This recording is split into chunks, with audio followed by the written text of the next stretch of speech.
This is Meri at the Meri Atelier, and it is Sunday evening. Sunday evening? Yes, Sunday evening. I had to check. Welcome, welcome. Welcome to my desk. I'm going, is this really Sunday evening? Hi, Lana. Hello, hello, Lana. Welcome, welcome. Oh my goodness, there's so much to talk about tonight. So much to talk about. Let me get out here to my channel. Let me sit down. My desk is full of stuff. Let me get out here so that I can welcome people into my own stream. I was watching Tanya. You've never been first in my stream. Well, congratulations. Welcome. Hi, Dixie Doodles. And Carol. Oh, Carol, your envelope. Oh, it's beautiful. Carol did a stream this morning, and Carol has an announcement of her own about Ann Lar and Deb Farrell. They announced it in her stream this morning. Let me get my quality on my tablet advanced from 144. They always put it at 144 on this old tablet. Hi, Angie. Welcome, welcome, Angie. Welcome to my world. I got a lot going on tonight. I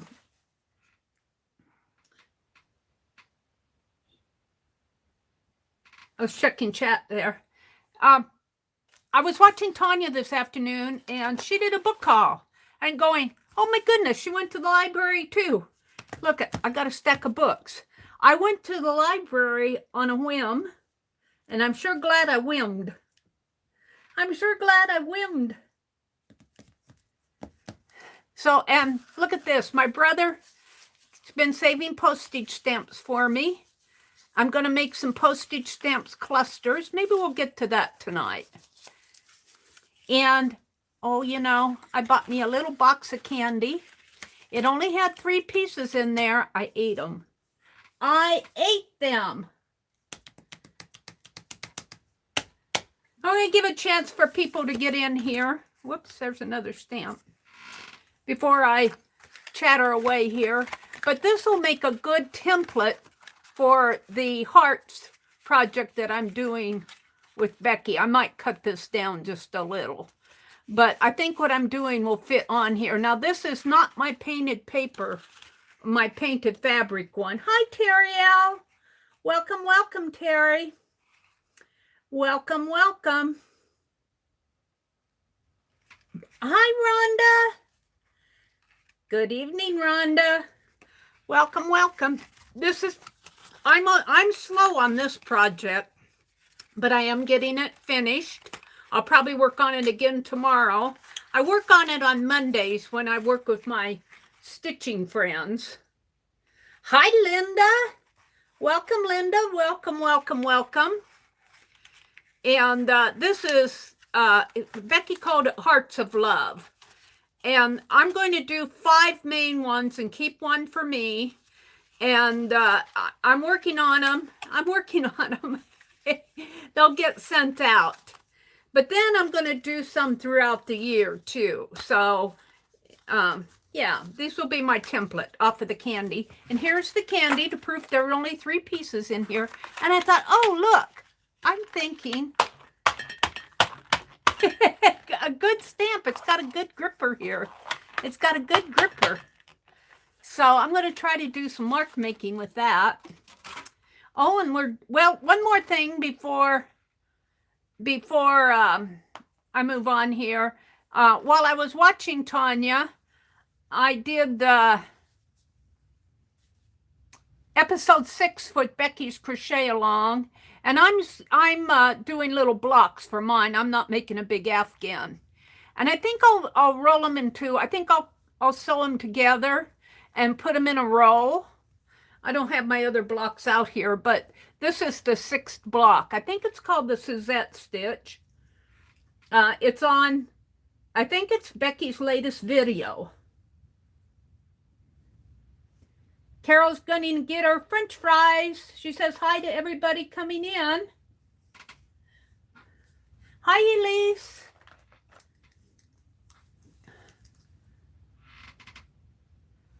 Welcome everybody coming in. I have an announcement to make, but I'm kind of going to wait until we get a little more people in here because I don't want to have to keep repeating what I'm going to say. Let me go out here and grab my email. Do, do, do, do, do, do, do, do. It is slow, slow, slow. I hope you've had a good weekend, and I hope that the week ahead is going to be a good one for you.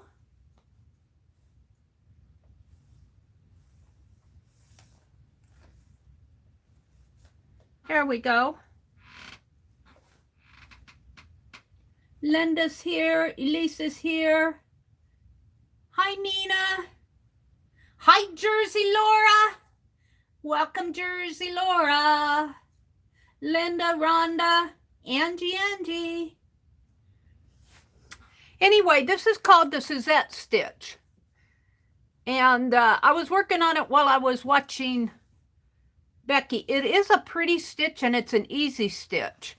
Now, when you're doing a sampler and learning stitches like this, don't expect yourself to be perfect right away. You can see on each one of these new ones, I have to figure it out the first couple rows. And then as I get to working with it, my stitches get a little bit better. I'm having an issue on probably all of mine where I do not get my, and this is something I'm going to work on personally, I do not get my hook back in the spot. Like, see how there's a big gap there? I probably missed a spot in there, or I didn't get it in the right spot. And there's another one down in here. And, you know, that isn't too bad because as you wash it and wear it and everything, it will kind of cover itself up there. But this is nice and even up here, and that's what I'm shooting for. Nice, even stitches. But I noticed on that other one I did that my first rows of stitches are all off. They're wiggly, and they're kind of wiggly here too. Now, watching Becky's video, she had commented how her bottom row was tighter and it kind of curved out. And I think the reason that it does that is because they go from in US stitches, they go from a single to a double, and she says put it in the very first stitch over here. And when you do that, it kind of bulks that next stitch out. So I kind of tighten it up a little bit in there when I turn my rows.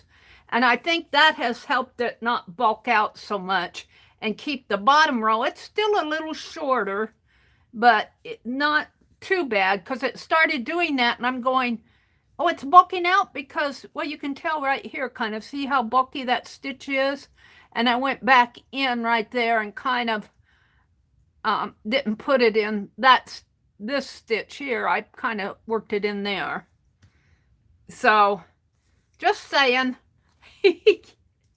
I'm having a lot of fun doing this. So I need to go back and do episode 5, but I knew that this stitch was going to be an easy one, and it's nice to work on it while you're watching a video.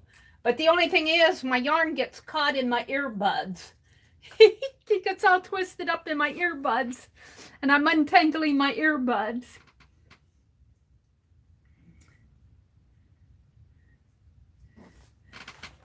Okay, I'm going to go ahead with my announcement first. I'm going to put in a link here. Most of you know that I started my own, I'm going to pin this. I started my own Facebook group. Pin message. Now, right off the bat here, I want to make it very clear that I'm not doing this to be in competition or anything else with any other group. I'm doing it, well, first of all, because I'm no longer a part of whatever the Phibbsville community was. I don't even know what's going on there, and I'm just not a part of that anymore, but I miss you guys. And I want to have that communication with you. And then the other part of it is when they started Phibbsville, I was approached and asked if they could use my channel and my name. And I gave that consent. And let me tell you guys, this was a lesson learned on my part. I will never do that again.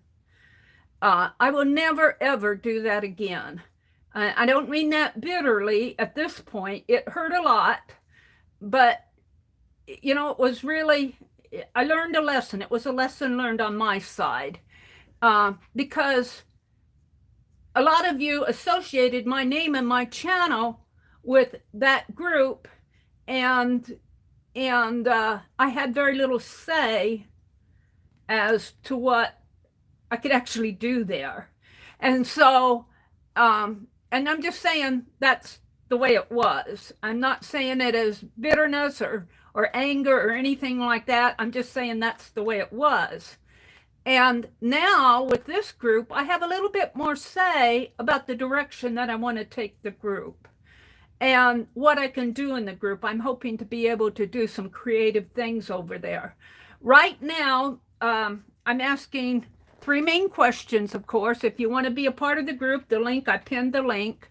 3 main questions. I'm asking you to friend me on Facebook because I want to have communication with you in case I need to.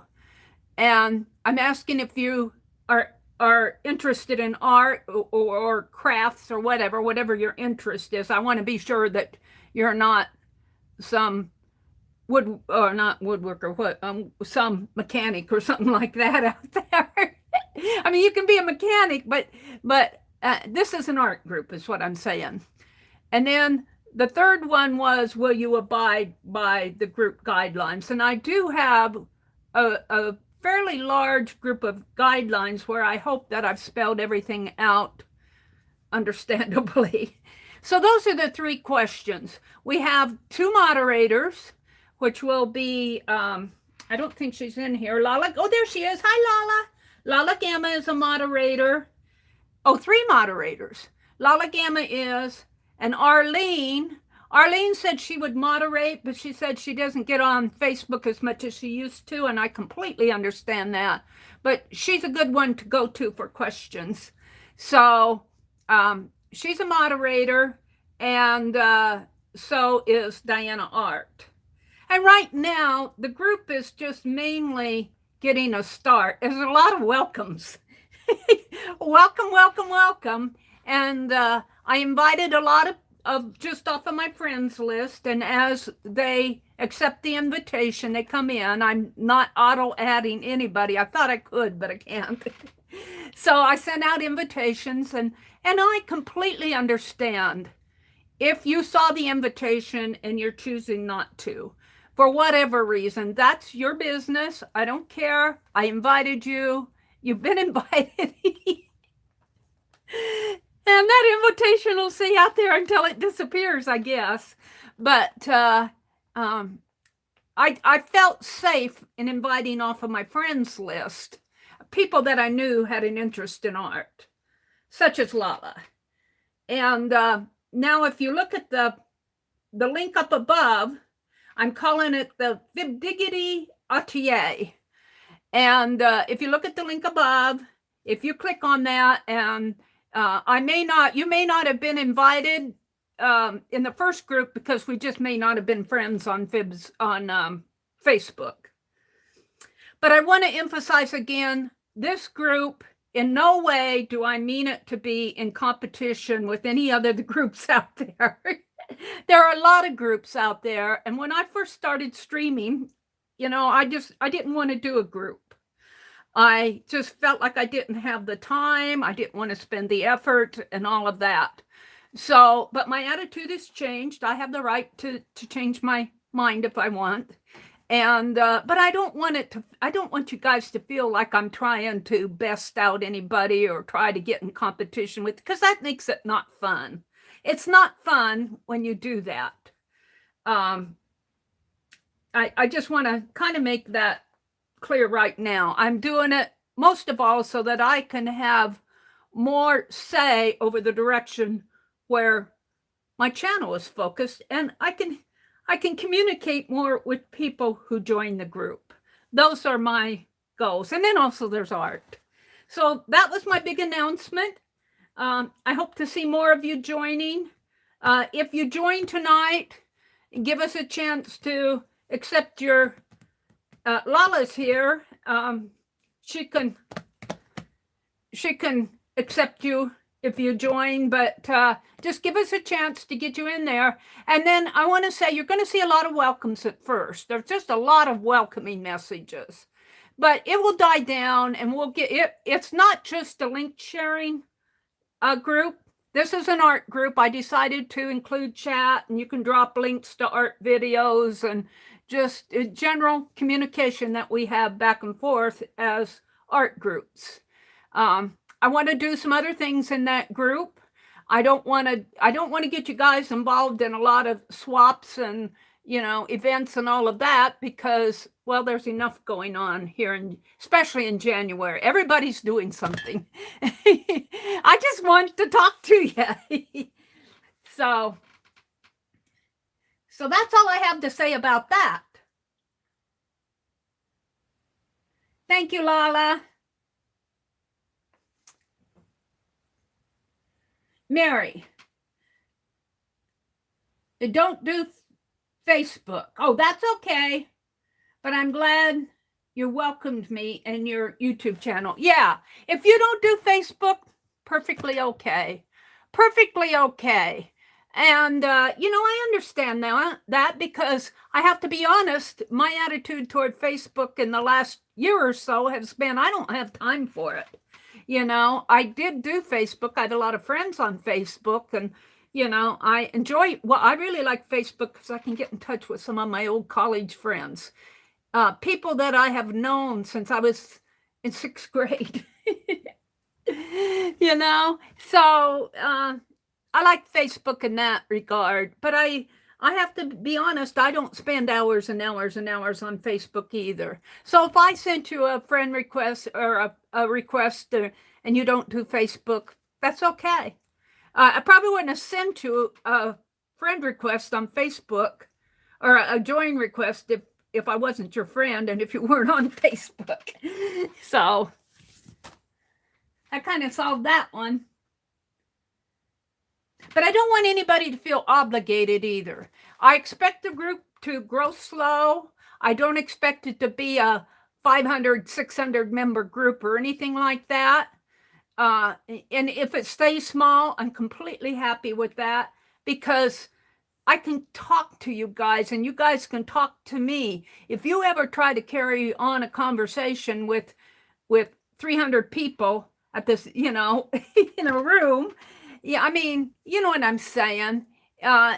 It's just more one-on-one with a small group.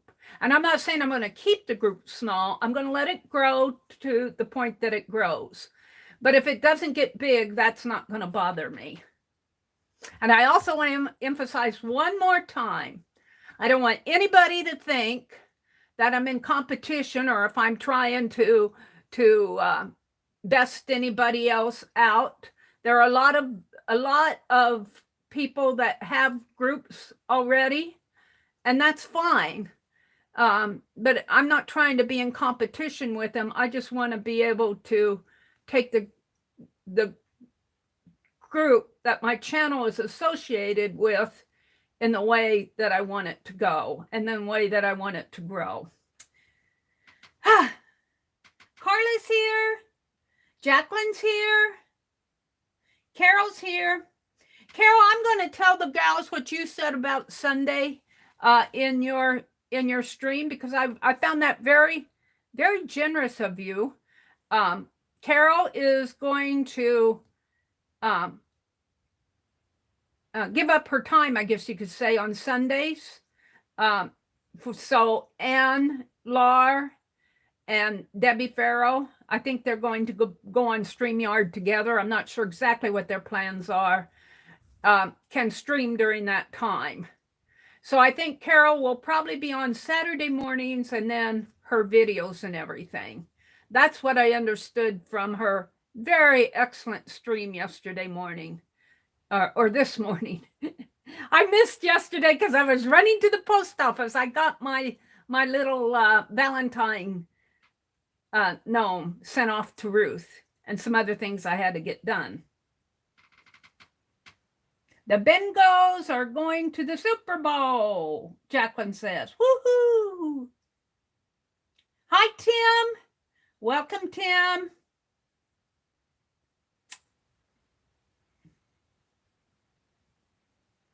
Okay, Carol, she said yes, and possibly some Friday if no one's on. Yeah. It's hard. And that's something else I kind of want to talk about. I don't want to come across negative.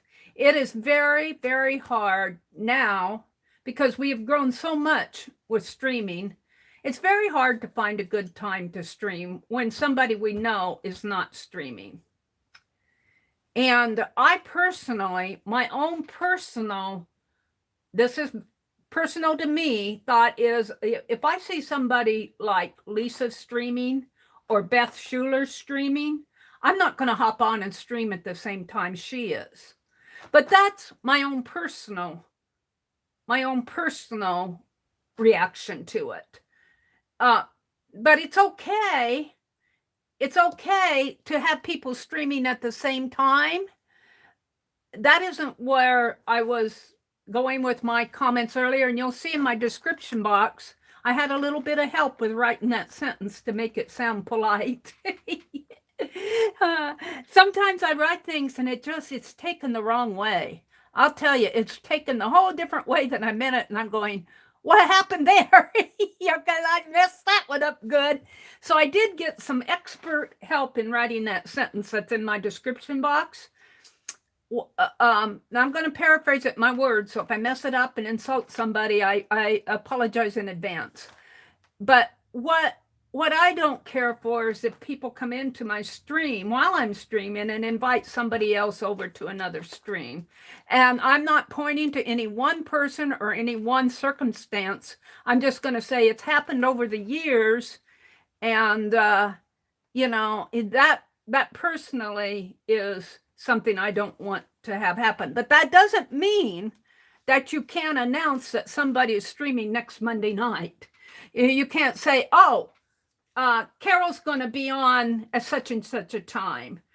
Becky comes on Wednesdays at such and such a time. You'll hear me announcing that all the time. But I probably want to announce that somebody else, well, I have one every once in a while. I'll because Keisha comes on several times at the same time I do.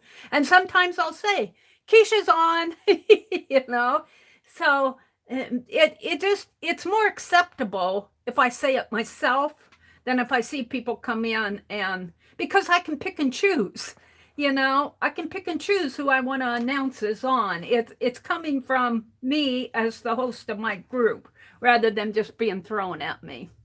So that was where I was going with that. I don't know why anyone wouldn't be proud to be a part of your Facebook group or channel. I'm honored. Thank you, Lala. And I am so honored to have you guys. I can't tell you how much you all mean to me. And I think I can speak for a lot of us in our age group that are retiring now. Ann Lahr retired as a school teacher about a year ago, I believe. I'm not sure if it was a year ago, approximately. Susan Hiles is getting ready to retire. There are several of us in this age group who, and some of us like myself, I'm way out in the sticks, in the boondocks, down in the boondocks. That's where I am. And you guys, I can't tell you how much it means to me just to be able to talk to your name scrolling by. So it just means a lot to me. Was that all I was going to announce? I think that was my big announcement. We'd love to have you if you want to join, but if you can't make it, that's perfectly understandable. So I'm going to check off group announcements. The link is up above. I pinned it. Happy Mail. I did get a Happy Mail. I don't know who it's from. I have no idea, but I can say it's squishy. It's squishy. I don't know what this is.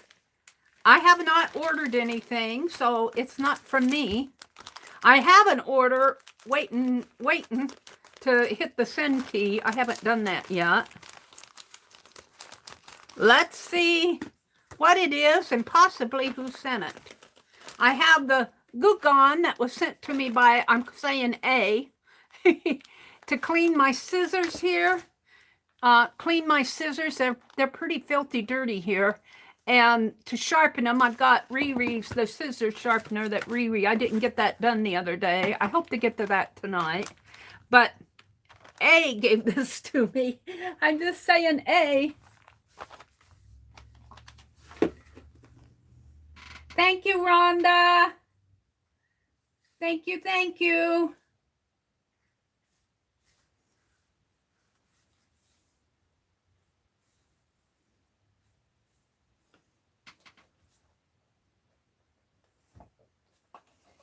Hold a minute. Let me get a hold of my tablet here.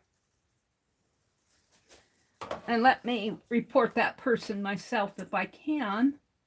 Where'd they go off to? Here they are.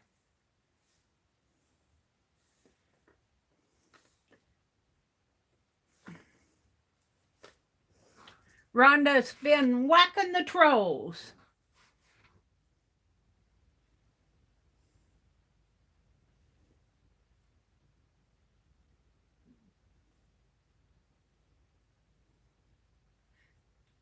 Jacqueline says, I'm having trouble seeing chat. I might have to go get to the eye doctor next. I've been having a lot of time straining to see things. Jacqueline says, I got to tell you, I'm not in your age group. Good for you, Jacqueline. You enjoy the rest of your life. Make the best of the years that you have left. I love that. I'm not in your age group. However, I rely on all of you so much. Being surrounded by little busy people and a job that is not my calling, having crafty friends has been vital. Rhonda, yeah, Rhonda has little crafty people to take care of. I would give anything to be in your age group, Jacqueline.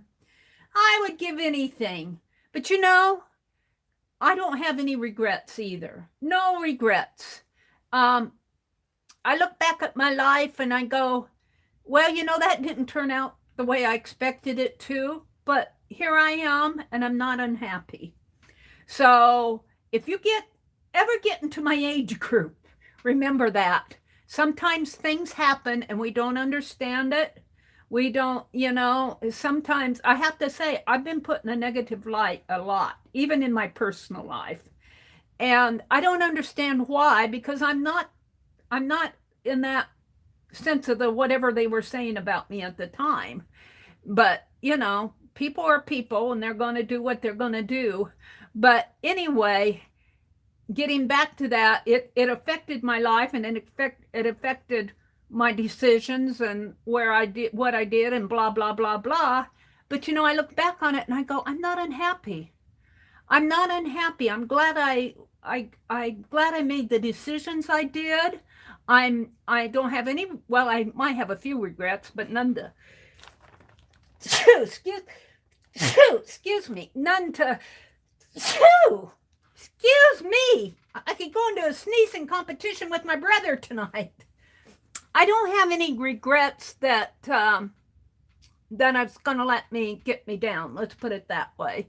There are things that I could have made better decisions on, but you look at those and you learn from them. Hopefully. Okay, get off your soapbox, Meri. It's my favorite game to play, Rhonda says. Terry, doing well and blessed you are too. I think she was talking about swinging the wrench. Angie says, I'm almost in your age group. Almost counts, Angie. Lala says, I love my life, and I wouldn't change a thing. My life is a sum of who I am. What a great attitude. What a great attitude. And that doesn't mean that everything in your life is perfect and that you did everything right. You know, we all make mistakes, but we learn from them, hopefully, and we move on. And if we don't learn from them, we'll probably have the opportunity to make that mistake again. Thank you for the blessings. Who got some packages, Tim says. Open it, Meri. Open it. Quit your blabbering and open that mail. Okay, Tim. Let's see what's in here. Oh, let's keep them in suspense, shall we? Is there a who sent this? No. Nope. No. No extra who's. Oh, I think there, it says new, made in China. Let's see. Was this a Sue's thing where she put Meri Sue's? Sue's does the most creative thing. She writes Meri and then she puts Sue's as my middle name. Nope, this just says Meri.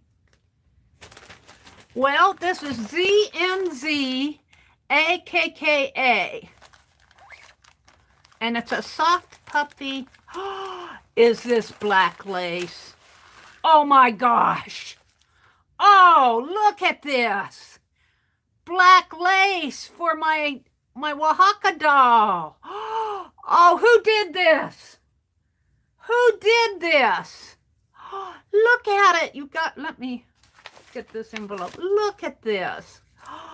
Oh, this is beautiful. Oh, and there must be 5 yards of it there. Yummy is right. All right, fess up. Who's the friend who sent me the black lace? This is why we call it fib diggity.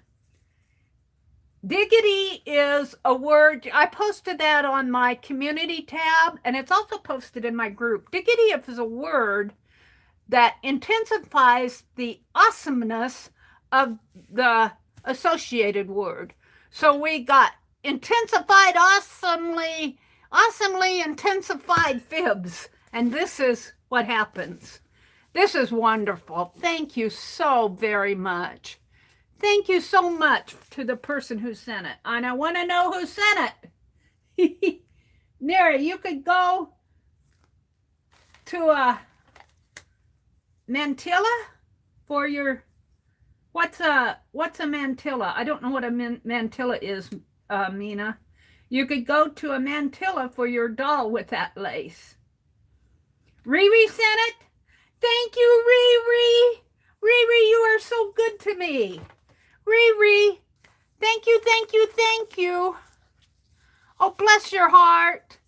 Thank you. Riri, I just hope that your art cart, let's just say, let's all bless Riri's art cart. Riri has been so good to me. Thank you so much. Blessings on your art cart. I hope it gets filled with all sorts of good things. Thank you so much, Riri. Oh, I love it. Yummy, yummy, yummy. My doll is not finished yet. I was not going to work on her tonight, but maybe next week. Riri, that is so nice. Thank you so much. Maybe I should put it back in. Maybe I should put it back in here and keep it nice. This is a nice little pouch, too. I could probably use some of that Goo Gone sent to me by A and get those labels off. I can't use the heat gun on it. Let's put this back in. Thank you, Riri. Bless your heart. Bless your art cart. I have a scissors design that says, may your scissors always be blessed. I usually stitch it around March for St. Patrick's Day. Blessing on your scissors. Hi. Hi, Lisa. Welcome, Lisa. Carol says, I use all those pouches to store my project. I don't think my projects will fit in there.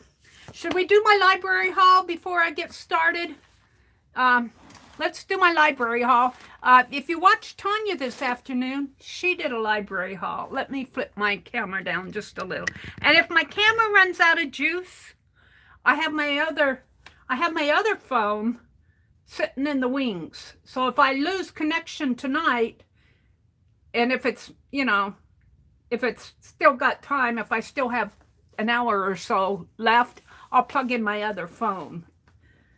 All right. So I got some books. I didn't get as many as Tanya did, though. But boy, Tanya got some nice books. And she went to the library this weekend. So did I. Actually, I went to the library on a whim. I had to go to the post office yesterday morning. And I went east to the town east of us. And they've got a little grocery store. And I picked up a few things from the grocery store. And the library just happens to be across the street south. Grocery stores here, libraries here, and I haven't been in this library for a couple years. I went to it when I first came home because I didn't have internet connection and they had decent internet. And I thought, I'm going to go in there and see what they have on the free library table. And it was Saturday morning and the librarian there wasn't anybody I was familiar with. And I said, do you still have your free library table? And she says, well, it's not free anymore. And okay, these books were only 25 cents a piece, and they are nice books. Most of them are really nice books. I paid 25 cents a piece for them, and they had oodles and oodles of books. I could have brought home the whole room of them if I had room. I had to pick and choose.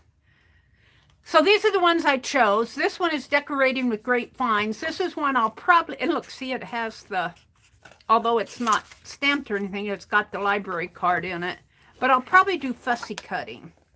Now take note, there are pictures like this that has a stack of books and an open book with a ribbon or a belt or a tie around it. It's things like there's a dress. And it looks like a part of a trunk up in here. That's the kind of stuff that I go for. And I'm not going to go page by page. This is more of a decorating home book. Look at that beautiful wood carving. Yummy. An old shoe. Here it talks about displaying your grapevine. This is more displaying the little treasures you have. Talks about framing. Here they're doing shadow box stuff. So anyway, I got that one. That'll be a fussy cut, and I'll save the cover. This is another one. This is all about folk art. And I probably will fussy cut this one too. Look at that. Yummy. It's all about folk art. Look at those wonderful pictures. And this colonial art. This colonial art steals my heart. I love colonial art.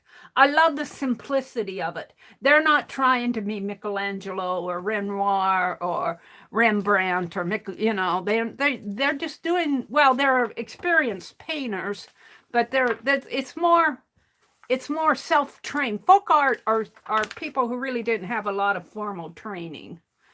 Look at that. I just love the colonial art. We've all seen these before. These show up in decorator magazines a lot. So this is all, I'm not going to go all through the pages, but look at all the yumminess in here. Just page after page of yumminess. And this might be, because it's yummy on both sides, this might be a book that I will not cut up, but I'll do reverse collage in. This might be another reverse collage book, because how are you going to choose? I'm having trouble choosing painting, covering up the text, because I get reading it. We all know that. I'll come back to this one here. I'm going to set it aside for a moment.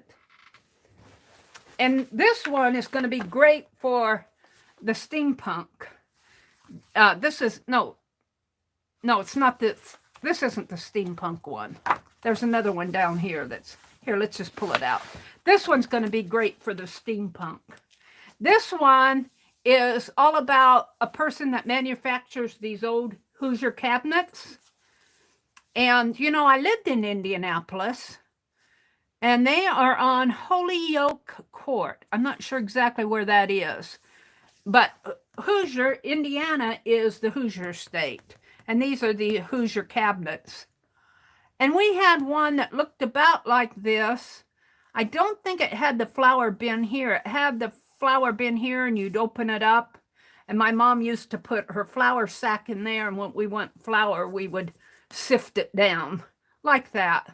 And they're putting their flour over here, but ours was in the center.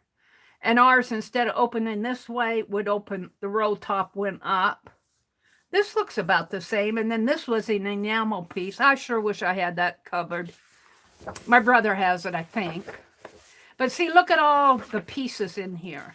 This will be fun for steampunk. I can see doing steampunk out of some of these. So the knobs, yeah, I can see this for steampunk. I can even see using the price list in this as pages in the book. So that's probably what I'll be doing with that when we do the steampunk. This, when I was at the post office, I went to a different post office today, and I looked up and I saw the stamp catalog, and I said, do you have extras of those? And she says, oh, those are just old ones. And I said, well, could I have one? And she said, I don't see why not. So I just chose one. And this is a raven here. This is a stylized raven. And these are the stamps here.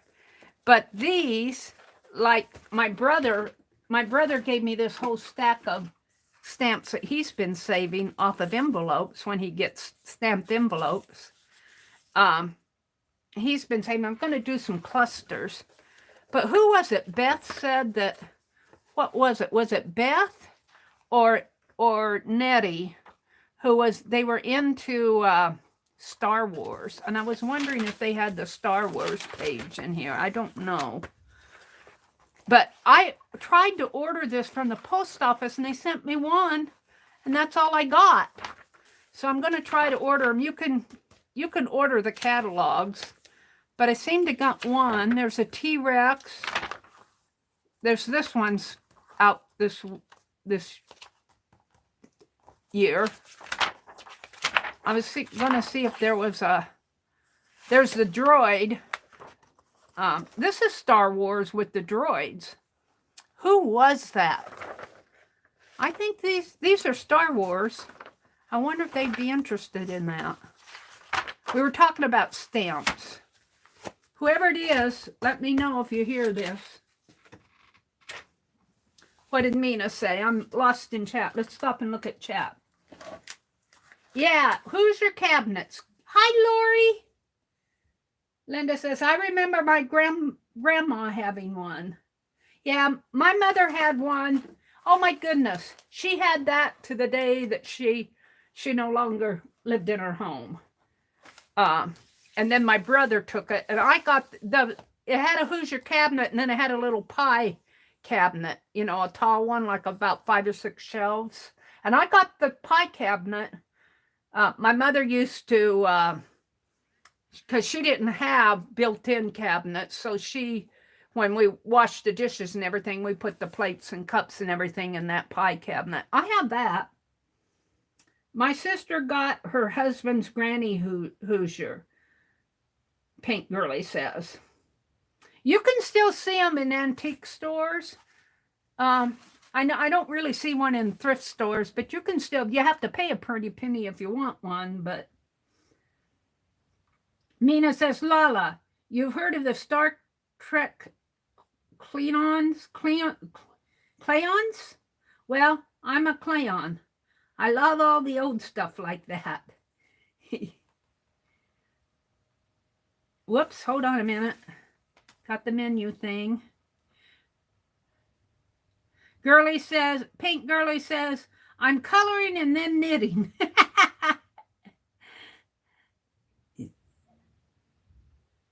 Lori's keeping busy. Lisa says she's going to be lurking and working. Perfectly okay, Lisa. Get stuff done. That's what I was doing when I was watching Tanya. I was crocheting. I come out every once in a while and chat, but it's hard to crochet when you have your earbuds on, let me tell you. Let's see, Jacqueline said it looks like some steampunk images. Lala says, thank you, Lisa, for all you do. Yes, thank you, Lisa. Magical Touch says, saying hello to Lisa. Linda's here, Lisa. Hi, Brenda D. Welcome if you're out there listening. Riri says, Riri sent me that black lace. My heart, Riri. Thank you so much. We're back up to where Rhonda told me that Riri sent it. Meri, you could do a mantilla for your doll. I still don't know, Mina, what a mantilla is. I guess I'm going to have to look it up. Oh, Meri needs an education when she comes into this group, I'll tell you. Samantha? Was that Samantha Owens? Let's see, where did she come in at? Is your last name Owens? Samantha? Where is she? La, Jacqueline. I don't see where she came in. I saw them say hi to her. Where is Samantha? I wanted to tell Samantha if it's there it is, Owens. When I was in town yesterday, I picked up, of course, you probably have people who have your same last name all over the place, but I picked up our little county newspaper, which is published once a week, and it's just a little local, local paper. There's not so much so-and-so went to visit so-and-so. It's not that kind of paper. There's a lot of sports. But anyhow, they had a big write-up about an Owens family. Family of the year, and they live here in Harvard. I saw Samantha, and I thought about that page, that paper. All right, let me go down to the bottom of chat here. Meri, it's a lacy headscarf. Oh, okay. Ooh, that would be pretty. I would have to look at that because the lace is probably about 2 inches wide, but her head isn't that wide. But if I put back to back on that lace, straight edge to straight edge, and maybe did little, with black thread, little whip stitches down, that would make a nice headscarf. Thank you, Mina. Now I know what a mantilla is. And I'm probably pronouncing it wrong. Brenda's here. Carol says, I'm finishing up stitching the birds on the tea bags. Oh my gosh. Oh, you guys, you have to go watch Carol's stream from this morning. She drew little birds or stamped them. I don't know if you stamped them or drew them, but if she stamped them, she carved the stamp on the tea bag. And then she stitched one of the, I think it was the middle bird, she stitched around it. And then she took watercolor and watercolored. They were just beautiful. Just beautiful. Carol, you do such a wonderful job. And then Ann Lahr was on with her. And Ann was stitching out of her book. I think it's called Mystical Embroidery Stitches or something like that. I don't know the name of the book. They dropped the link, but I don't have it here. And Ann did a good job too.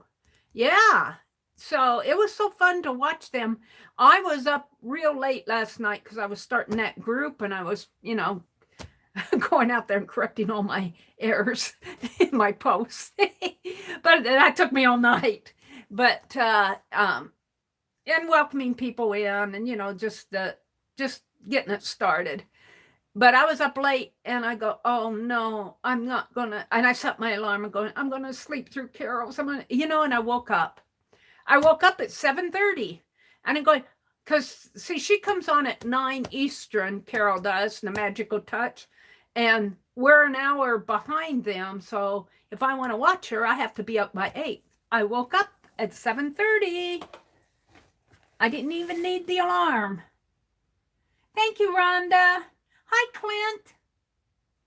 think of Spanish senoritas and senoras and senoritas. Yes, Mina. Okay, let's finish with the books haul. Space. I got this because at one time in the future, I'll give you a hint. We're gonna. I'm still keeping the video hop, the Fourth Art Saturday video hop. That one is not as much coordination as the live stream was because they just send me their links. I have a fairly large group. Not everybody. Out of the large group, we have about an average of 7 or 8 people in each hop on Fourth Saturday. But they just pick and choose whether they want to hop or not, and they send me the link. The holdup on that is me. So, but at one time in the future, I am getting, Tanya is my impetus on that because she's prepping to go on vacation and she wants the topics for the rest of the year. And I'm going, okay. But she does keep me moving and I appreciate that. But one of them is going to be space. So that's why I got this. I thought, ooh, I could do something with this. It's more of a, maybe a junior high book. But that's good. Then this one. Oh my goodness, you guys. I can't believe this book was only $25. This is all about the grand hotels, the golden age of palace hotels. Now, I looked at this book. It's marked $12, $9. In here, $9. Over here, $25. Over here, $45. I got it for 25 cents. I got it for 25 cents. It was published in, the copyright on it is 1984. It's filled with pictures like this. Just wonderful, wonderful pictures. Look at that. This is another one of those books. No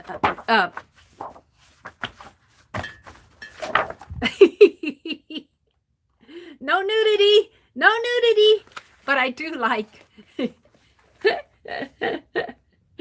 no nudity. I like that one. I like her. I love her laugh.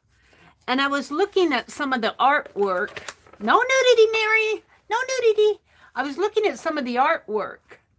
And like that one girl. And even things like this. And I was thinking, maybe not in this book so much, because this is more about grand hotels and everything. I look at that and I go, boy, these people were rich. You know, how would it be? How would it be to go even an overnight stay in one of these hotels? This is all about the Ritz, I think, here. And look at this. Here they're swimming. Just fun stuff. But, you know, I was looking at some of the art, the antiquity art. I can't find an example of it here. Look at this. Isn't this sweet? There's a, I want to say a chauffeur, a bellhop. What do you call those guys who hold the door open for you? I want to say a bellhop, but there's another name for him. And he's helping this little ballerina into the car. I think that's so sweet. I love that picture. And I love black and white pictures. Then come over to here, to the back, and look at this. Wait, let me get to the start of it here. This could be a hole over here. Could be a hole where it says souvenirs, leaves from an album. And it's all, look, it's got that red line down there. And they're all these little pictures, like postcard-like pictures. This would make a great little mini album if you cut it up. But I don't know what I'm going to do with this. But for 25 cents, bargain. I enjoyed this one a lot. But I was going to say about the art back in the day, those people were not all folk artists. Some of them were really trained, really sculptors. think some of them really got it down good. Now this one is about, I think this is Indian, George Catlin and the Old Frontier. I got this one. This has a lot of Indian, American Indian in here. Look at this. Because Rosemary did do an Indian, a Native American caboodle. I haven't put it together yet. I haven't started on it. But what a great book. I got another book that has a lot of Indian, American, Native American art pictures and stuff like that, but not as much as this one. So for 25 cents, I picked it up. And when I get to that caboodle, I'll probably pull this out. I got a crazy quilt one, just because we're doing all that slow stitching. Now, I don't know how many of you know Pamela Kellogg on Facebook. She does beautiful crazy quilts. Beautiful. When I was a host over on, my goodness, it was AOL, when AOL was so big, when they had their own service. And I was a cross-stitch host back in the day. That was in the 90s. And Pamela Kellogg had published these little kitty charts. And that's how I got to know her. But now she lives up in, close to Chicago, I believe. It's McHenry, MC Henry, Illinois. And that's the name of the town. And she is taking vintage pictures and quilting them and doing all these wonderful, Carol, I don't know if you're familiar with her, but you would love her work. And she does beautiful, beautiful. This just reminds me a lot. This is like crazy quilt stitches and stuff. And it has the examples of the stitches and, I'm not going to go clear through it. I bought it because I thought it would be fun. This is talking about ribbon embroidery. But it does give, especially here at the front, it gives some examples of how to do some of these stitches. Well, I saw them in there. In here somewhere. They're in here. Landscape is art, the basics. Look at that, though. I just drool over that. Yummy. In here someplace it talks about doing the stitches. I'm just thumbing through it. Here we go. Here they are. So I thought I might try some of those when I get to work on my sampler.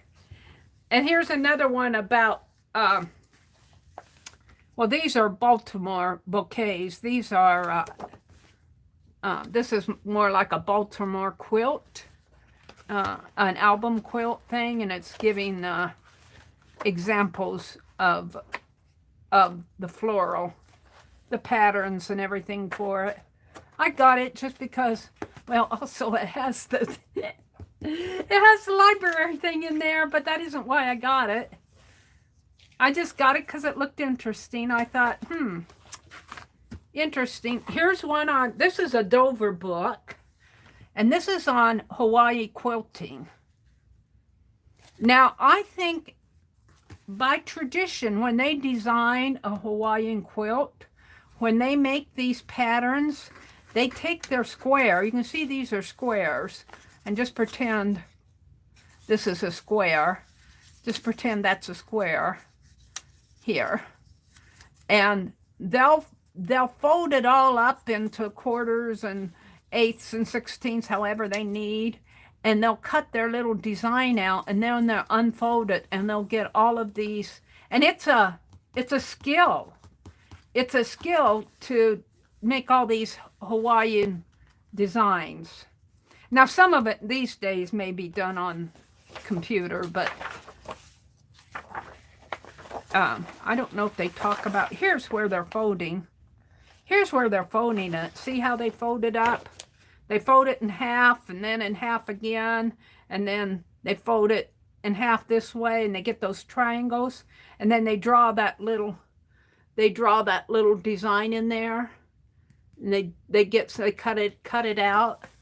And then it comes out looking something like that. And they do all those different designs. They got a metric conversion chart. I got it just because I was interested in it. And here they're just giving it to us, you know, but there they were showing us how they arrived at the design. Very interesting. Favorite Greek myths. Here's another one. I thought I was going to fussy cut, but I started reading it. I read the first one. I read the first one about this young man who wanted to ride on his father's chariot, and the horses had snorted fire. Anyway, he scared the horses, and he was supposed to ride across the sky in this the chariot of the sun god. And this was his son, and he begged and begged his father. He begged and begged his father to ride the horses, you know, like a 16-year-old would beg to drive the car. He says, "Oh, I can handle it, I can handle it." And his father finally relents, and he whips the horses, and they go tearing across the sky. They get out of control, and I think it's Jupiter who has to shoot an arrow, and I think the young man dies. He falls to earth.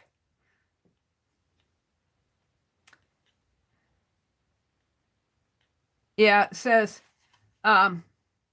Helios, Helios, cursed the god of the skies for throwing his thunderbolt and killing, I can't pronounce these names, Phaeton.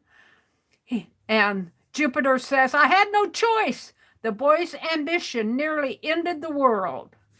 See, there's the moral of the story. Mother Earth was burning and dying, but now she's too cold. She needs your heat, or she will die from freezing.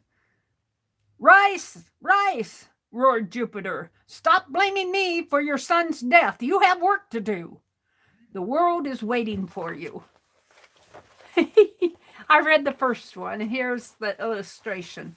Now, when am I ever going to... I didn't read the second one, The Golden Touch. Is that about Midas? Lost at Sea. These are just fun reading. Oh, this is a lovey-dovey one. The Face in the Pool. Oh, no. Nope. I thought maybe they were kissing. Looks like it's more narcissism. The Story of Echo and Narcissus.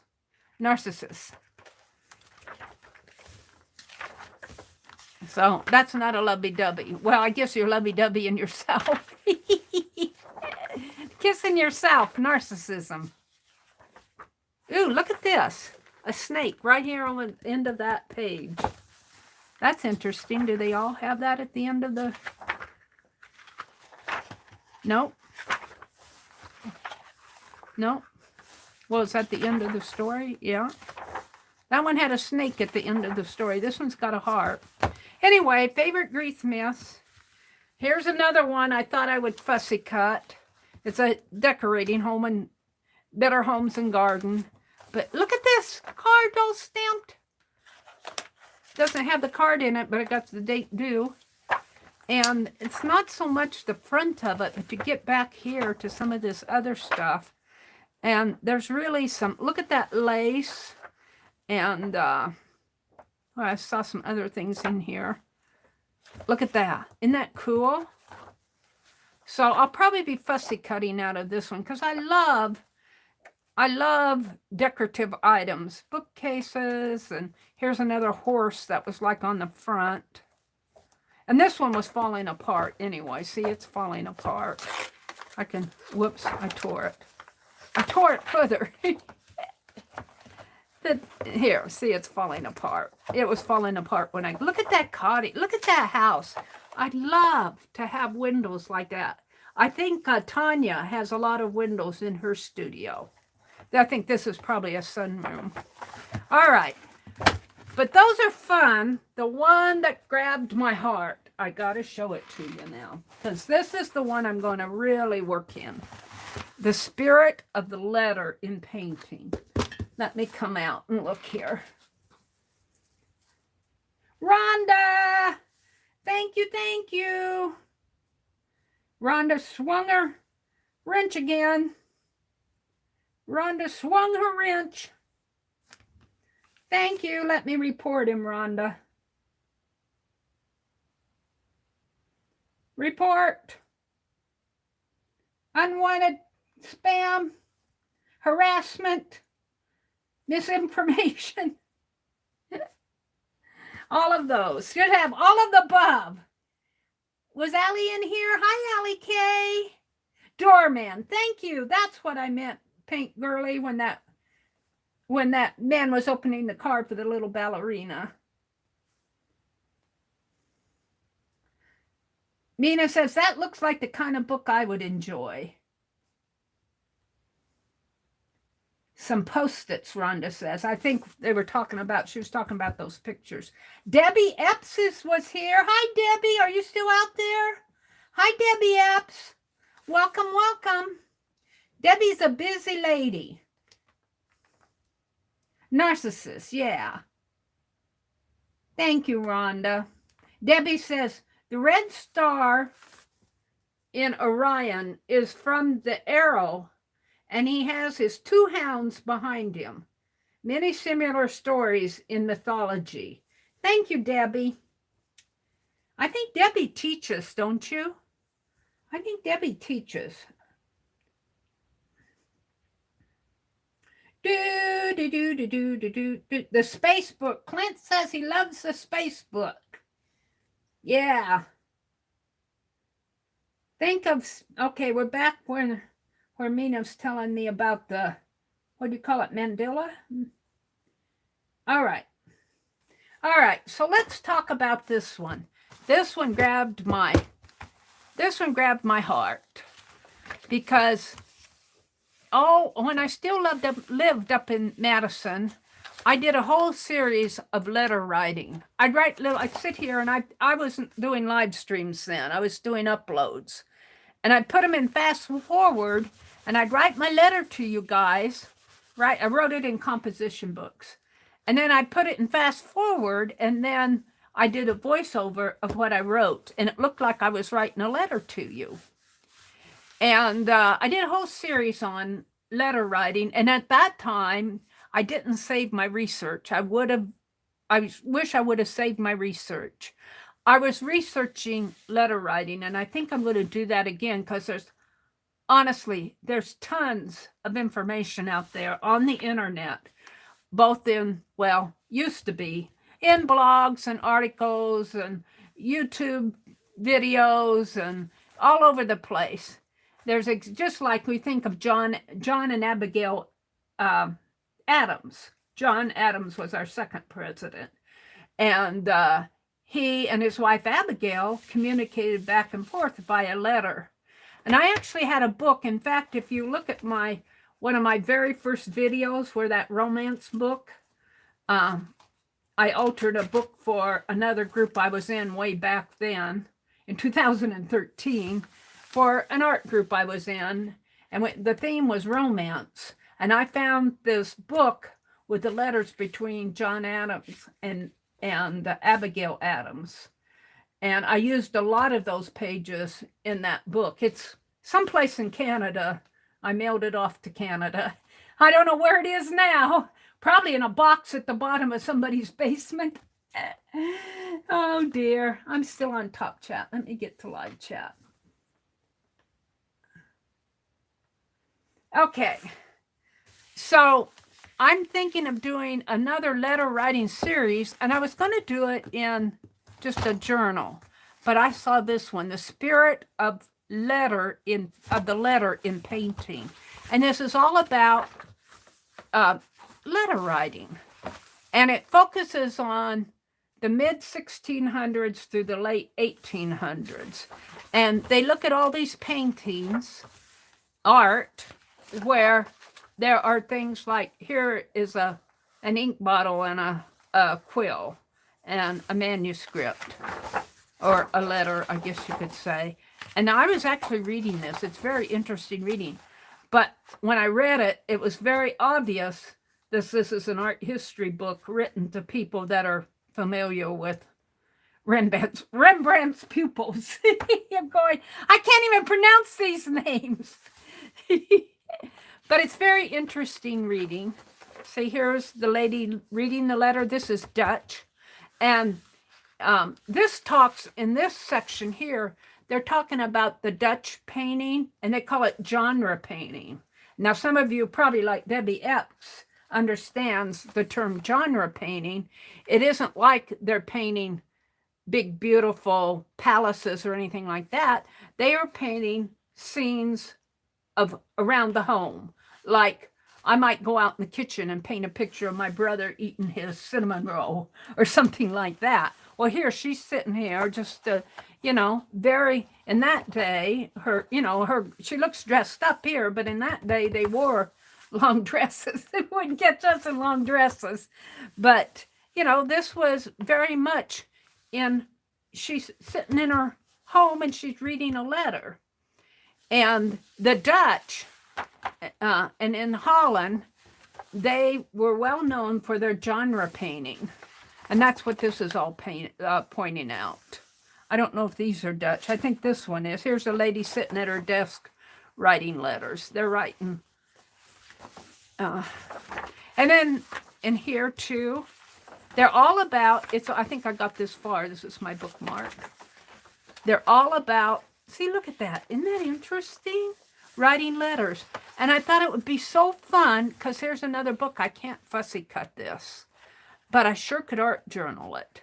And it would be fun, like behind some of these plates. Well, this one I can't. Some of them that flip open, to write letters to you. And I wanted to do that anyway. I wanted to get out there. Hi, Holly Dalton. I wanted to get out there and write some more letters. Yeah, Debbie says yes. She says, yes, science 6th grade. Yeah, she's a teacher. She's teaching science in the 6th grade. And here she's reading a letter, and this gal's holding an umbrella. I'm not sure what's going on there. This is by Goya. This painting is by Goya. And Goya was well known for his big dark skies. I don't see this one being so dark, but I do see a big sky behind him. And I can't pronounce these foreign words. M-A-J-A-S. Majas? Walking on the banks of the Manzarine. I can't pronounce that one either. 1800s. And she's reading a letter. So this is all about letter writing. Here she's reading a letter. Here she's writing a letter.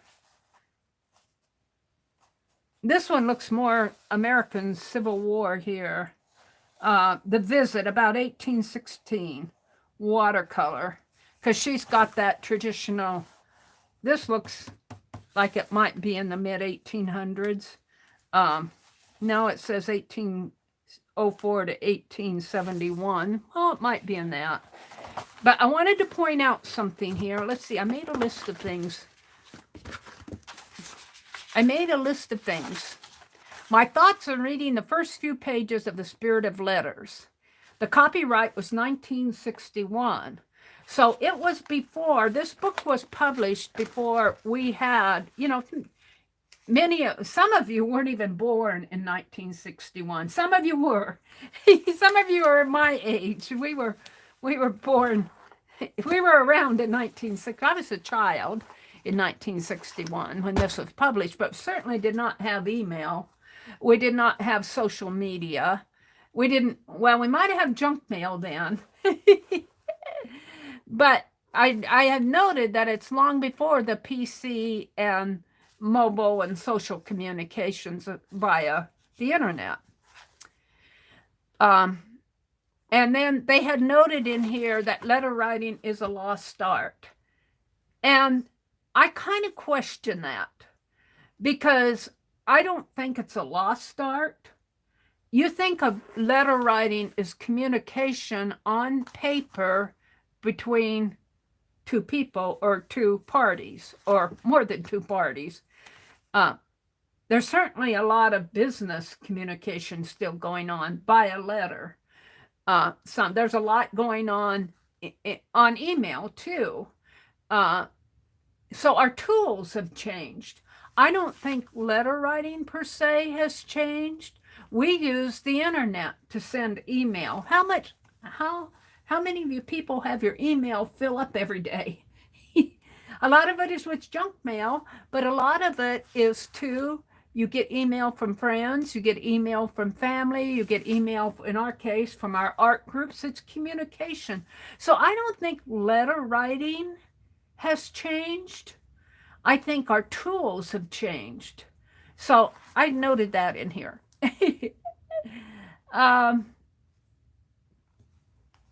Yeah, and I had noted that it covers from the mid-1600s. This book covers the various art, not all of it. It said it didn't pick all of them. They did a pick and choose of the paintings that they wanted to show in here. They noted that in here. But between the mid-1600s and the late 1800s. And then I made a note about genre painting, and the Dutch did a lot of genre painting, so that's when they started showing a lot of people in there sitting at their desk writing letters, sitting on their chair reading a letter. Had a lot of Dutch masters. This is the one that I found very interesting. Can I get to that? I think I can, because it's right here at the front. I'll read it to you. I'll just read the snippet. The Greeks and the Romans used tablets on which the letter was scratched with a stylus. After being read, it could be obliterated by smoothing the wax and replacing it by a reply. I got out some candles. I'm going to try it. I noted that. I'm going to try that. I'm not going to try these. These candles, I have to tell you guys, my brother's not home tonight. He's visiting my brother, my nephew. My brother's visiting my nephew. But I was burning candles over the Christmas holiday, and I said I want to go to town and get some more, and he says, why are you buying more candles? Just go out and use some of that are out in the buffet out there. And I'm going, I didn't even know there were candles out there. So sometimes it's like a treasure hunt in this house. These are nice ones. I think these are party light. No, these are Hallmark candles. But, you know, it was all wrapped up in a ribbon, real nice and everything. She never burned them. I'm going to burn them, not tonight. But I got them out to show you. I'm going, sometimes there's little treasures. I think if I could have known my brother's significant other, I think we would have gotten along very good. We probably would have been grabbing for the same thing. But I'm going to try that. I got another candle out here. I got this at Menards. This is a winter mint. I'm going to light this, and I'm going to melt wax over a priority mailbox here. We're going to melt it right over here where it says priority mail. I mean, not right now, but we're going to melt it here. The only thing I question in using this particular one is the wax is white. After I scratch it, I might have to, I don't know if I can ink it after I scratch in there, because you aren't going to be able to see my scratching. But I would think that the Greeks and Romans, they called it tablet letters. Let me go back and read this. I have no idea, but I imagine they had beeswax. I imagine they had beeswax. They didn't have candles commercially made. It says, the Greeks and Romans used wax tablets on which the letter was scratched with a stylus. After being read, it can be obliterated by smoothing the wax and replacing it by the reply. We usually have a few letters written by the Greek philosopher Epicurus and a great many by the Roman writers Cicero, Seneca, Pliny, Pliny. Several ancient sculptures in low relief illustrate the dispatch and delivery of mail by mounted couriers. And he just goes on and on and on, talking about letter writing. Letter writing fascinates me. It fascinated me a couple years ago. So I'm going to be working in this. And like I said, my plan is probably not to disassemble this book, but to journal in it, because I have plenty of blank space. And I'll probably be writing some letters. I may be doing some artwork. I might do some wax seals in here. And like I read this little paragraph about the genre, about the wax tablet, and I talked about the genre painting. I'll probably highlight those things that interest me. Did I read them all to you here? Let me go back here. I made notes. Or I'd forget. The wax tablets. Oh, here I said there were a lot of this text. This is kind of like reading an encyclopedia. If you're interested in art history and are good at pronouncing foreign words, this book will hold your interest. You have to kind of look for the interesting spots if you're just a genre reader like me. You know, I'm used to like reading novels. This is not easy reading because it is if you're interested in it, and I am interested in it, but I stumble all over all the names of Ren Barrett students. Let's see. And then I was talking about doing a letter writing journal. And then I have a playlist out there. I don't have the link to it, but it's all about the letters that I wrote to you guys. Let's see. Let's go back to my list for tonight. I made a list of things I wanted to talk about tonight. Here it is. So we opened Happy Mail. Riri sent me that wonderful black lace. I did the book haul. I talked about the letter book. And then I put wax tablet experiment. We're going to do that. I want to do the caboodles, and I want to work on Becky's painted fabric. And I wrote, get this done. So those are where I'm going now. Let's play. I'm really questioning this candle now because it's so white. I wonder if I got a red one. Let me turn around here. I think I do. I do. I don't know where it is. Is this it?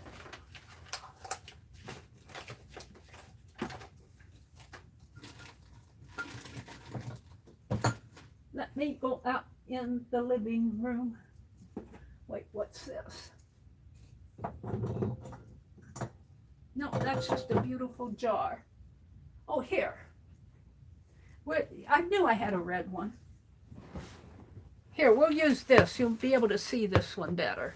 Maybe I'll mix some in there. All right, I'm going to strike a match. You guys, I'm going to strike a match. This is an experiment. Close your eyes if you if you aren't ready for.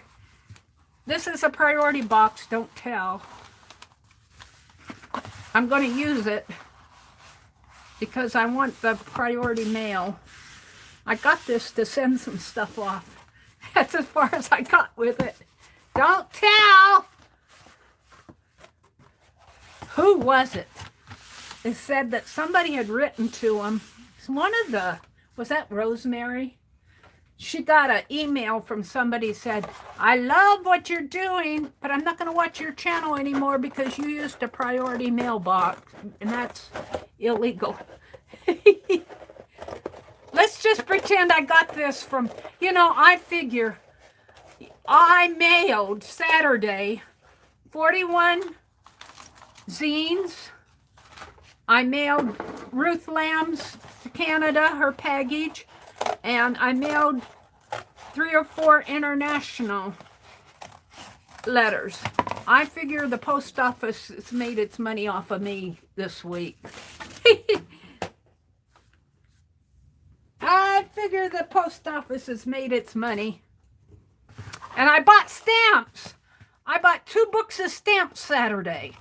So don't complain if I'm using a priority mail box, an unused priority mail. Yep. You're supposed to use the boxes that have been sent to you. Recycle me. I want to be a pizza box. I want to be a pizza box. That's what that, when my new laptop came in, and it came into a box from Best Buy, and printed on it was a note that said, recycle me, I want to be a pizza box.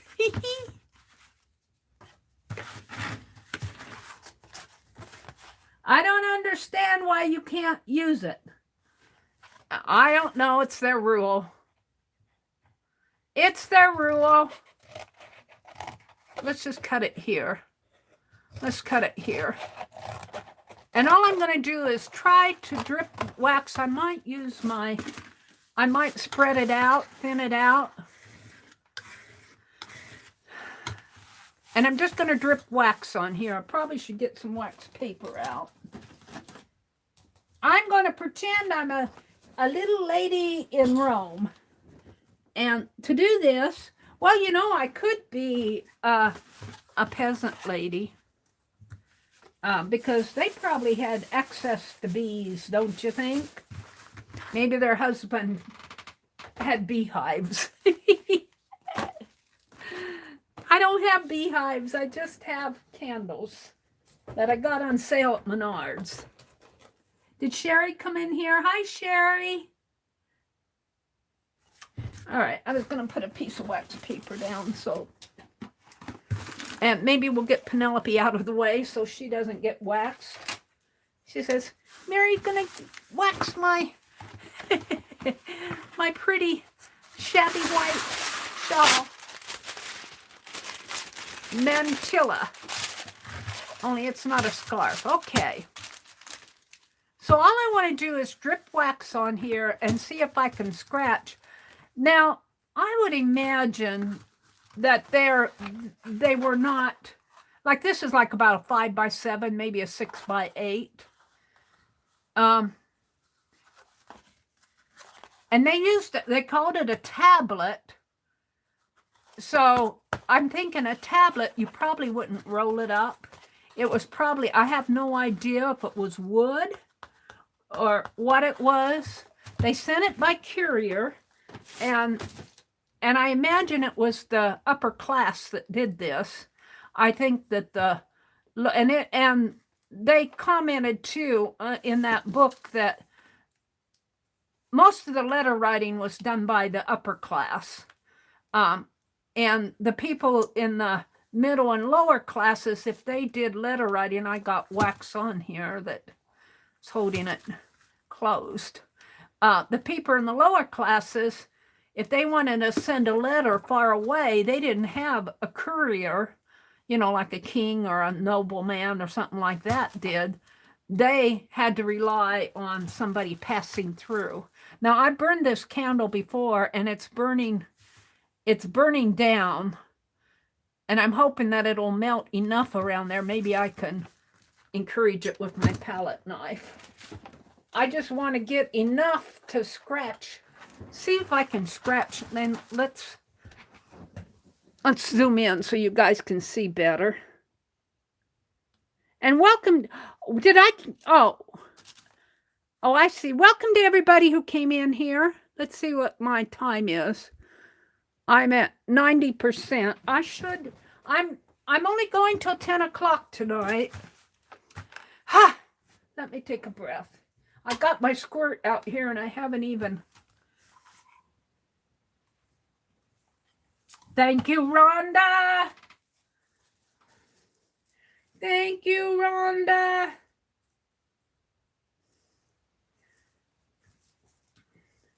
Rhonda is swinging her wrench. Let me report him, Rhonda. Yeah, I know you report him, but I'm going to report him too. Oh. I was hoping, but you know, I've noticed that the bots they're using now, they've changed their spelling of them. Many people could not read or write, Debbie says. Yeah, back in those days, especially if you were in the lower class, you didn't get an education. Rhonda says she reports them as porn. I don't blame you for doing that, Rhonda, because we don't know what they're saying. All right, let's strike a match. And it's out. Let's see if I can't melt some of this wax. And I'm going to try to pour it off here. It'll take a bit. I'll watch chat while it's burning. She says, report them as porn. Lala says, me too, Rhonda. That's what they're promoting? Is that what they're promoting? You know, YouTube is eventually going to have to get rid of them. And what I can't understand about what YouTube says, I think, well, Meri should shush. I'll just say it this way. What I can't understand, if they have the smarts enough to know that a channel is getting a lot of bots, they know how to identify bots. They know how to identify the bots that are coming in. So I can't understand why they don't give us the ability. I want the option to say no bots, period, in my stream. I don't use bots. Some people use the night bot and use it effectively, but we could have the option to pick or choose whether we wanted a bot in our chat. And it would just be like saying subscriber or no subscriber. You could say bot or no bot. Bot or no bot. And I would pick no bot every time. All right, I'm getting some melty wax here. It's going to take a while for it to melt down. Let's see if I can't encourage some of this. And I am using my palette knife here. Let's see if I can't breathe on it. It's an app they add to a channel, sends hundreds of lives. Yeah, but we should be able to, they should be able to identify that as a bot online while it's happening. And I'm not convinced that they can't do that. Right now, they're just telling us to report them. Or you could go to subscriber-only chat. And I'm choosing not to go to subscriber-only chat, my own personal preference, because I want non-subscribers to feel welcome in my streams. 10%, 9 to 10% of my chats is from non-subscribers. Hi, Joyce. And think of somebody like Keisha, if she only allowed subscribers, well then her non-subscribers couldn't come in and buy her products when she has a sale. So I have all these wonderful wonderful mods who swing their wrenches around, and I love you for it. Hi, Joyce. Lala says, be right back. She's got to walk the fur baby. All right. If I just dump a little of this down, I'm not going to get a good coverage. I might just have to do maybe like I can't do this whole page it'd bore you. I do have the little candle wax heater thing, but we're not going to do that. We're just going to, I'm just going to pour out maybe enough to do a section here. And I'm going to see if I can't scratch. I'll scratch hello. I'll scratch hello. And I'm sure you probably can. I'll scratch hello world. Hello world. That's what we'll say. Priority mail from me to you. Hello world. You all have that beginning computer class. If you take computer coding, that's one of the first programs that you write, the Hello World program. I guess the leftover wax melts will work for this. Yeah, I think so, Dixie. Like if your candle burns down and you have that much left with the, the center burned down, you can put that in the microwave, especially if it's a glass jar, and melt that residual wax down. And then I've been pouring it into another container, and I probably have, in that other container, I probably have about a half jar of it.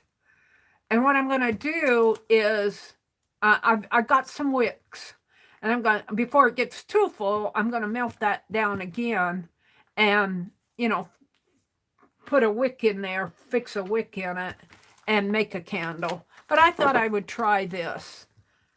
We're getting a good amount here. I'm going to let it burn a little bit. This is a good opportunity to chat.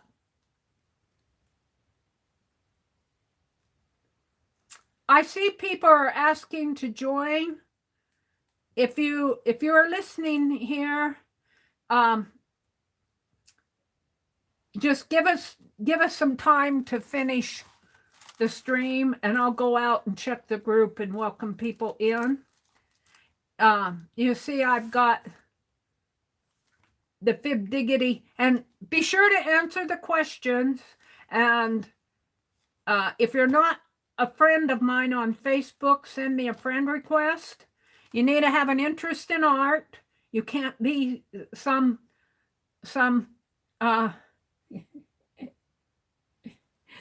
what can I say? Mechanic. I mean, mechanics are good, but they're not, this is an art stream. And you have to have an interest in art, and you have to agree to abide by the general guidelines and Facebook's guidelines. And read the guidelines. Read the guidelines. And after the stream is over, I'm going to go until 10 o'clock. After the stream is over, if Arlene and Lala or Diana doesn't catch them, I'll go back and welcome everybody in.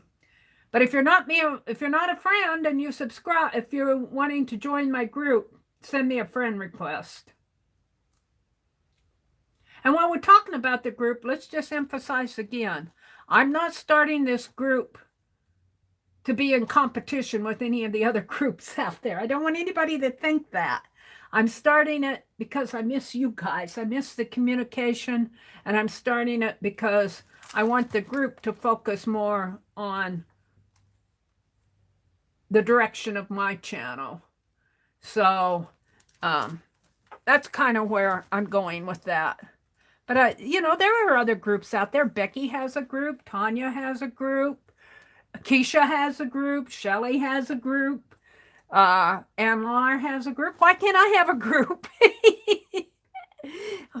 Well, mostly I never had a group because I never had the time.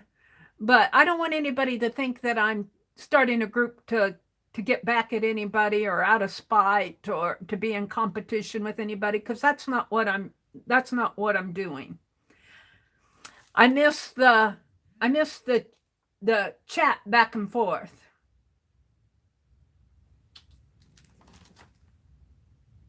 Hi, Terry. Oh, she's saying goodbye.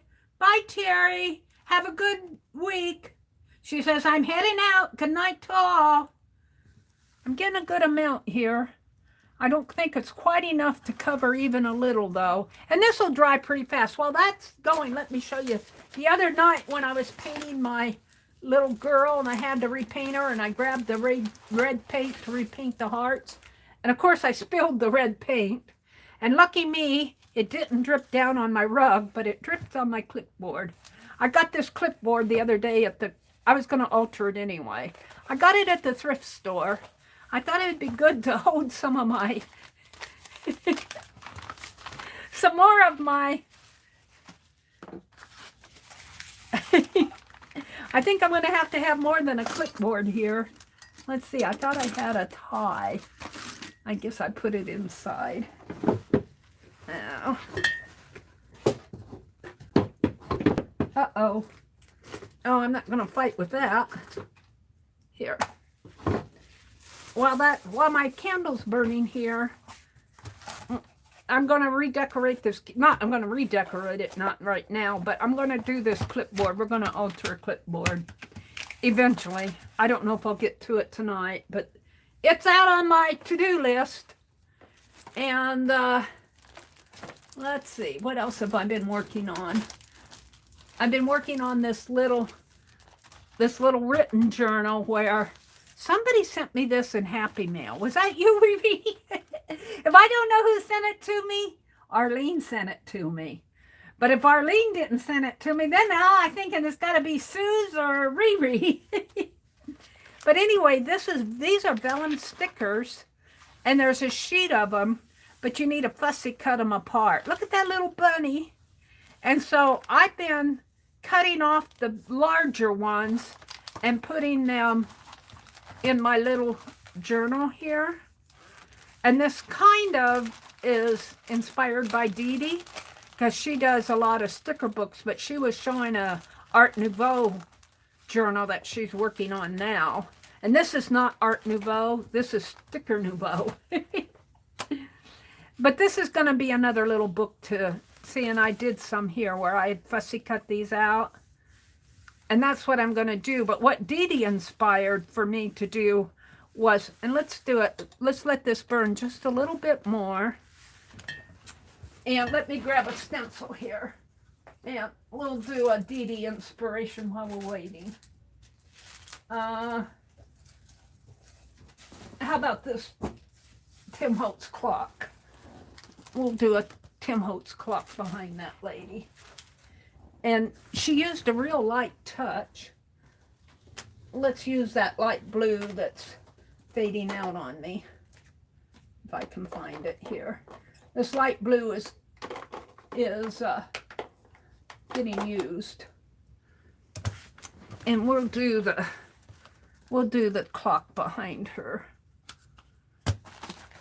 But this is I think Dee Dee used kind of fan shapes on her page she was doing the other day, Wednesday.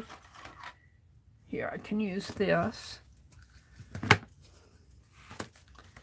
And now I'm not going to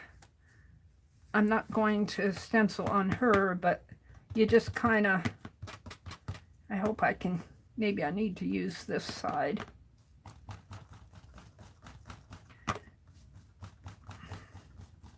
And this ink is getting used up. This ink is getting used.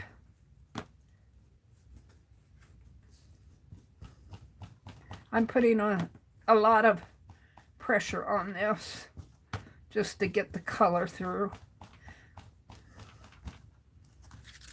There, so you kind of get a shape behind there. Let's do another one. Maybe this.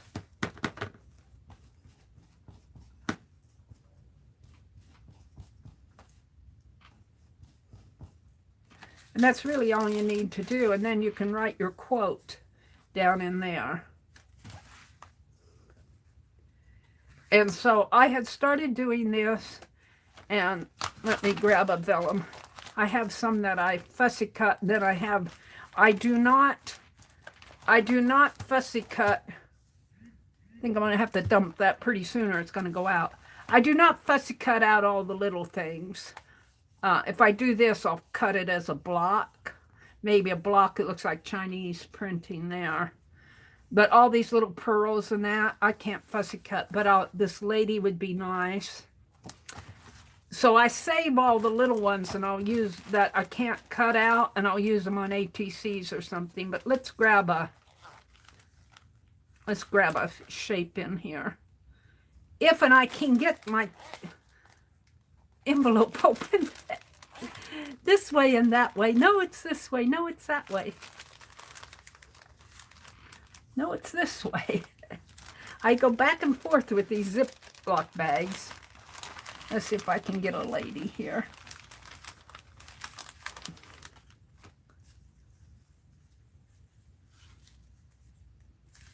Well,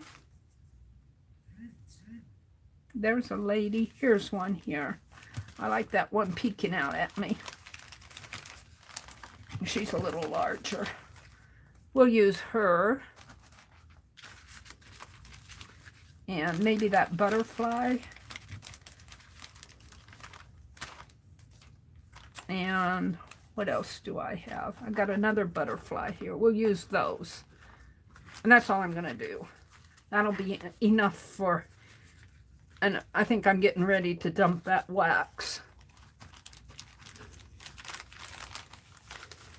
But see, I just throw the ones I fussy cut here, and then all my ones that are just scrappy pieces. That says no.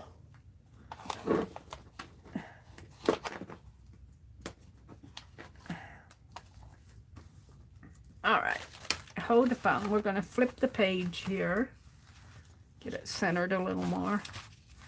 And we're going to put, where's my lady? We're going to put her right here. And I have found on these, if I just stick my pen in and get it between the release paper and the sticker, and if you can't, you might tear it too, and it gives you a little tag, but sometimes if you just get it in between them and pull back on it, pull, you can kind of, sometimes you have to tear it to get a, what you're wanting to do is to get a tab in there, a little pull tab, and then it comes right up. Sometimes these stickers are hard to get the release paper off of. And we're just going to put her down there. Oh, I like her. And see, I can save that. I could put that on there if I inked and make a mask. Oh, let's do the no. What happened to my no? Come on, I wanted the no. Oh, we'll do this.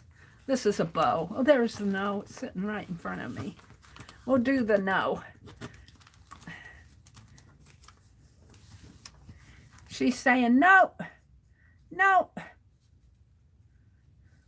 Whoops. See, now there, I poked my needle all the way through. You don't want to do that. You're going to get your pen or whatever you're using between the release paper and the sticker and just pull, and there you go. We get a no. May I have a no? No. Did you spend money uselessly this week? No. Did you get everything done? No. Are you rich? No.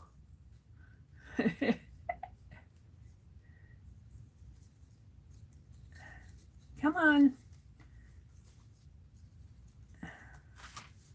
We'll give her a butterfly. Let's see. Maybe I'll put the butterfly over here.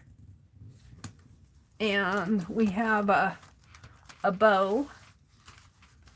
Let's hang the bow. Let's hang the bow right there.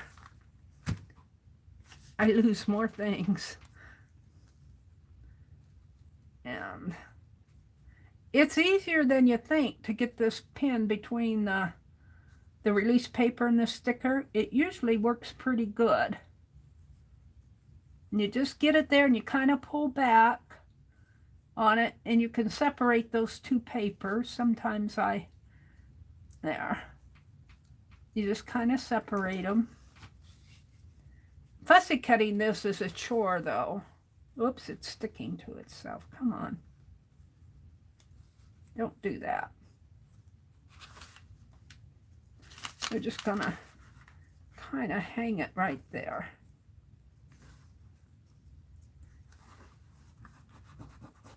There we go. And let's do a little clock. Now maybe I'll do it down in here. Let's take and put that there. And then I'll write in there whatever I want to write.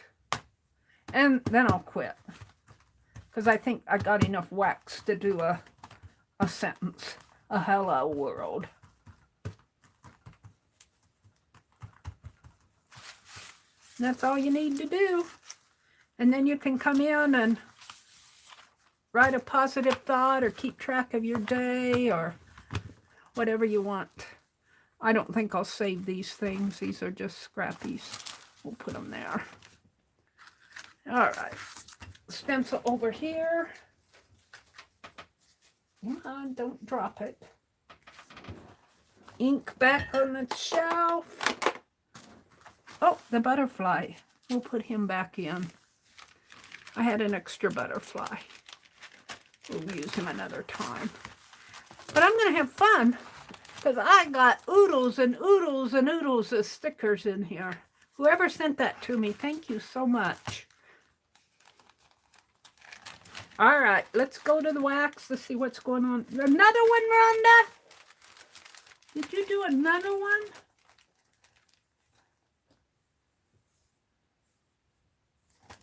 Did I get that one? Or was that just it's hard for me to see.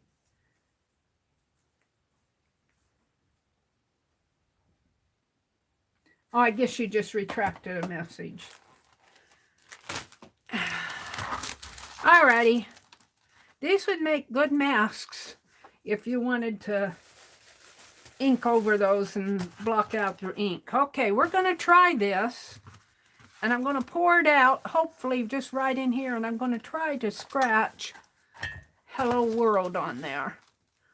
And let's dump it this way. And hopefully I might have to, because my desk slants a little, I might have to blow it out and pour it. Might be a better thing to do. And let's dump my wax on there. And I'm going to smooth it out. That's why I put the wax paper on. And I'm going to try to make a wax. Uh-oh. This is not going to work so good.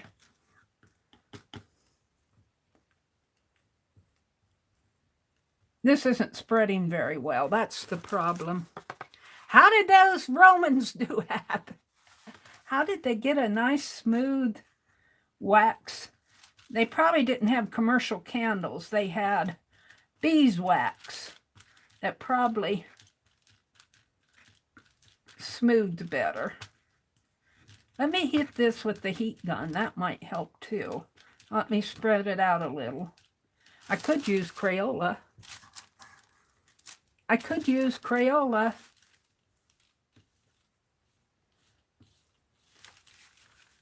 It's just oozing, oily.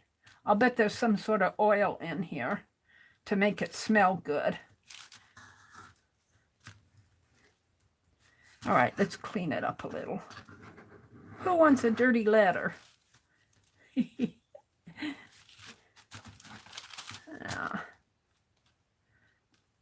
I imagine their letters were much neater than this. It'd be interesting to know how they actually did it, wouldn't it? Wouldn't that be interesting to know how they made their wax tablet to write on?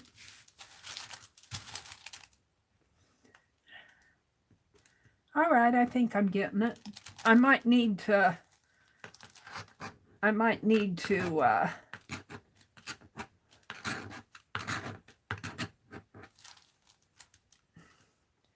smooth it a little bit more.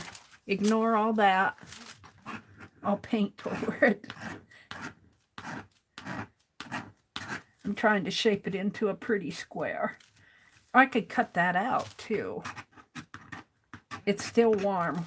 That's why I'm able to shape it.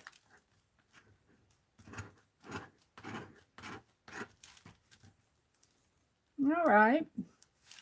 We're getting there.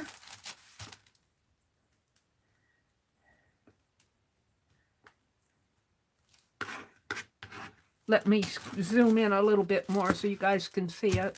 I don't think I'll do any more melting wax. You can relax. I put the lid on my candle. Let me zoom in so you can see better. Zoom way in. Whoa, that's zoomed in. You peeked, Angie. She blew the candle out. You can come, Angie. I blew the candle out. It's still warm.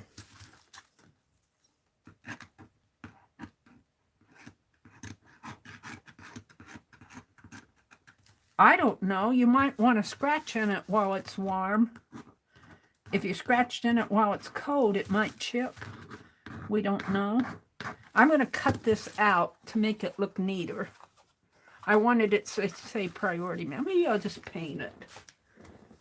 Maybe I'll just paint it to cover up the sloppiness. Let's make it a pretty color. Gold? I don't know if I want to put my gold on there. How about a bright blue? Just for the fun of it. Let me get it in the center here. We're going to let this cool a little bit more. It's still warm. I'm going to cover up my mess.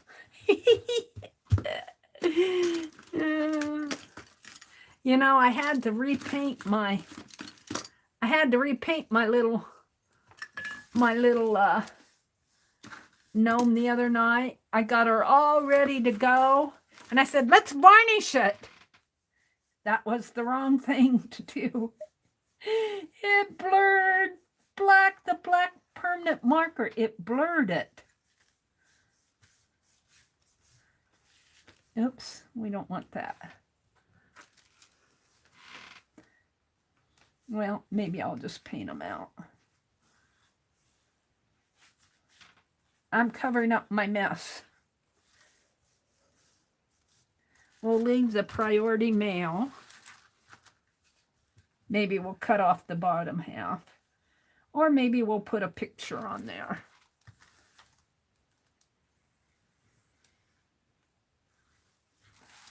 Are you guys curious about if that Hello World's going to show up there? I'm curious. Oops. Well, I guess I'll paint it out. Because I missed. I wasn't concentrating.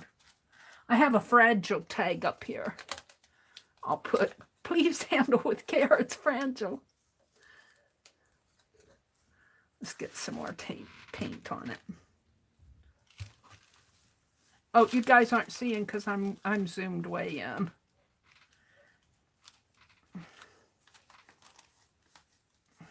I'm playing. I'm waiting for my wax to cool off a little.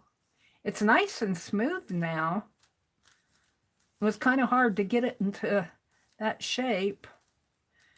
And I imagine again that the Romans and the Greeks had beeswax. But they had tablets. They said they had wax tablets. And I can't imagine writing a letter. It was probably like a one-page deal. They'd write the letter in wax, and then the person would get it, and he'd melt it down. I wouldn't want to melt my letter down. I want to keep it for fodder, collage fodder. They melt it down, and then they reply on the same tablet. Like an invitation. Can you come to my stream tonight? No.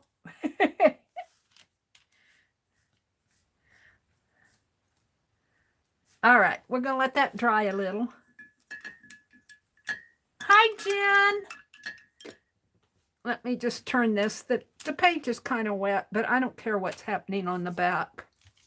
We'll just let that dry. Can you guys see it? Yeah, you guys can see it. It's got a little, when I put my brush back in the water, I hate a wet brush. Oh, my towels. I put my towels under my desk. Did I?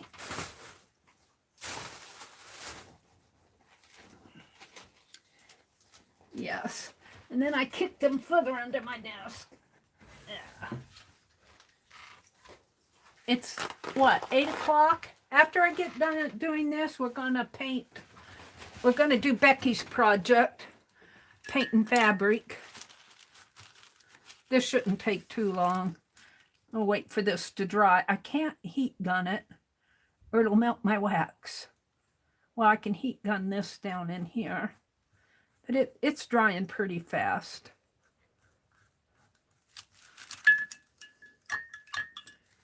All right, let's heat gun this part. Oh, and I dropped my heat gun the other day. I don't know if I can get to it. Oh, Meri, Meri, Meri. Let me stand up and gently move my cart. I guess we're not going to heat gun it.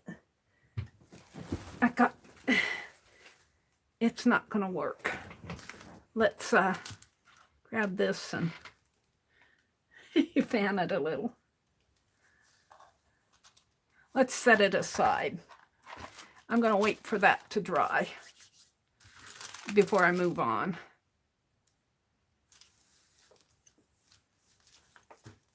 Got wax on my palette knife. Well, it's not hurting it. It's just wax. It could be heat gun clean. While we're waiting for that to dry, let's play a little. I'll zoom out again with this candy box. This will just take a look. See, I put my hand on it. Yeah.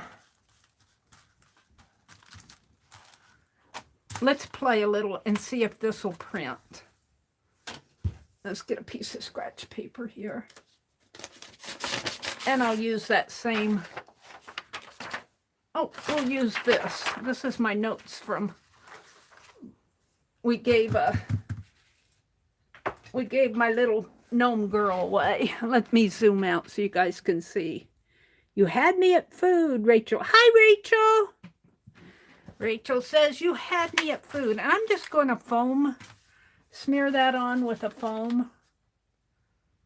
Find a one that's, well, here, this is a painty one. Let's cut that. Oh, dearie me, where is my scissors now? Honestly, Meri has more trouble keeping track of things. Let's cut this because it's stiff on the ends. These scissors need sharp. I don't know if I can sharpen these in the scissor sharpener because they got serrated. They're serrated here like the Tim Holtz. Not the blade part, but this part in here. I don't know if I can sharpen those. Interesting. They're pretty dull. All right. Enough, Meri. We're going to play with the heart. We're going to put a little bit of paint out here. Let's tear off a piece here. Put a little paint on this. I'm going to see if this will stamp. This is a candy Russell Stover candy box. The lining of it.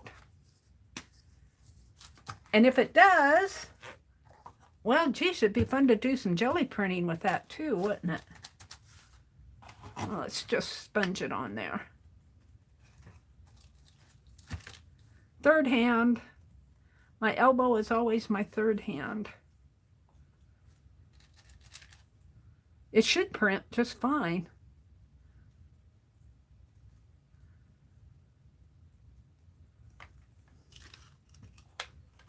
Where the I got my left hand. Let's put it in my right hand.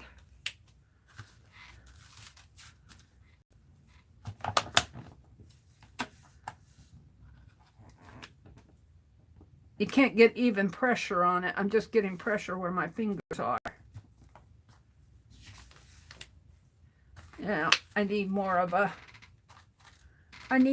a surface on here to put this on with. Let's try it with my left hand.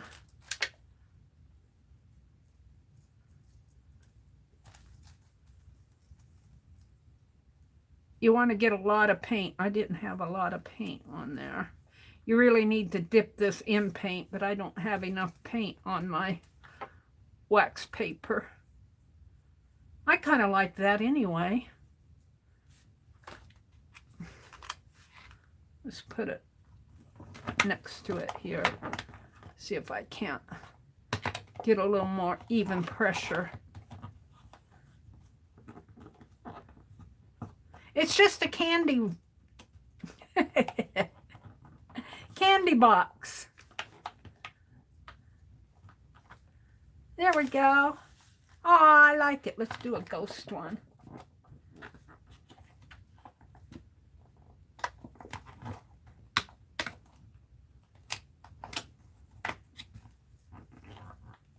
Oh, that's a ghost one, all right.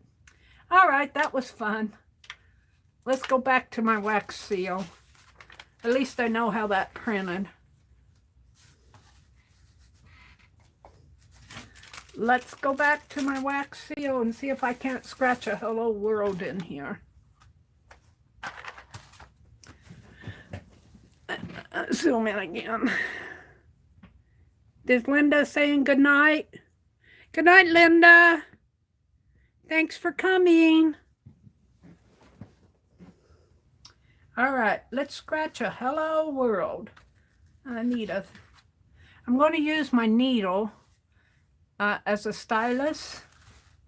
It's still kind of wet. I'm going to use my napkin here to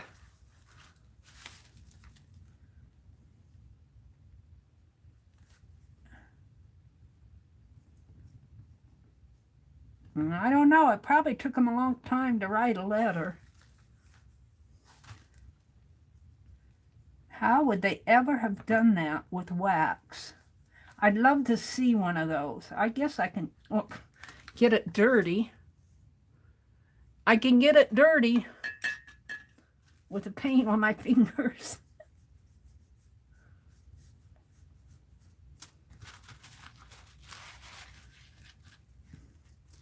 Can you see the scratch I made? And it was white underneath. How would they ever have done that? Oh, there it goes. I'm doing the H. We might just get H-E-L-L out of it.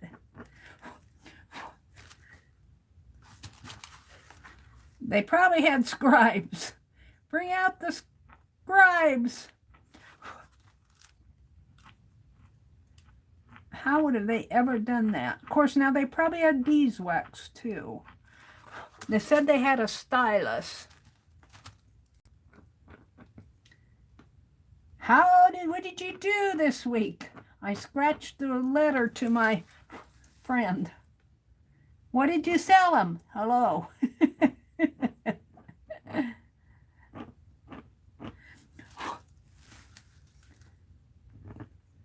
And then if you remelt it, you'd probably have to have more wax on there because I'm blowing away the chips. I would love to see an example of a letter that they wrote. Can you imagine doing an entire letter on a tablet? I mean, I'm talking about a word letter. I got the letter H.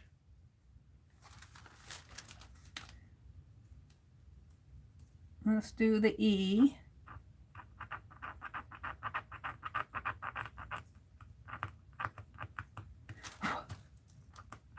It's taking a while.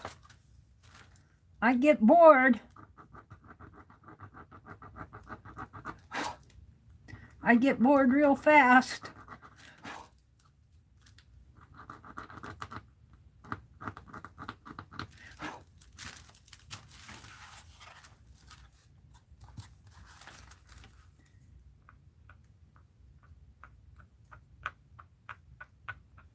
Maybe they had a shorthand, you know. I don't know what the Roman writing was. Probably, well, Greek writing would be different. Maybe they used a lot of symbols. I don't know. Roman, though, I think we could probably, can't we read Roman writing?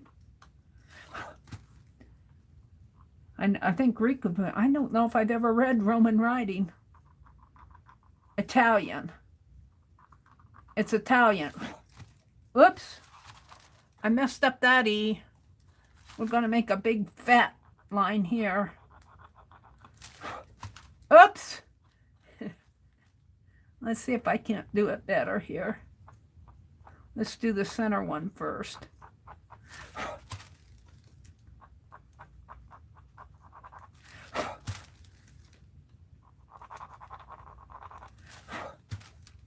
I think I heard my brother come in. It's getting late. I hope he's home. I don't like for him to be driving after dark. He's too old. Oh, look. And let's paint it on there. I smooched out there. I guess if they make a mistake, they would remelt it. Well, I got the H on there, but I goofed. I goofed in there. I goofed. The E is not good. I would not make a good scribe. Don't hire me to write the hello world for you. I'm reaching here for my heat gun. I don't know where it went. Here it is. Let's see if I can melt this a little. I don't know if that'll work. Yeah. It's like wrapping around my...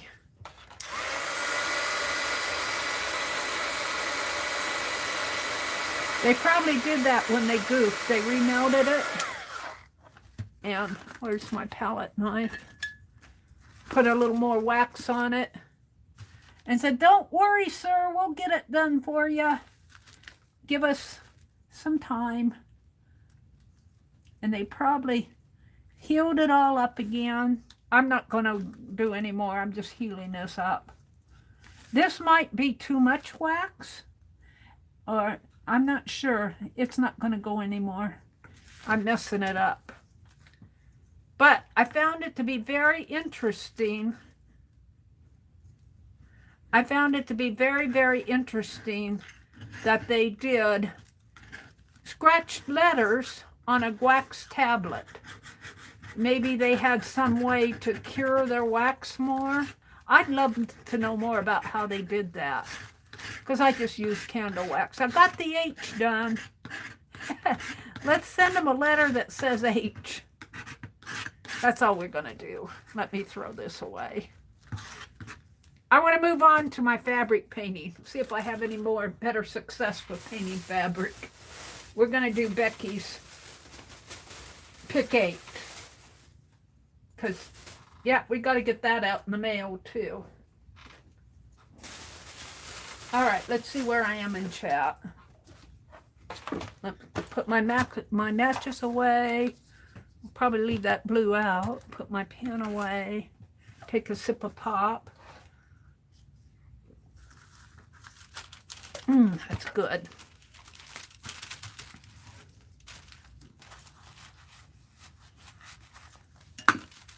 All right, we'll throw all this away.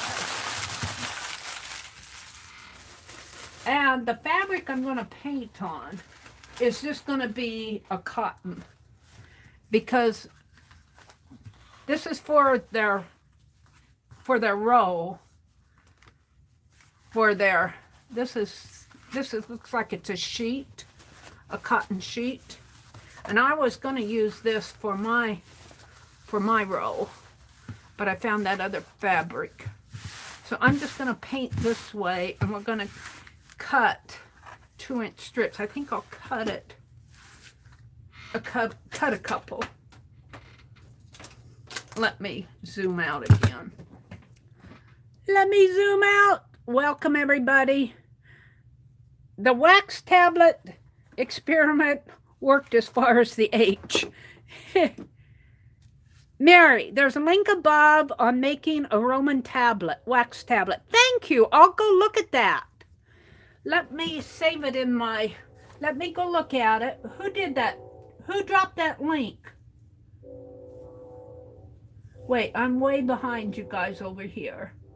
Let me report this person. Thank you, Rhonda, for whacking the trolls for me tonight. Let me report him.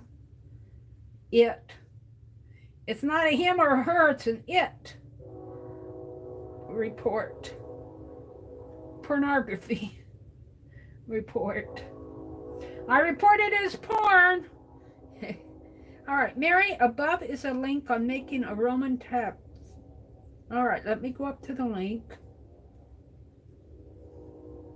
I don't see a link. How far up above is it? Holly says, Lala, have you moved to New York? Holly, Angie said she's going to watch. I don't see a link. Is it way up above?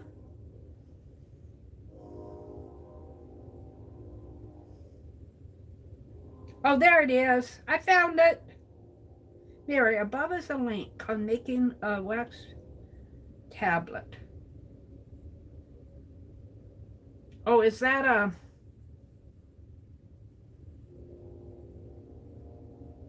How to make a wax tablet. All right. All right, I just watched the beginning of it so that I have it in my watch history. Let me go back into my live stream now. Hold the phone. I got to get back into my live stream to where you guys are. Hold the phone. Hold the phone. Oh, there you are. Oh, and of course I get an ad. Thank you, Rhonda. Holly, got that last one. Oh, Holly got the last one. Thank you, Holly. Thank you so much.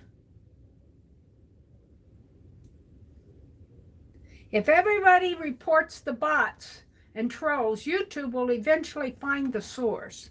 Yeah, I think YouTube is smart enough to track them down. I think they're smart enough to track them down. And you know, if they report the same bot in more than one stream, like they hit me with it and they hit somebody else with it, and eventually YouTube will figure that out. And they'll have to, I think they can probably track them down with their ISP, even though they can change ISPs too. But I would think you would be able to trace down who had what ISP when. I think these telephone company or these telecommunications companies have more records than we give them credit for. I think they know. Let's put it this way. If it was a good person like that, who they were like us, that they were tracking down, they would be able to do it. I'm trying to get this stuff out from underneath my desk here. All right, the base, I think the first color, I'm going to do 2 of them here, so I have plenty of room for 2-inch squares. And I'm not going to gesso. I'm not going to gesso the background. I'm going to use my ink tints on this. I'm going to use my ink tints. So, it'll be a it won't be an opaque. Well, it'll be opaque, but it won't be an acrylic base like acrylic paint. It'll be more like a watercolor on fabric. And the prompts, I have Becky's prompts here in that little book. Wherever I put that, right here. Hold on, let's get to Becky's prompt. The first prompt was red, I think. She gave us 8 prompts. I have them written down. Add red. And then purple dots. Stencil orange. Circles. Green circles. Add lace, add ribbon. And then fabric prompts. And gold.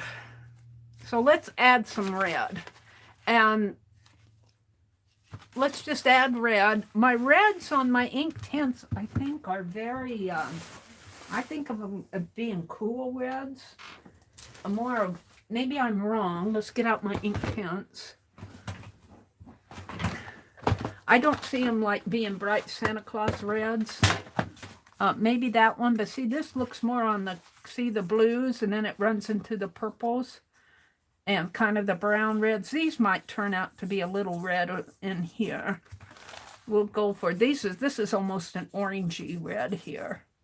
Maybe this one and that one. So I'm going to go for those two.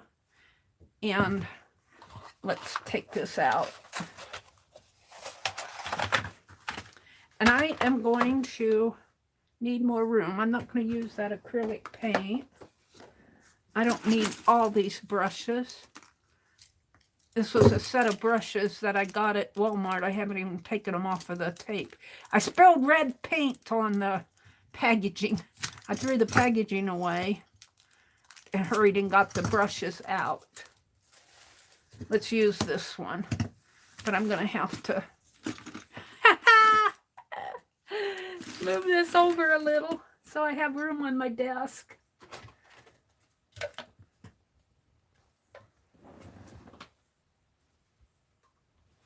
Take a swallow of pop. So I want this so that they can stitch on it fairly easy. And I think what Becky did was she did a square and then she added a little heart as a embellishment off the, oh my goodness, I don't have room for anything here. I could use some red ink. Maybe we'll use that too. Take Becky. I need to wash Becky's mug rub there. It's getting its wear and tear. And I'm going to pour some clean water. What I do is I pour clean water into this little thing, and then when it gets dirty, I have a dirty water mug, a jug, paint jar. All right, I have to take my water off of here too. Oh, and Penelope, you just jumped on the floor, Penelope. Why did you do that? I'll run over you with my chair if you stay there. Oh, no. I did run over her with my chair. I'm pulling her hair out. She says, ouch! Quit pulling my hair. All right, talking to my doll. Let's pull this way. I need room. I'm trying to get set up here. And I'll have to even these out. But I think I can get at least 2 rows of 2-inch squares out of there. And I'm just trading with Becky. There's not a swap with anybody. And this is a new brush, so it's kind of got those new brushes, this is a new brush, and the bristles are always, I haven't used this brush, and they always are stiff. It's like they glue them shut. I haven't used them. They're all brand new.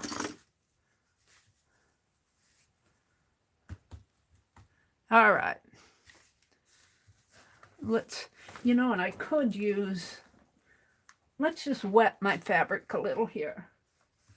Let's just wet it.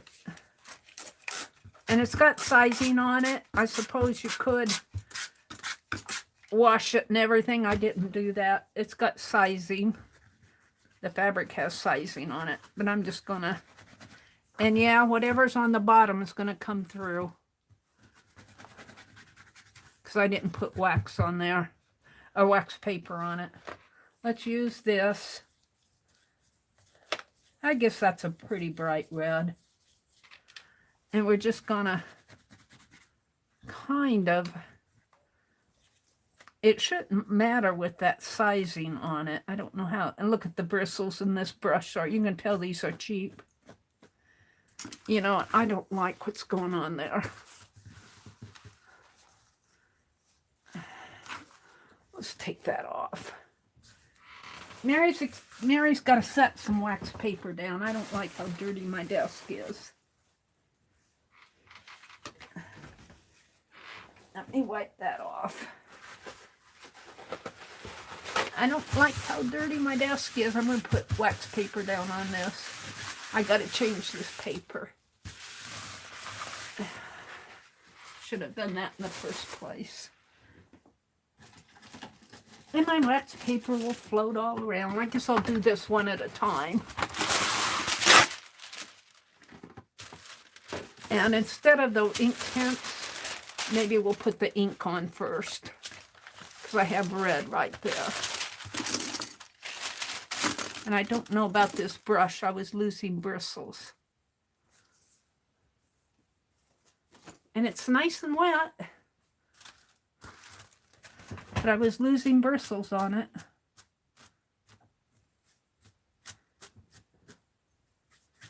Yeah. Cheap brushes. Let's put them over here and get a different brush.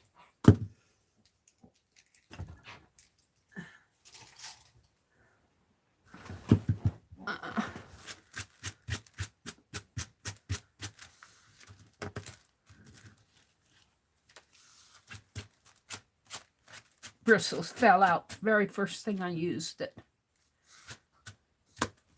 That's what you get when you buy cheap brushes. All right, let's wet this a little more. Meri's playing. I'm going to put ink on this and then dry it. This is the Paint on Fabric Pick 8 that Becky did the other day. I had a laugh at Rosemary the other night. She said, that poor girl. She's talking about me. She never knows where she's going with this stuff. But it always turns out. She says it always turns out. Look at that. Coming through the... Isn't that interesting? Why is it doing that? Look at that design coming through there. I don't know what that's from. Look. I wonder what that's from. All those, can you guys see those lines? I see dark squiggle lines on that. Hi, Ellie Key. Angie says she's still here. Lala said good night. Good night, Mary. Allie K, I'm working on Becky's fabric painting, her Pick 8 that she did the other day in her group. And if you have an ink dropper like this and it stops up, you can't get stuff out, take your pen, just like you would on your fine liner, and stick your pen in there because it gets clogged up in the nozzle, and just kind of swish it around. And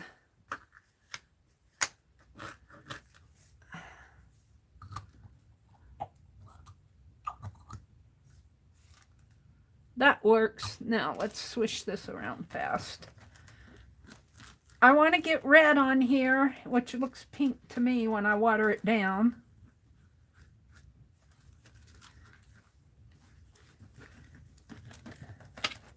And it's wet. It's a wet piece of fabric. We might put some more on there.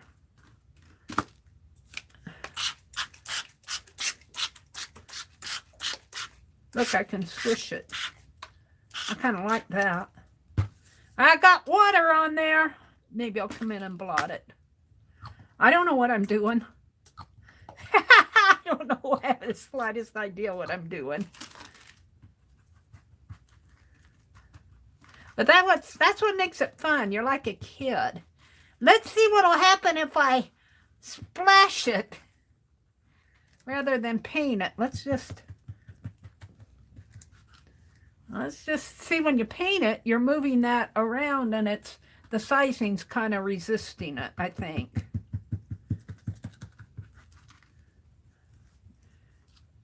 We just want sort of a red background, and it's wet. It's very, very wet. All right, now I'm going to leave it like that. We'll put my brush in there, and then I'm just going to take and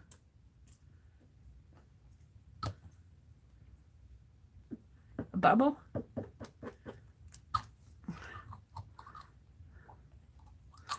Becky says, I don't know how she's going to work on that. I got several bottles of red ink. I don't know how I got so many bottles of red ink. All right, we'll stop. Well, how those bubbles. Bubble, bubble, toil and trouble. Let's hit it with the heat gun and see what happens. Now, this might look a little white in there to you, but it's really a light red in there. I don't know what you're seeing. The way the light hits it in my tablet, it looks white. Let's see if I can dry this a little.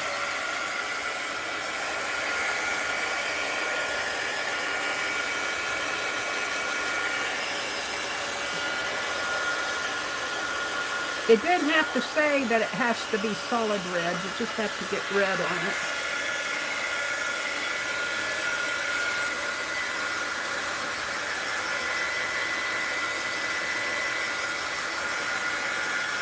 I don't think my ink tints work. I needed a gesso background for that ink tints to work. It just didn't show up at all.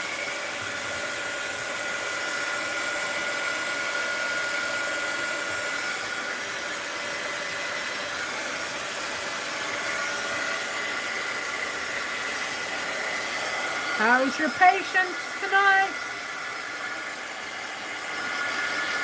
It looks like you know what you're doing. I don't know a thing that I'm doing, Jen. I have no idea. But it always turns out, I'm following the prompts. The first prompt was red.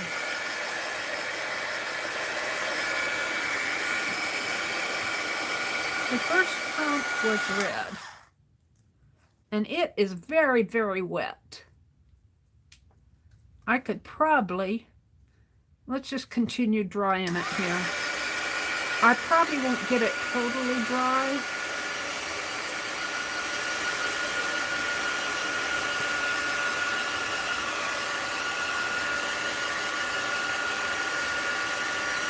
Get it dry enough to work on.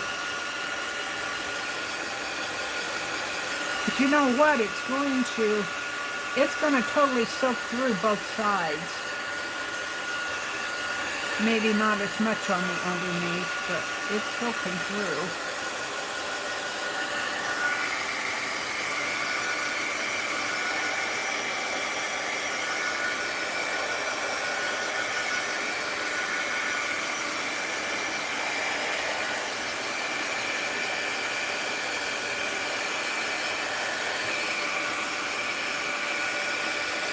Maybe I won't do two pieces because I'm just trading with Becky. It isn't like we're doing, oh, am I buffering? Oh, I was just buffering on my tablet. Am I still going? Yeah, I'm still going. What does my time say? 90%.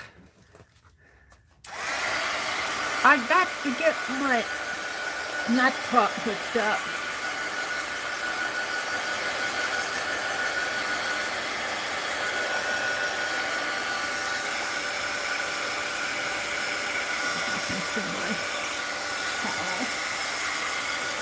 I just want to get it dry enough to work on. Let's get in there. I need 10 hands. I need 10 hands.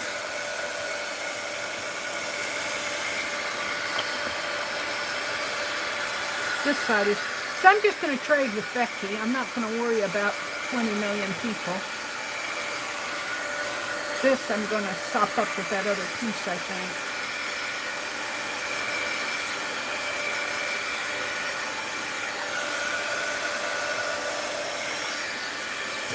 this way.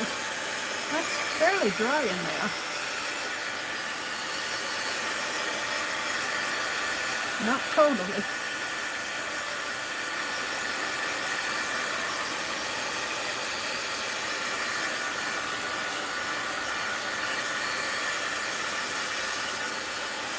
I got it terribly wet.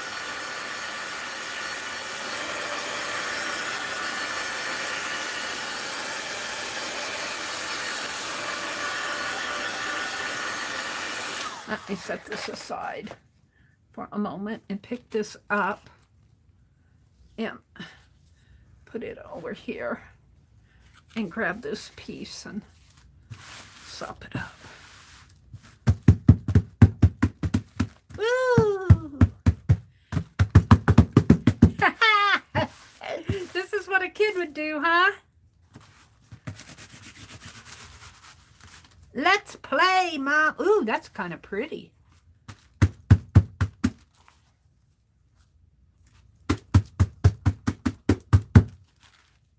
I'm kind of liking that.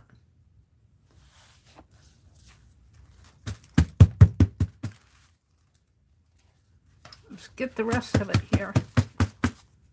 All right, we'll put that aside and just let it dry. I like that, though. Kind of looks like somebody got into a fight. Got the worst end of the bargain. Okay, now let's come back here and maybe I'm happier with this than this is the right side here, but it's still pretty wet. But I thought if I'd get the underneath, it would help this dry better. And this didn't get much on it here. I'll probably cut that off.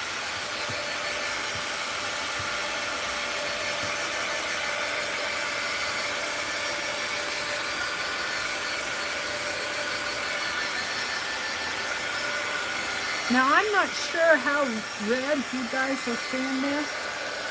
I'm seeing some nice red happening here. Lighter in here, but it's not white. I think the light kind of bops off. It's a lighter color.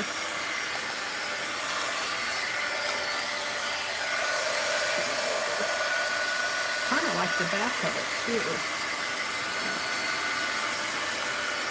I kind of like this area in here, but let's try it.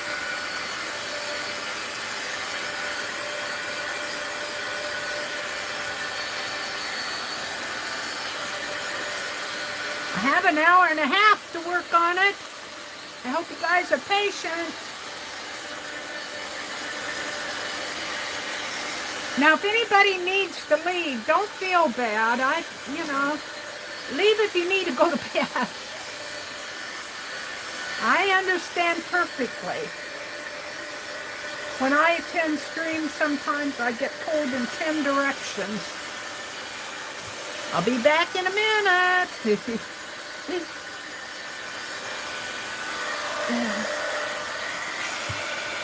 Oh, I think I'm happy. Let's get these ink tints off of here for a minute. They're in my way. I don't know if I'm going to use the rest of these. I'm not really liking how they go on that fabric.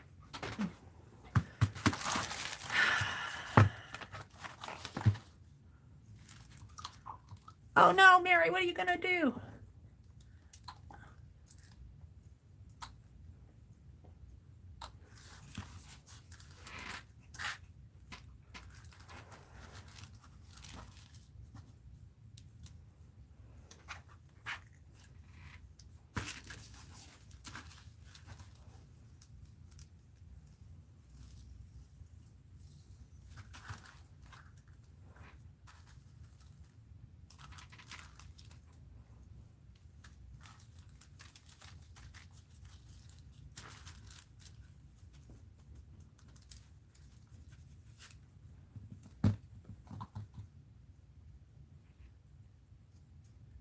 Wants to blow bubble. Blowing bubbles.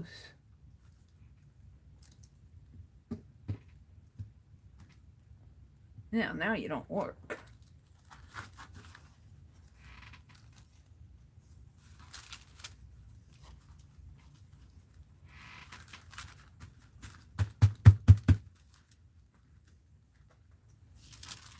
Ooh.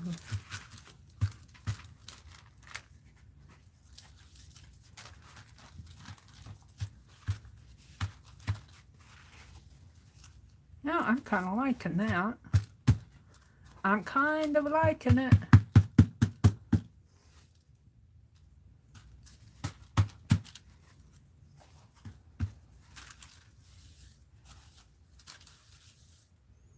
All right, let's just set it up here and grab this other piece and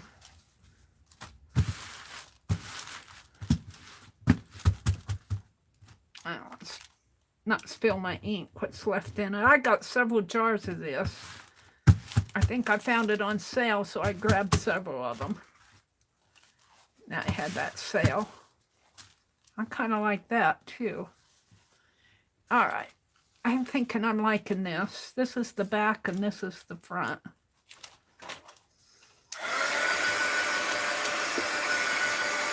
Let's give it another dry.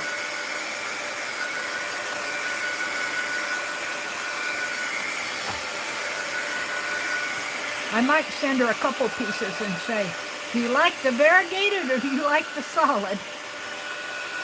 So I'll have more than enough. We'll see what else happens to this. This is just the first prompt, red. I'm about done with it because my hands are red.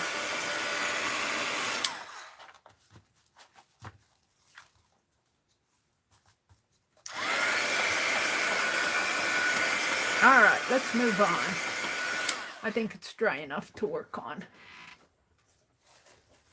Let me look at chat a minute. That looks like Kool-Aid. Kool-Aid, it's ink. It's FW ink grade.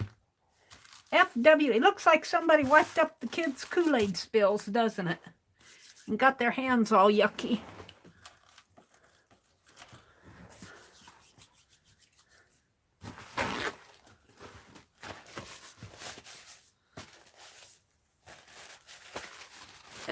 Hold it, let me get a little of the yuck off my fingers, or at least make it feel better. Thin bubble by the, see? Wait, my bangs are in my eyes. Allie, Rachel, did I say hello to you, Rachel? I think I'd said it in passing. Hi, Rachel, thanks for peeking in. Allie, I think Meri may be a pretty shade of pink this week after playing in the ink. Oh, Rachel. It looks like an interesting batik. Well, this is the first layer. I like the back side. I really do like this side a lot better. I love this area in here. So let's turn it over and hopefully I won't mess that up too much. Let's see what's next. The next prompt, because I didn't get all these colors. Red and orange. Red and purple. Purple dots. All right. All right. We'll do purple dots. Becky sent me purple. And I was watching her, and she used the back of a pen, I think. A pencil eraser. Is that what she used? Let's see where's the purple that Becky sent me. I may not be able to find it, but I've got other purple here. Here's some violet. That didn't come from Becky. She sent me some pretty purple. Let me look. I didn't come prepared to do this. I always have to hunt. Sorry, is this it?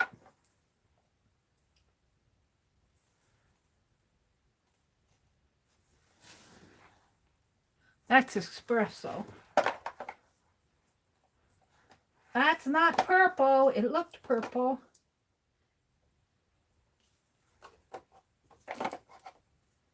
Let me look. I remember saying I don't have purple. I don't have pink. So Becky sent me both purple and pink. Is this it? That's espresso again. What did I do with the purple?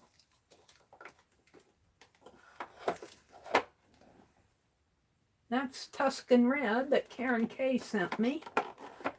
That's red, red, blue. Hold it. You'd think I'd be more organized if I stream like this. But no. I have to look around for my paints. I can do purple, sure. Well, you know, I had some purple. Did I use that off? That's nutmeg. I had that purple out the other day using it.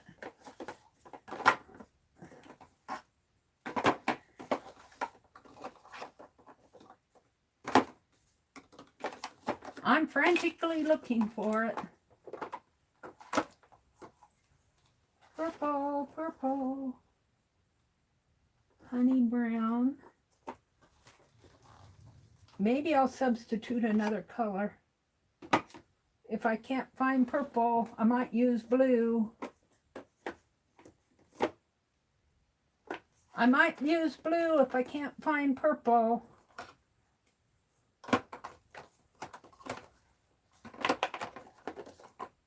I don't know why I don't put that in a special spot, because Becky sent it to me. Is that it? No. All you guys are hearing me is mumble. You just hear me mumbling.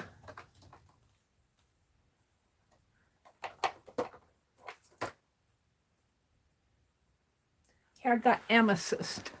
Can we call amethyst purple? Can we call that purple amethyst? Let's see what color it is. Where's my paper here? It's kind of a silvery color.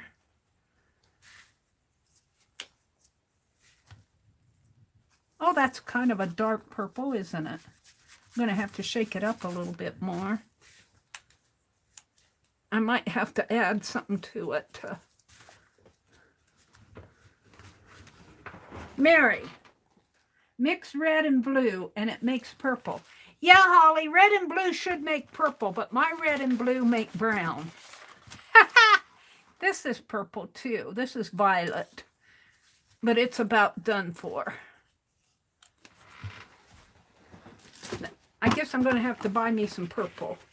Don't send me purple.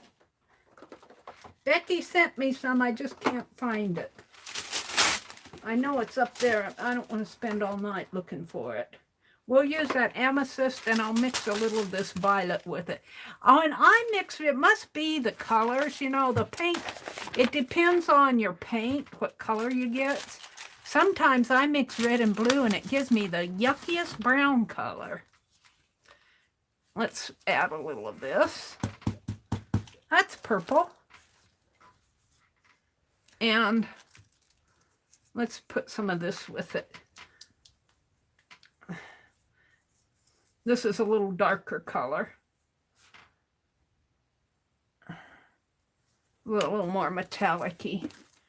And Becky used a pencil with an eraser, I believe. I don't know if I have that, but I have this white gel pen thing here. Let's test some out here.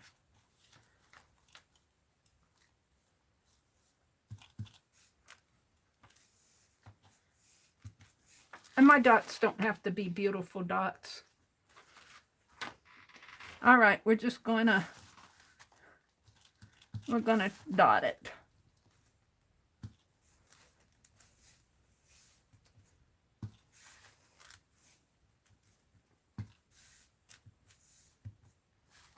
It's kind of a gray purple, but it is purple.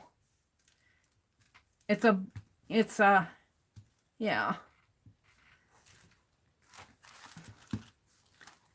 It's not my favorite color.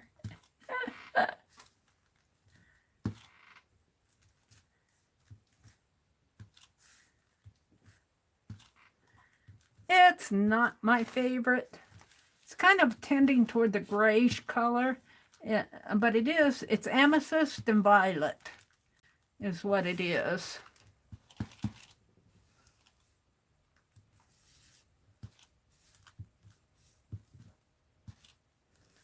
And I guess I'm using quite a few dots on here.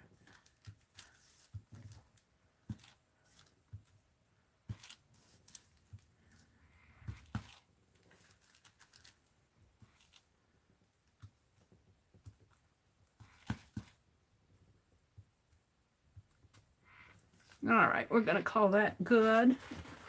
And let's wipe my pen off. All right, while that's drying, let's take and smear that paint in my journal. I got all these books out here on the floor. Reach. Let's just take this very carefully and put it up there. And if she doesn't like the front, she can use the back. I'm gonna smear this in my journal on one of these pages.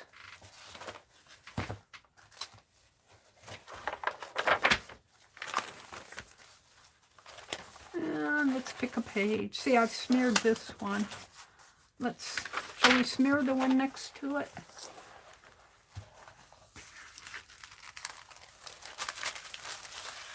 See, it is a purple color.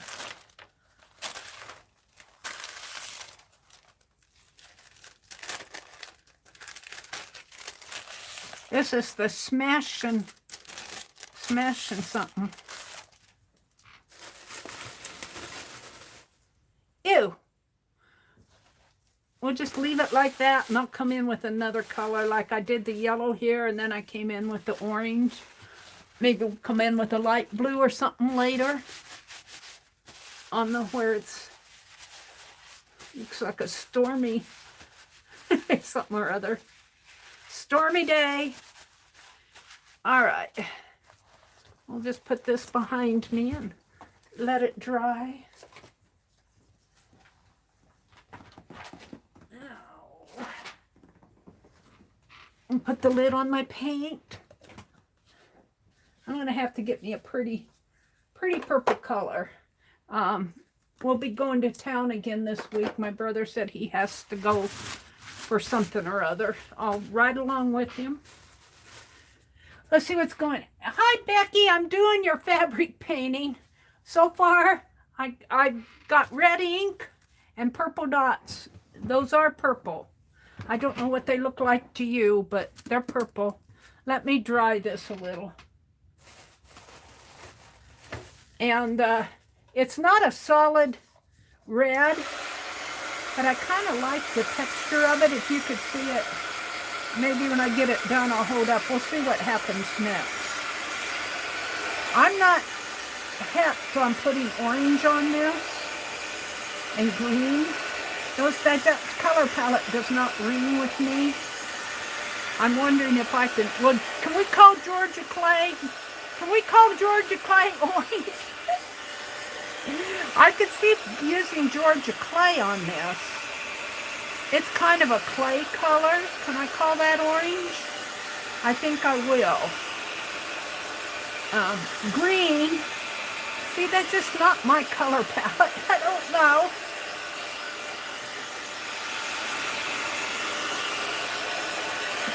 And you don't have to put it everywhere. I don't mind the red and the purple dots. The thicker the paint, the harder to stitch through. Oh, well, good. Then it's going to be easy to stitch through this. Let me dry it a little bit more. It's still, this is just a cotton sheeting, a white sheet. It must be a high count. It looks like it might be a 400 count sheet. Maybe not quite that high.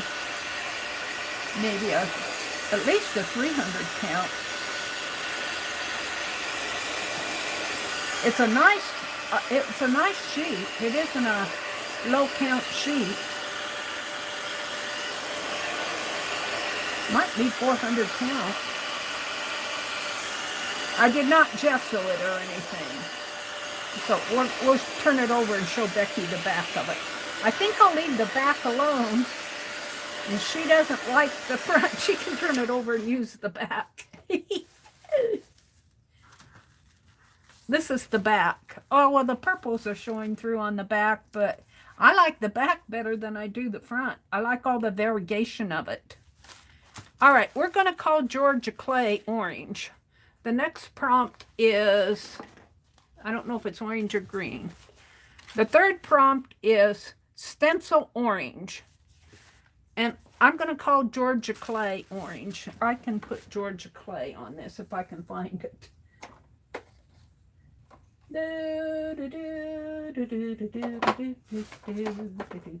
Can I use gold? We'll save our gold out. That's one of the prompts. Ripe tomato. I'll probably run across the purple. I did. Here's the purple that Becky sent. I'm going to save it and put it with the pink. Let's put it up there with the pink. Let's put it up there with the pink so I know exactly where it's at. I have a special spot for it, a safe place. Oh, there. And I'm looking for my Georgia Clay. See, it's always when I want it that I can't find them. Otherwise, they would be right in the way. Georgia Clay, where did you go? Where did you go?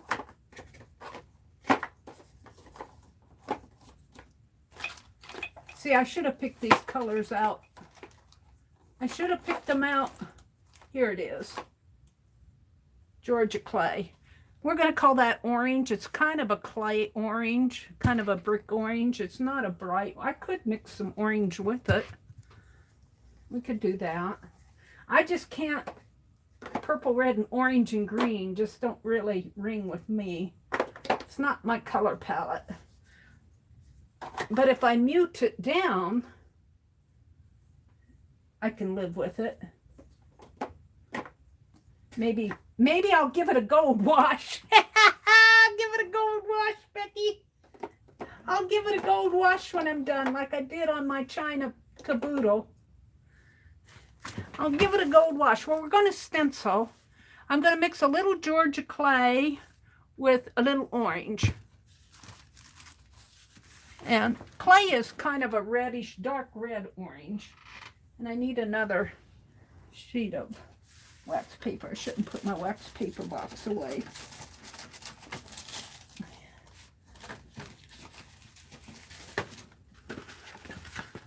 Because I throw it away.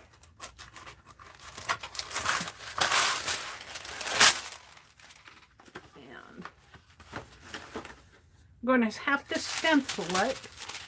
Let's just fold this in half. And let's cut this.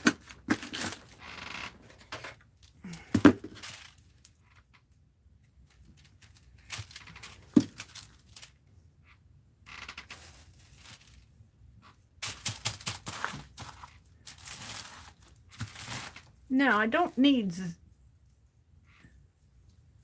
I haven't opened that yet.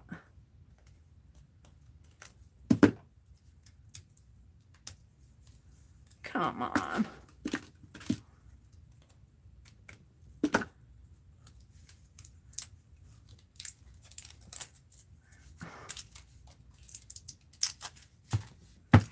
And I need to shake that up real good.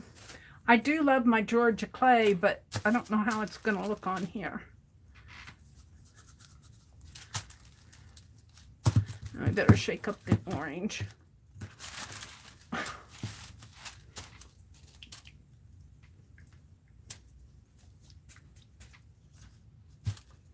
You should have seen me earlier, Becky. I was trying to do a wax tablet. And, oh yeah, I melted candle wax and scraped an H in it just fine. I was going to do Hello World. And I got the H and then the E started chipping away. Where's my palette knife? I had it out. What did I do with it? Let's mix this up a little.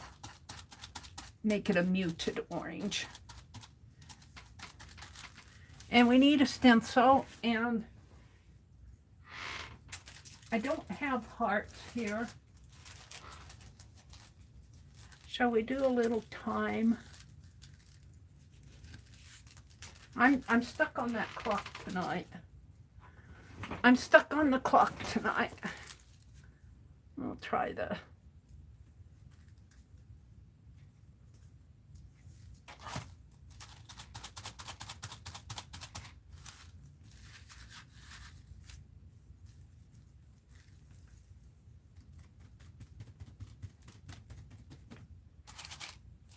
Try it in here first. What I might do is send this whole piece to Becky and say, you pick out the 2-inch square that you like best. I might just cut me off a little piece for safekeeping and send the rest to Becky and say, it's all yours, Becky. Ooh, I kind of like that though.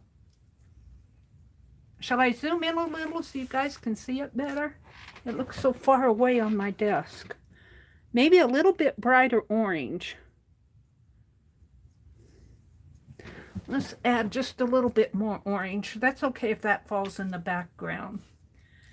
And we don't want to do a whole lot on it because, as Becky says, it's hard to... The more paint, the harder it is to stitch through. She made a very good point. So let's get the paint off my palette knife. And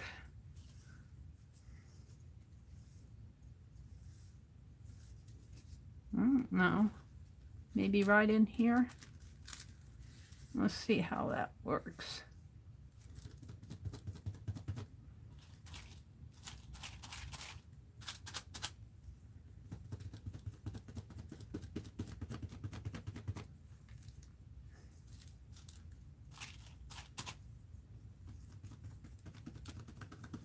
I don't think that's going to show up too good.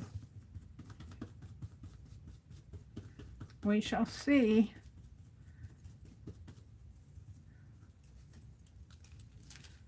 Yeah, it doesn't even show up. I can see it, but it's not blurred in there. It's just blending in. We need a darker color. Let's go back to the Georgia clay.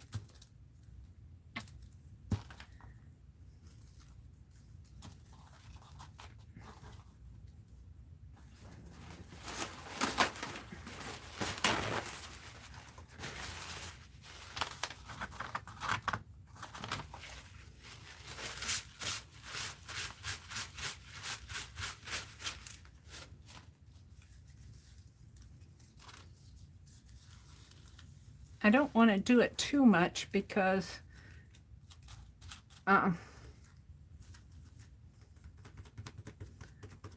I just don't want to get a whole bunch of paint on there.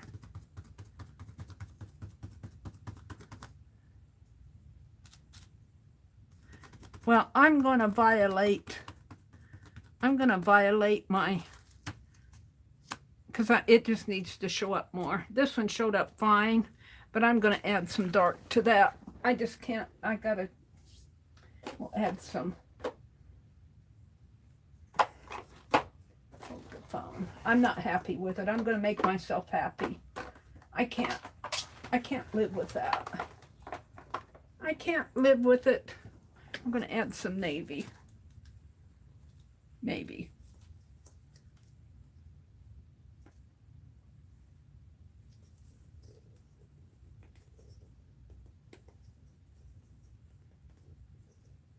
Get the plug out of there.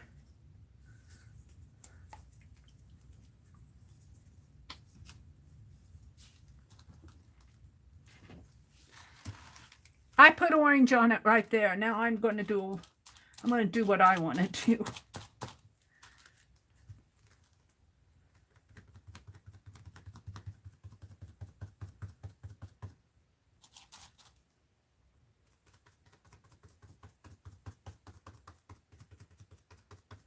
Meri's rebelling.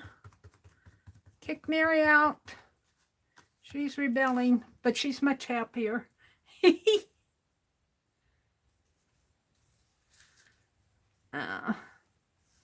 Let's do one right in here.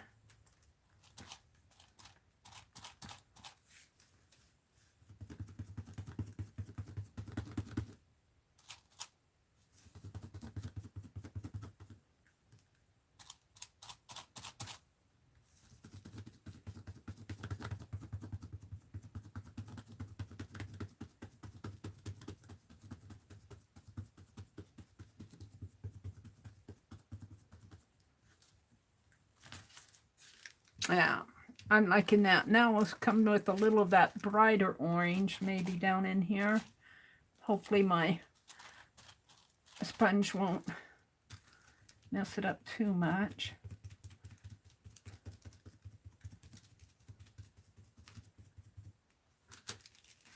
Yeah, see, you can't even see it on there. I'm going to leave that area. I'm going to leave this, some space in there. We're going to put one more off over here. I'm going to send this whole piece to Becky and let her choose what she wants. Because I got another piece over. I got another piece. She can cut out her own 2 square. She's better at cutting 2-inch squares than I am anyway. My prompts last Wednesday. Hi, Holly. Thank you for doing that for me. I'll report it here in a minute. Becky, you're going to get everything and you can pick what you want. You can pick what you want. I'm going to stop there. That's enough. That's enough. And let's take, while I'm at this, let's just set this aside. Let's do 2 for 1 here. I'll keep my part of this will be my page I'm doing in my journal, my smear page. I'm going to get my journal out again. I'm going to take that tie off. Let's just smear. Let's just do it with my palette knife. Oh, yeah.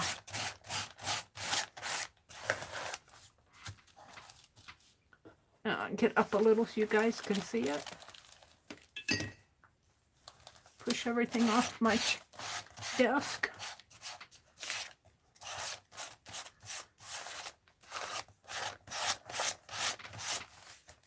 No paint goes to waste in my world. Now I could see a beautiful black and white picture on this. Maybe with some more gold.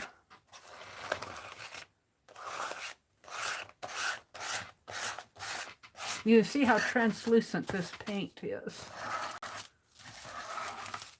Especially when you spread it thin like this.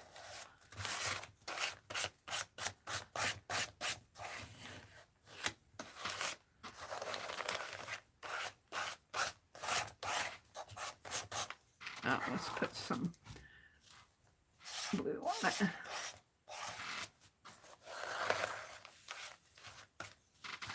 And call that done.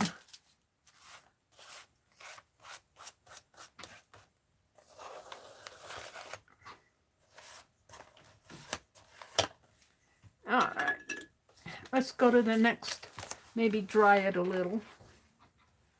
Dry the fabric, I mean. And go to the next prompt. I don't know, I'm kind of liking this now. It's kind of rubbing off on me. I wasn't so sure about it.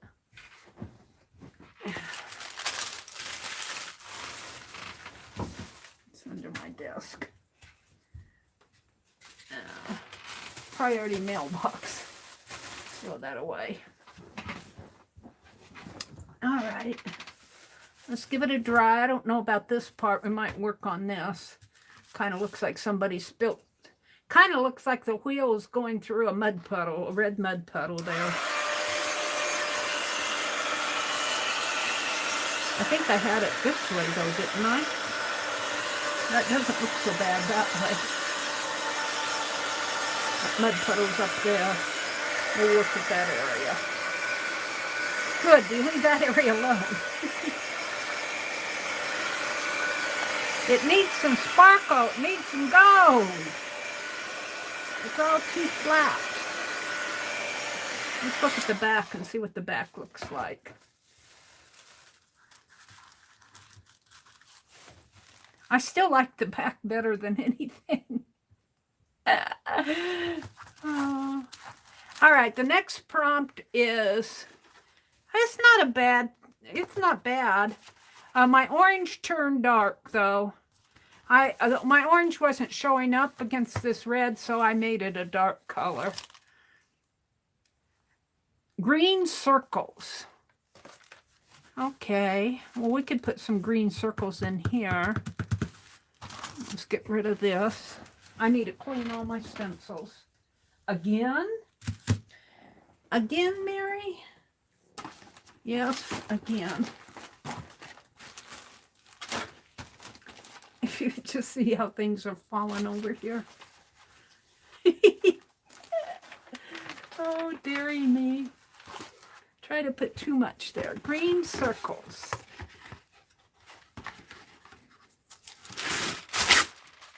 Green circles. We need a pretty green. How about that parakeet green? If I can find it. And I'm not thinking big circles. I'm thinking smaller circles, not tiny circles. Maybe about the size of my cap. Parakeet green. Where did you go? We got the darker green. We got the Bimini blue. She frantically hunts for the parakeet green. I had it out the other day. I was using it. We got a holly green. A festive green.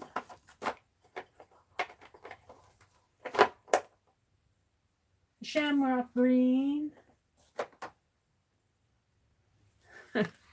Every color of green but the parakeet. It's got to be here. Sea breeze, that's kind of a greenish blue.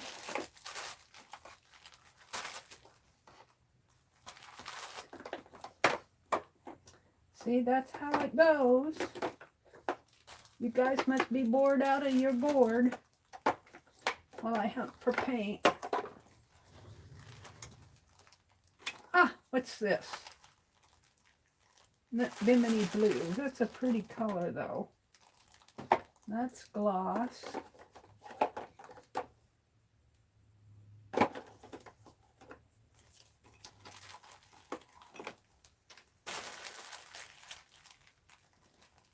Irish moss. That's kind of a pretty color. We'll use that since I can't put my hands on the parakeet.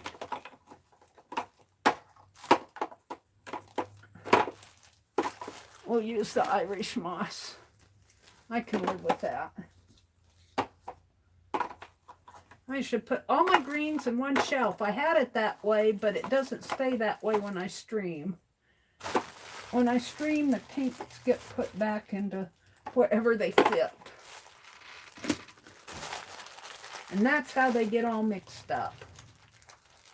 What's this?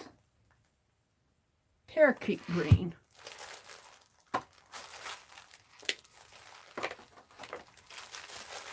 All right, hold on, one more. All right. So, what are we going to do with it? Circles.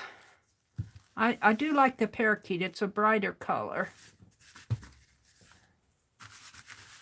And I think you can still stitch through this. It's not too stiff yet. It's firm, but it's you can still get a needle through that if I don't mess it up too much more. Let's do the pretty circles with what? What? How about the lid of this? Yeah. Spray bottle. Shake it up.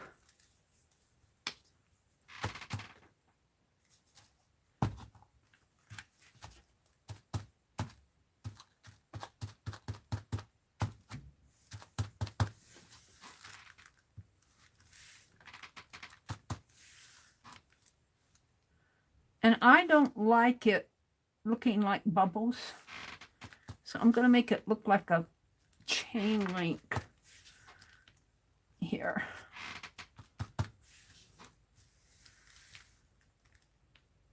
Let's do it.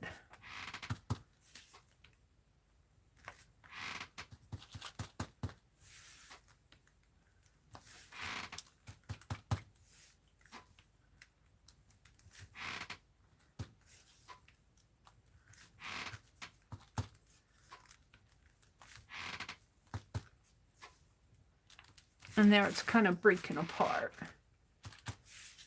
Let's put one in there and one there. I like that. And I don't want to mess this up too much. Let's put some maybe down in here.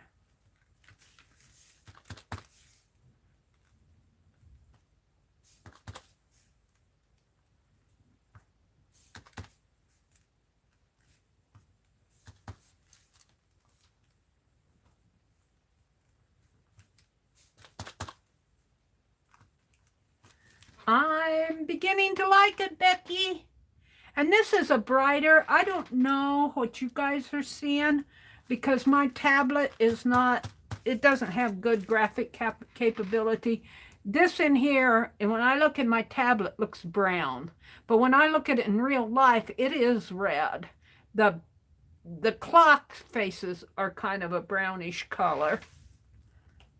Let's see. We're going to do more green, but I'm not sure where. I don't want to mess that area up. Let's do a little bit in here.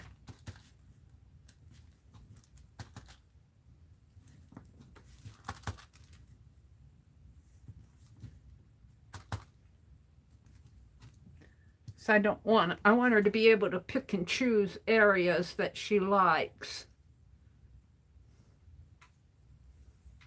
I think, what's the next prompt? The next prompt is, I gotta look and see. I'm cheating. Add lace. Ooh. Add lace. Black lace? Shall I give her some of that black lace that Riri sent me? I think I will. I'll send Riri. Riri might not be here. You still here, Riri? I'm gonna share some of that black lace with Becky. You're so generous to me. Let's pass it on. I think black lace would be pretty on this.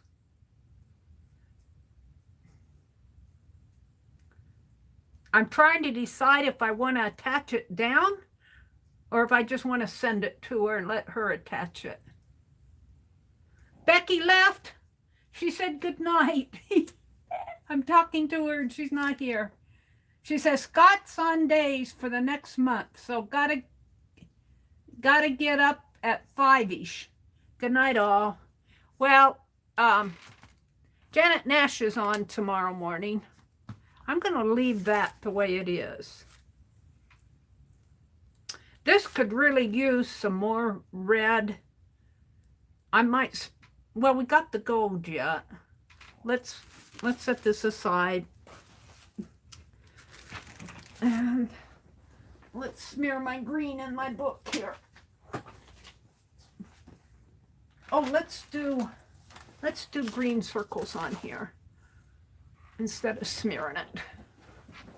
Let's just play. I got 45 minutes. We'll get this done in 45 minutes. And I can go faster here. I don't have to think about it so much.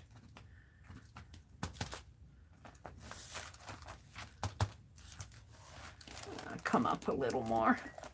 Push everything off the desk. Not that far. Come down a little. See, this looks brown. Well, it is kind of brownish. This is more brownish. But that other is more red than... I might splatter some bright red on that other.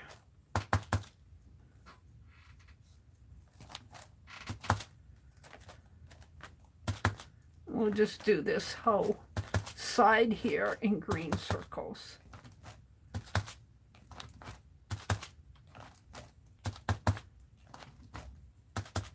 I'm kind of liking this. If I don't say so myself. I'm about done with the green paint though. I just don't want to waste it all. And if you kind of, when you're doing this, if you want it all the way around, if you put it down and just give it a little twist, you'll get more of a complete circle. See here, I didn't get a complete circle. But just put it down and give it a little twist. All right, we're going to call that done. Throw that away. And we'll put this behind me and let it dry. And we're going to hit this one with the heat gun. I'm kind of like it. It can be a little bit more red out there. I'm more of an intense red.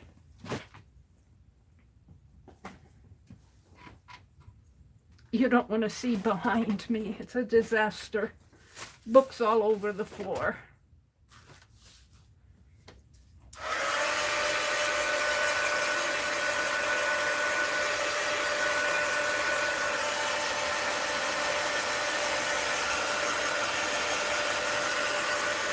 Can you guys see those green circles? I don't see them very well in my tablet, but I see them a lot better in real life.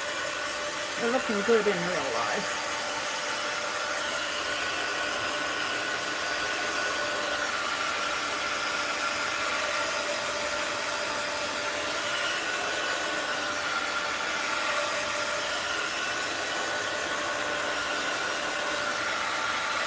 Alrighty.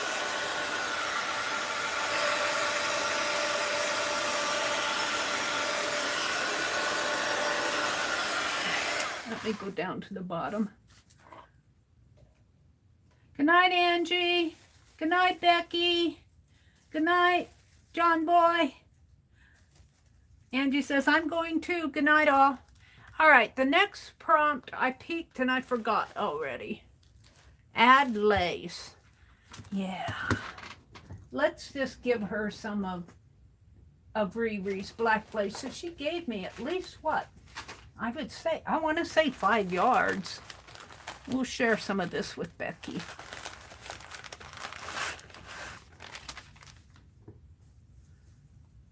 And it's not very Valentine-ish, but I think it goes. And I'm just going to give her a strip of it, and I'm just going to send it. Maybe we'll give her a good strip like that. That's a good, almost 18 inches. Will these scissors cut it? Yep. And then we're going to give her that.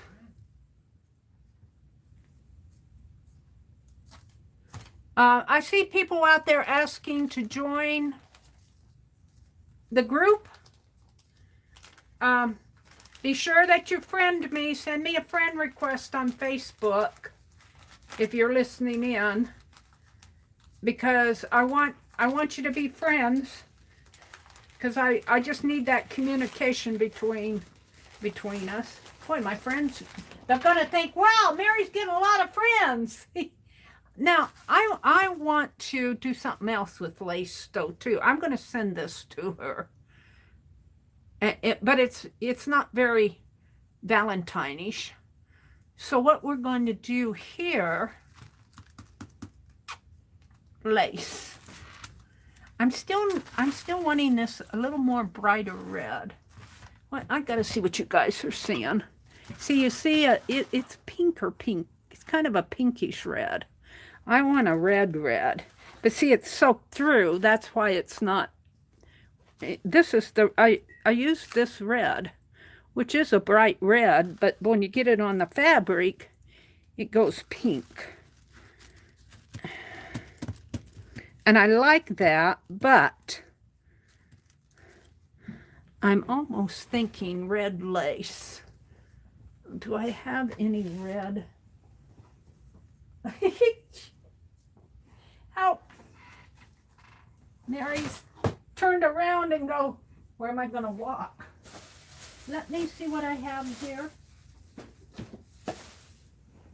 Let me see what I have. We've got a few minutes left. I'm on the 5th prompt, add lace or ribbon. I'm looking, hold on. That's trim. Oh, you guys, I need clean. I need to go all through this box. I'm not finding anything there. That was just my plastic hitting the side of the box here, the cart. Let me get over here to my lace box pile. Red lace. Do you have red lace? She climbs in. Oh, I got red ribbon. And I've got pink lace. It doesn't have to be red. It just says lace. Let's see what else I have.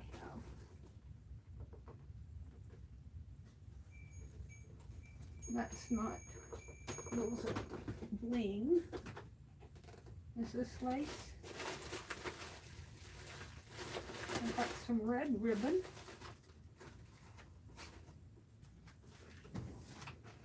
I'm a-looking. I got some thin red ribbon. And I got this. And Mary's looking. Oh, is this red lace? No, those are napkins. All right, we're not going to look all night for it. I'll use what I have in my hand. Let's see what I have in my hand. I've got that, which is thin, but I could see it being stitched in there. And we've got some of this. This is what, I'm not sure I want to use that. That was gifted to me by Karen Kay, I think. I've got some pink. These are appliques. Let's see what I have. Bling. Yeah. I'm not wanting to use that.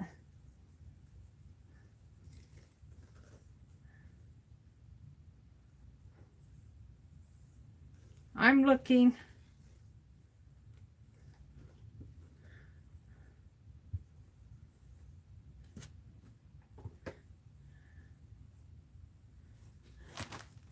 Let's see what will happen if I take some of this here. Yeah. Mary's off on another. This I'm going to, I think I'm just going to stitch this in. I wonder if it'll stitch in between there. Wouldn't it be nice if I could just stitch it in? We'll try that. I've got enough of it. But what I want to try, what time is it? It's almost 9:30. I'm going to try an experiment here. Let's get my paint off the desk.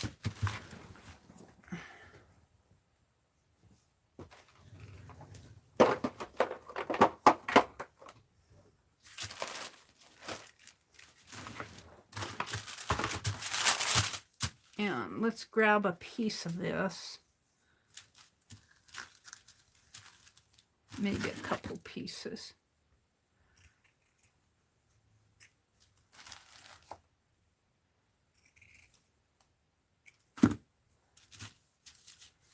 And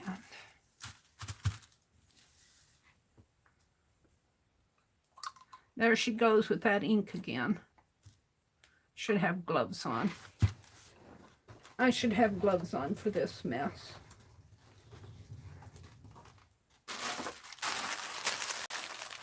Let's grab a couple of gloves. Cheapies.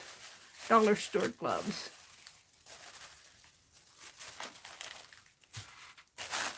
I'll put those away later.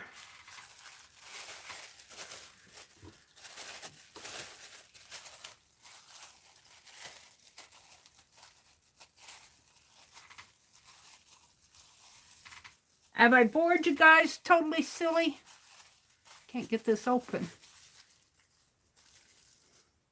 There it goes. Have I bored you totally silly? I'm still on top chat. Oops.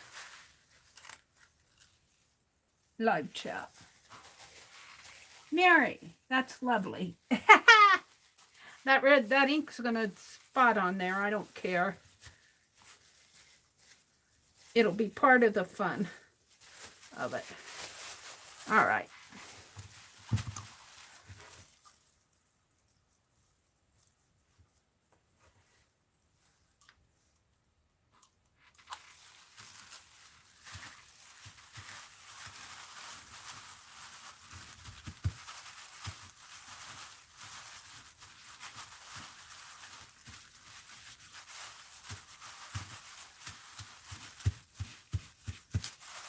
Usually when you do this, though, your lace kind of dries stiff, but that's okay too.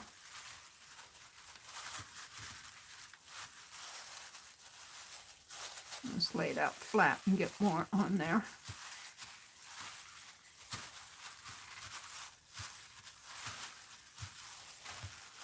And like I said, I've got a lot of this. I've got a lot of this red, or I wouldn't be so liberal with it. I've got 3 or 4 jars of it.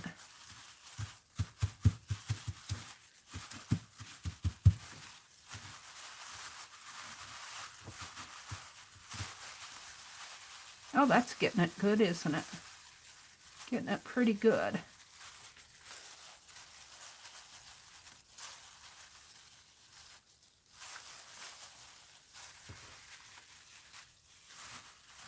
Now let's gently put this over here for a minute. Put the lid back on my ink. Messy with my messy gloves. And I'm just going to take this and smear it on my book. But I'm not going to bring my book up to my desk. I'm just going to smear it.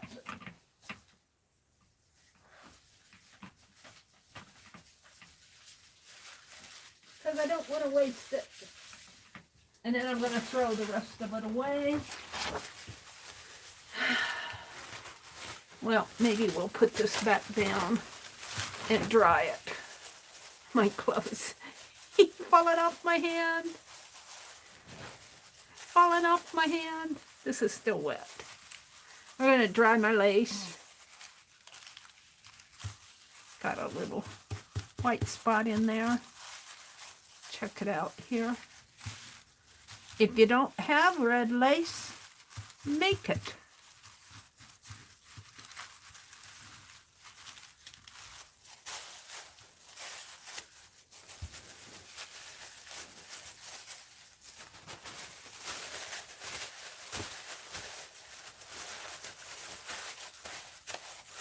I want to pick up my heat gun.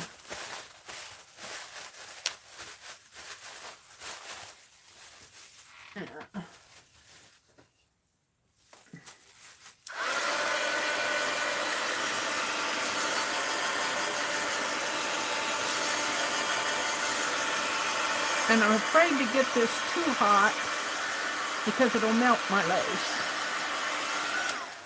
I've had that happen before where my lace melts. Now that isn't melted, that's just folded under.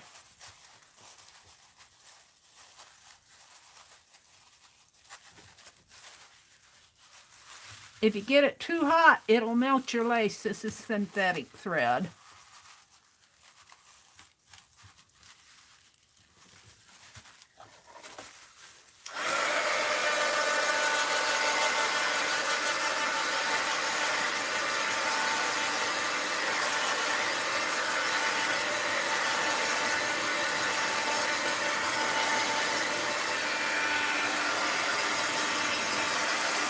Got a little torn area there.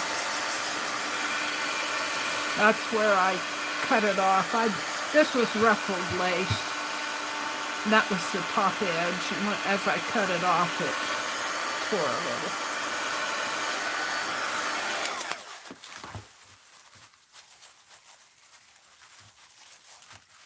Still kind of wet. Tore up in there too. Torn heart.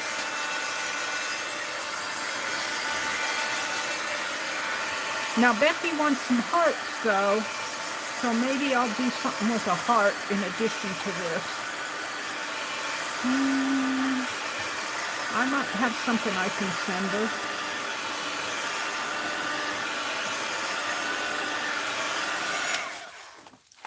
All right, we're going to let that air dry a little. Let me take my gloves off. Ew! And we'll just put this over and let it air dry. Let me put the rest of these gloves back in the package so I'll have them next time.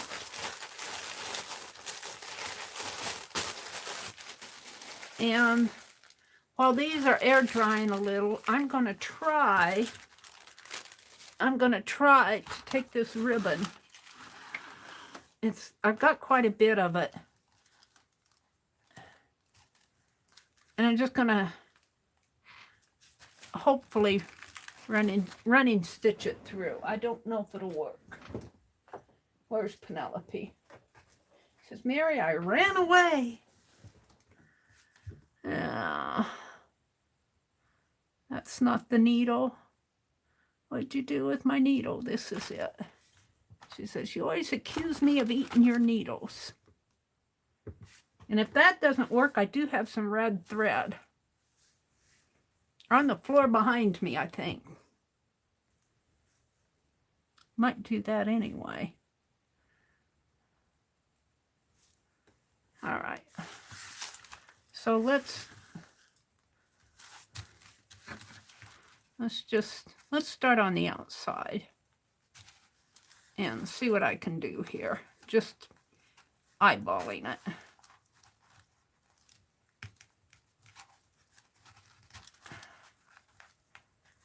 About every inch or so. See if that'll pull through. Oh yeah.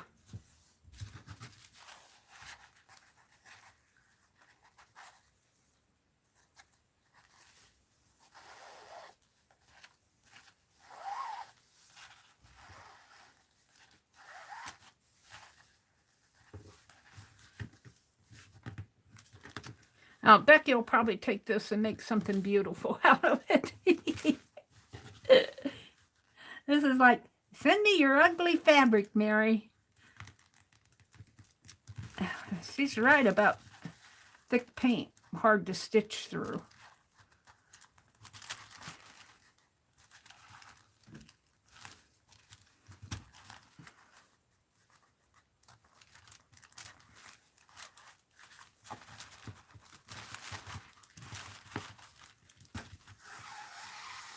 She might like the back better than the front. I do.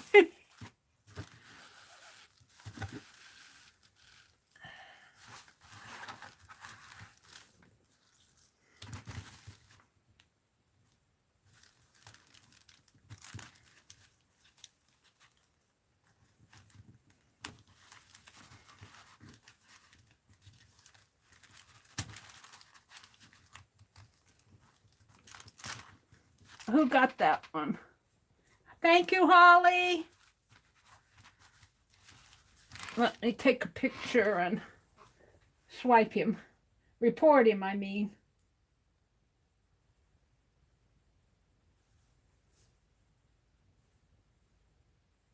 Report him, Holly. It. It's not even a him, it's an it.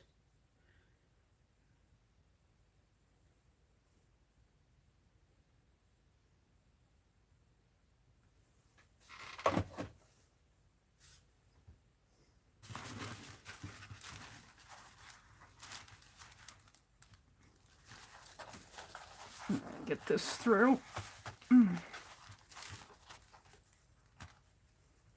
Come on. Got to get my pliers out, I think. Was it stuck in there? There it goes.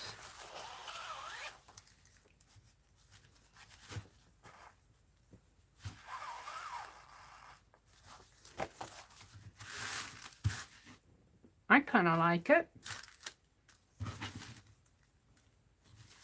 It's got a little bit more of a brighter red on it. That ribbon adds a little bit of brightness to it.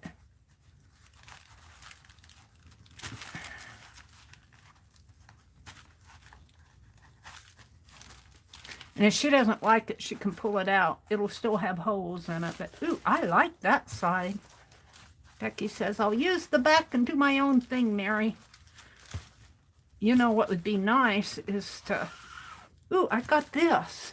I got that other piece I can make hearts out of. We'll make hearts out of the other piece that I just smeared on. That's what we'll do. We'll send her some hearts that way. They have to be 2-inch.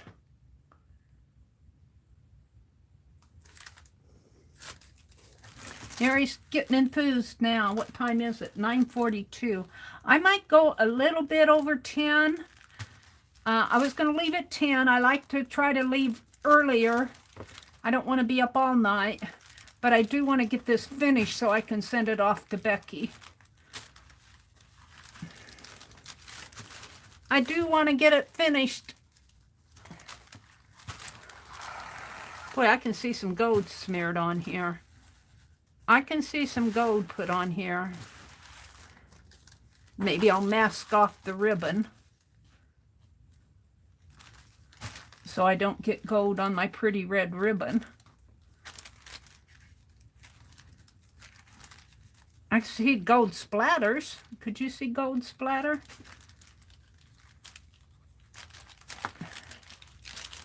And I'm not going to tie the ribbon. I'm just going to let it, it's in there good enough that it'll stay.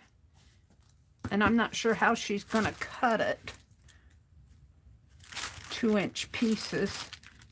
We'll see what she does with that. She might glue it down. I don't know.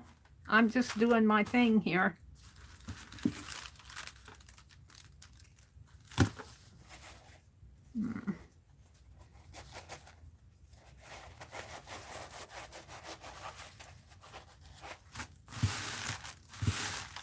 See, I like the back of it a lot. I like the back better than I do the front. Now, I was going to put another piece down here. And I think I still will.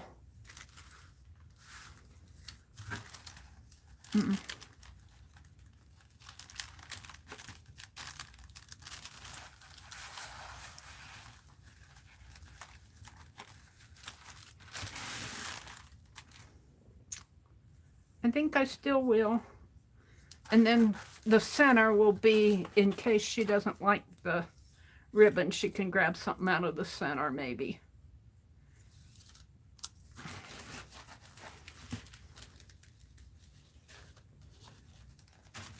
Yep, I think I'm just going to send her the whole piece and say, you cut the 2-inch square.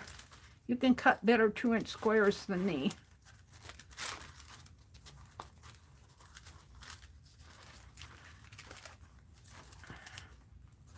Uh-oh.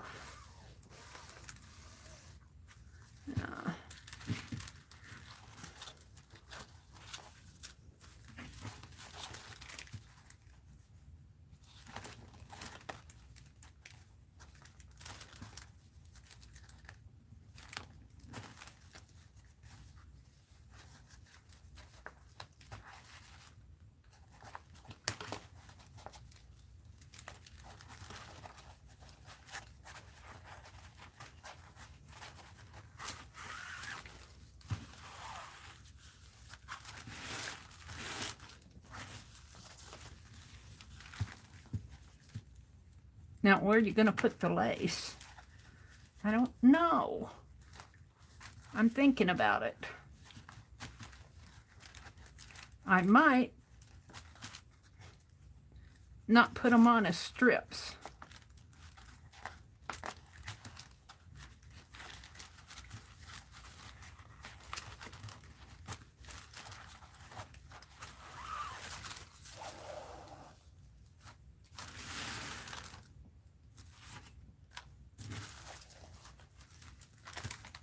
And I'm letting this ribbon twist. I'm not trying to get it flat. It's kind of flat, but it also kind of twists in there too. And I'm just letting it do that.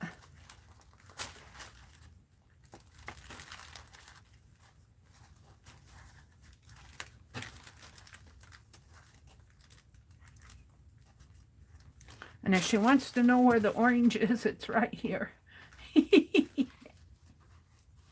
It's not a very bright orange on here. I don't find the colors that bright on here anyway because the fabric soaks it in. It's kind of a muted background. But wait till I get the gold on it. Wait for it. All right, we're going to leave it like that. I think that's all the ribbon I'm going to put in. I'll give it a good couple inches there. Let me pull it up a little. Penelope, I better get you off of the desk again. All right, what's next? The red lace. The red lace. Ooh, that's kind of pretty.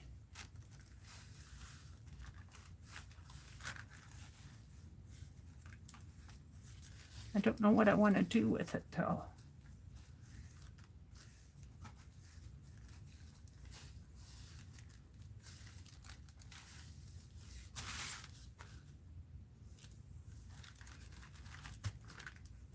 I got two of them.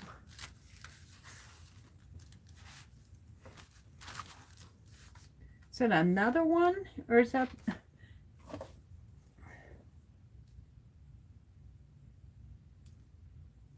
Oh no, that was just my, no, it is one. Thank you, Holly. Mary, are you having fun with that? I don't know if I'm having fun with it or if I'm just trying to figure it out. I don't know what I'm going to do with the red lace now. It's almost too much. I could cut it in little, let's just fold this up into a square and pretend that it's one piece. And just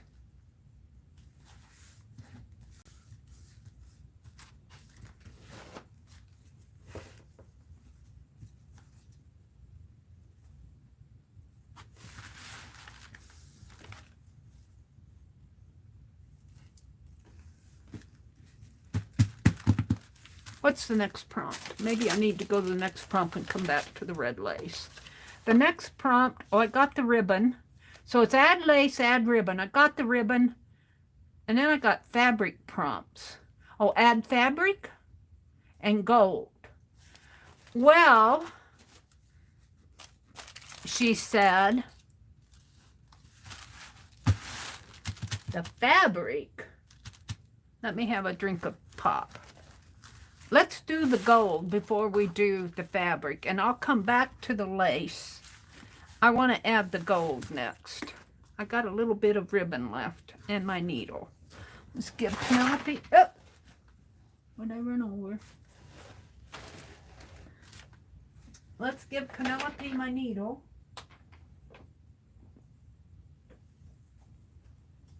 You think I was having fun with all my chattering?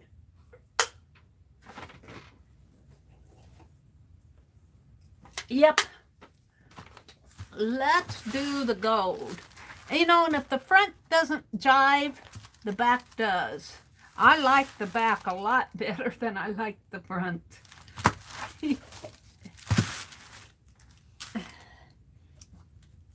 So, on the gold, we're going to do a wash, like I did on my China pages.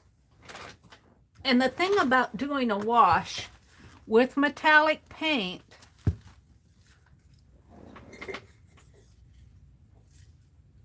that's good pop. I'm going to use this water. I don't need it all. I'm going to empty that out.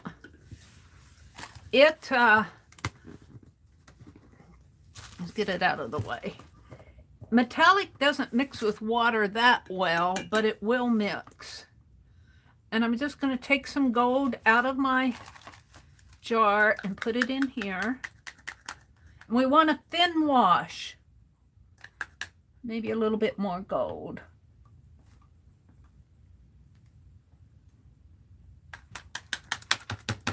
And if that's not enough, we'll come back. I think that'll be plenty. I'm going to add water to this, but I want you to see. Now there'll be some red in there off of my palette knife. That's okay. I'm just going to get this off of my palette knife. See, it kind of, let me stand up and show it to you. I'm not sure you're seeing it. It kind of flattens the metallic out a little. But if you stir it up and put it on there, it gets its sheen back. You know, it's kind of like the metallic-y stuff kind of settles to the bottom. I don't know. To me, it flattens it out a little. But it's pretty once it dries. But it isn't like what's in here. See the difference? I don't know if you see the difference or not. I see the difference. All right, let's put it on there. See what happens. I got... Yeah. Oh, I know what was going on. I was hitting my ink tints over here. All righty, let's put it on. Let's see what happens. You know, I put gold paint on my China caboodle pages, and they turned out really nice. Now, what brush was I using? I was using this one.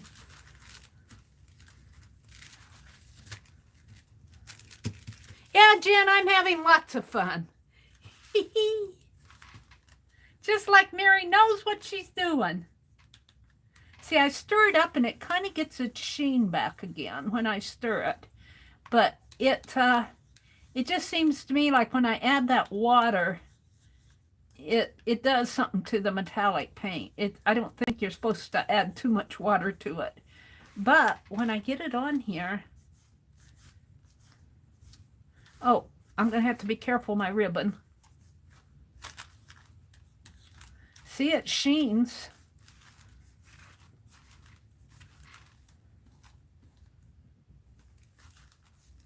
And it doesn't sticky like, you know how glossy paint sticks. When I did that on that paper, on that caboodle, those pages did not stick together with the glossy paint. I think I just watered it down enough that it took the stickiness out of it. Meri doesn't know what the beeswax she's talking about, but that's how it seemed to me. I should have done this before I put the ribbon on, but oh well.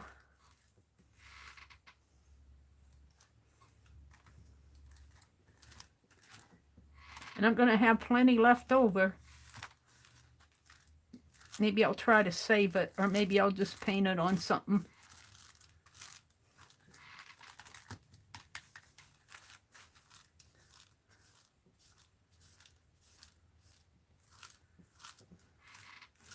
Yep, this does it for me.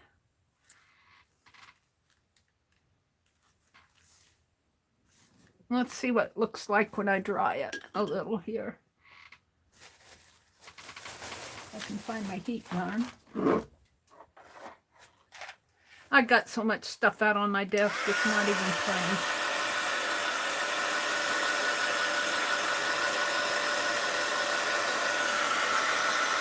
I might melt my ribbon.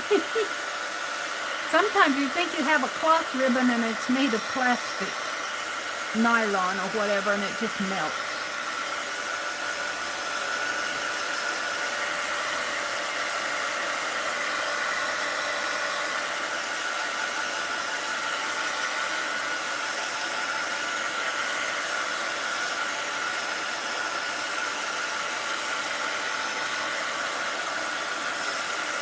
Can you guys see the gold?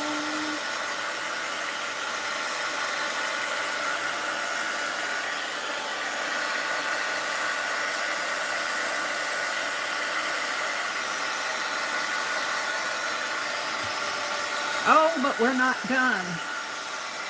We're not done. I might go a little bit over. If you're tired, go to bed. Thank you, Holly. Holly got another one. They're really attacking me, aren't they?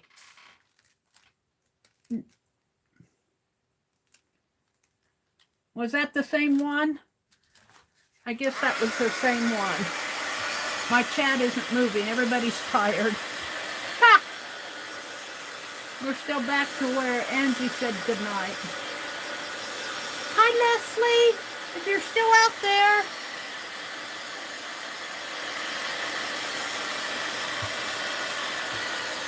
All right, I'm going to let you know. You know, I feel like doing some red ink splatters now. How about some red ink splatters? And I'm talking splatters, not spots. Pretty dry. Let's do some red ink splatters. And what can I do with this? I don't want to throw it away. I wish I had a little jar. I'll set it here for now. Let's do some red ink splatter. It needs some more red on there. Or even maybe red paint splatter instead of ink. The ink soaks in. I still like the back better. All right. Let's get out some. I got alizarin crimson. And let's use this alizarin crimson. It's a darker red. And some more waxed paper.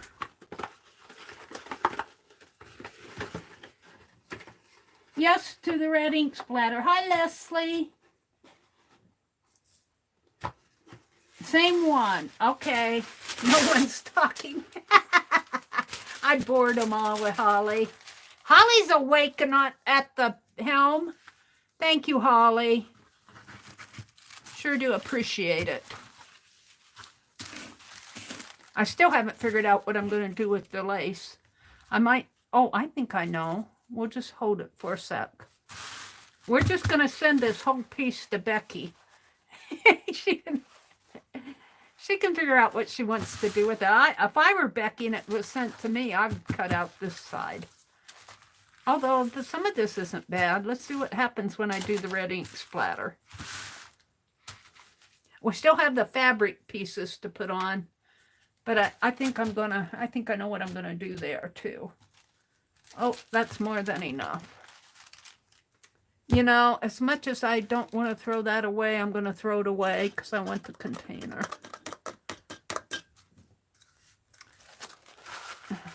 Let's change this around. Where's my palette knife? Wait, Mary's tucking my white lace in there. Get this kind of clean. And where's my palette knife? Mary says she knows what she's doing. Of course I know what I'm doing. I'm putting it back into here.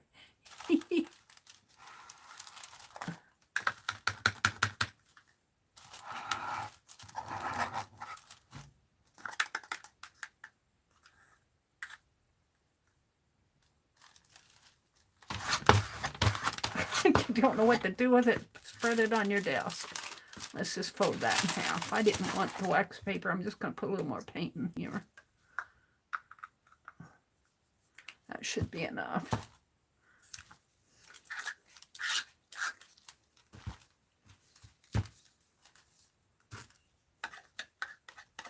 I want it kind of thick. We'll see how that works. And the brush, I had a fan brush here, right here. And I'm going to hit it with my scissors. That'll work.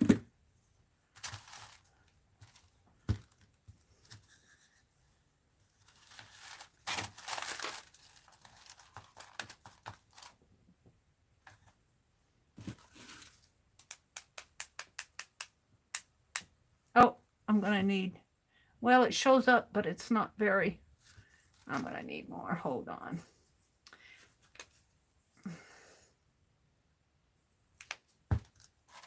Meri thinks she needs more.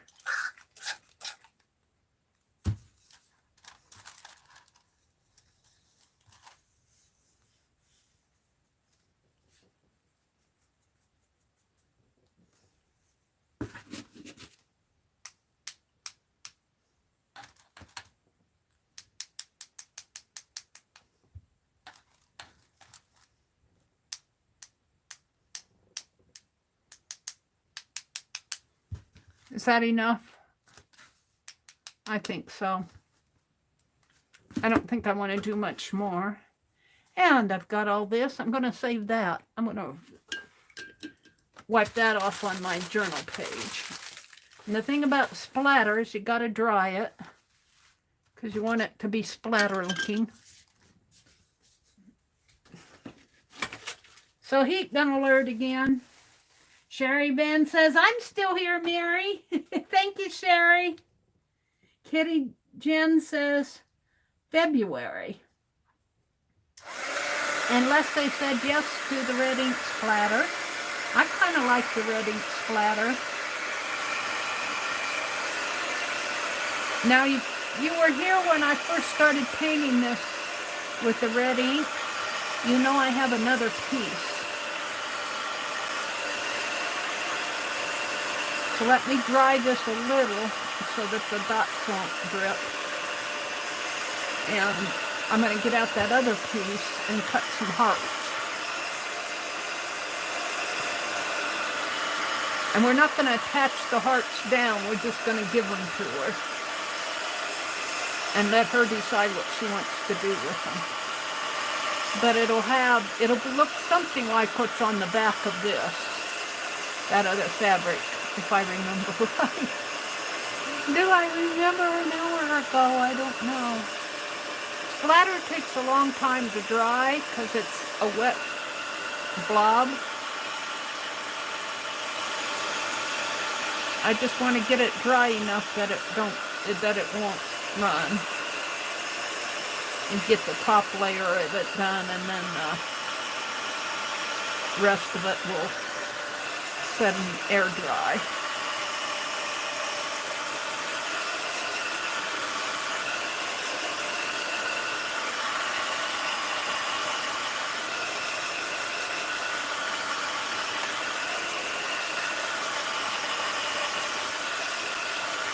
I don't know, Becky. You chose the prompt. There's no, you kind of lost my orange. My orange is sitting in there someplace.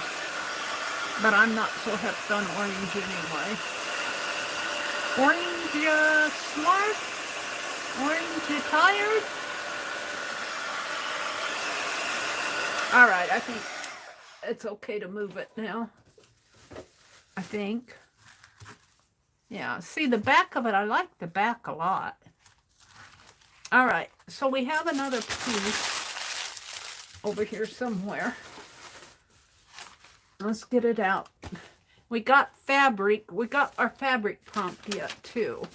This could really go for the fabric prompt. Where is it? Right here. Here it is.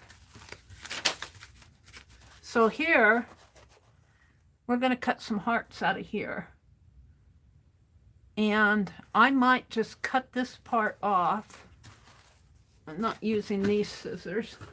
Find these other scissors here. If I can get them out. They run off too.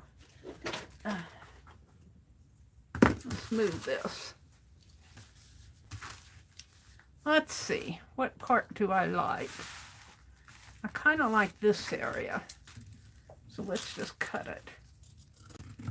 Here. Now, I'm not going to cut 2-inch hearts because if we put them on a 2-inch square, we want our hearts a little less than 2 inches.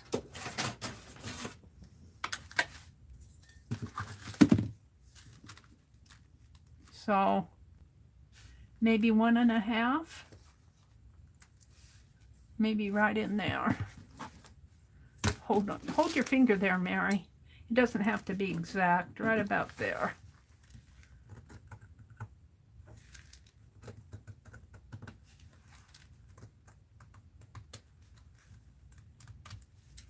And of course it goes a little. And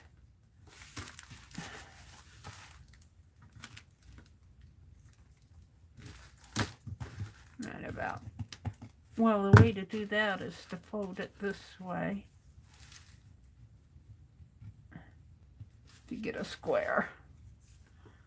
Fold it that way, and that should give me a square. Or a near square. It doesn't have to be perfect because I want to cut a heart out of it.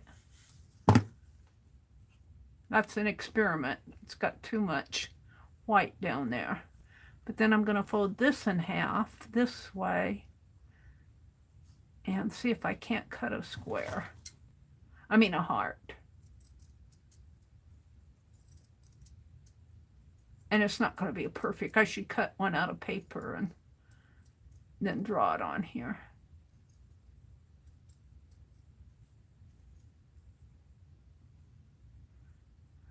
It doesn't have to be a perfect heart.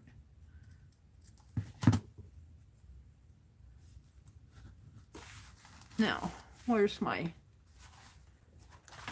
and this, yeah, oops, still wet. Let's cut some more. So I think I need the darker areas, the darker ones. Let's cut this way. Let's cut this part off.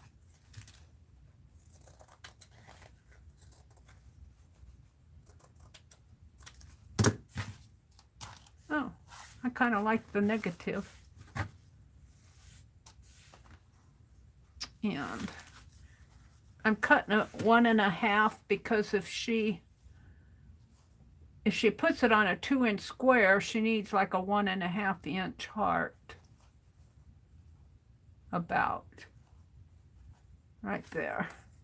I'm going to tell her that. And I'm not exactly measuring, I'm eyeballing here.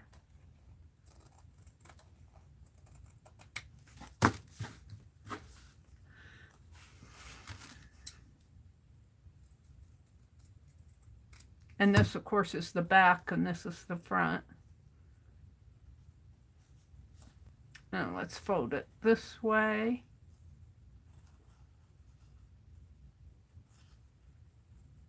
To get something like a square. And here again, it's not exact, but it doesn't need to be if you're cutting out a heart. You just need sort of a square. And then fold it this way. And I need my smaller scissors, really. They were here. No, I'm not going to bother with them. Finish what I'm doing.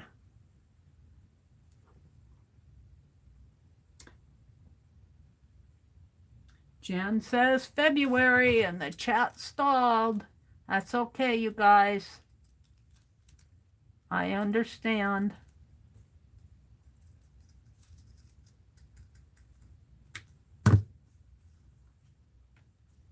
Now that doesn't show much, does it? But, and it's kind of flat down there. Let's give it more of a point. Let's give it more of a point.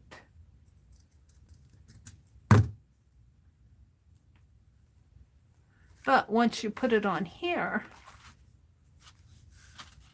it shows up better. In fact, the white shows up better.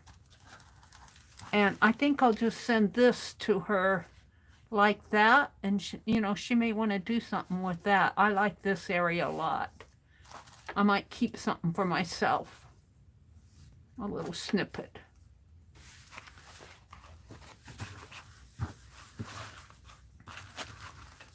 Let's cut a couple more here. Let's see. what I'm doing. I don't know what I'm doing.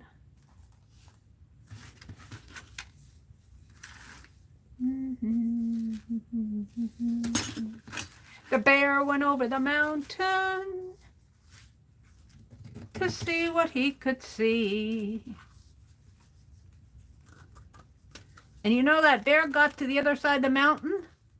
You know what he saw? Nothing but the other side of the mountain. We used to sing that all the time.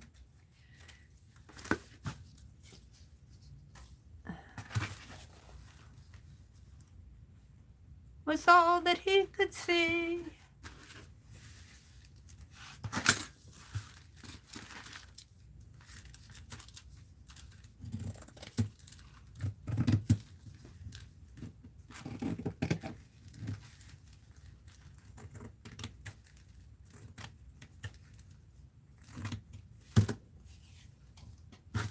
See, I'm liking this. I don't know if you guys can see it too well with the light shining on it. But it's nice and splattery. And let's see, I might just send her some. I'll cut a couple more hearts and then I'll just send her some fabric and she can do as she wishes with it. She might not like it. I'll just say, you know what I should do?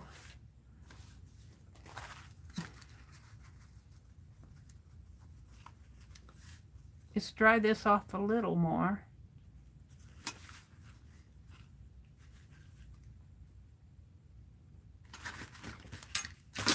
How much is 2 inches? I think I'll take it off of this side. 2 inches comes to about to there. Just cut it here.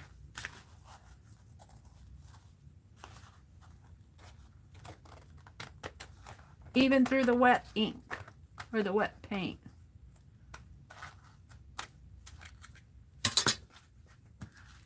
We'll let that dry and I'm gonna play with one of these and might have to pull that a little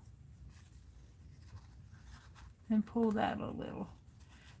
That's almost like an arrow. I still like that side better.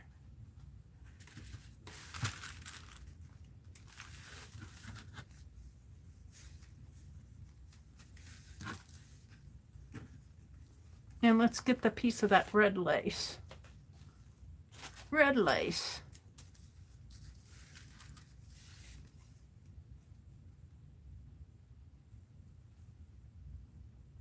And it's curling up on me here.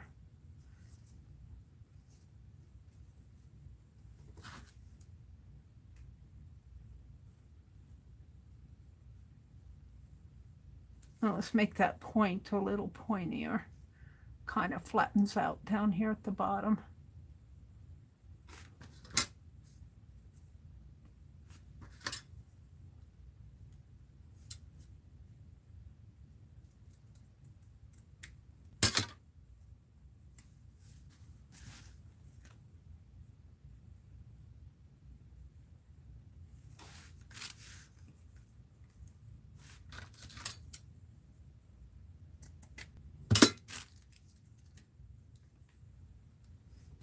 Now, where do we want to put this?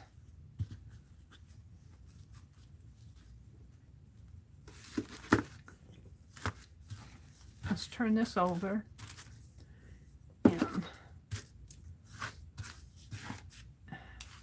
estimate here a 2-inch square.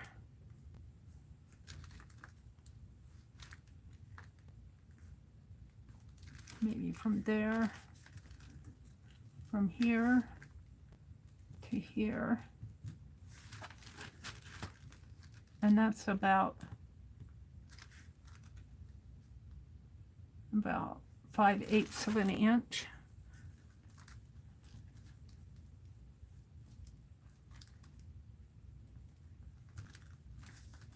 from here to here.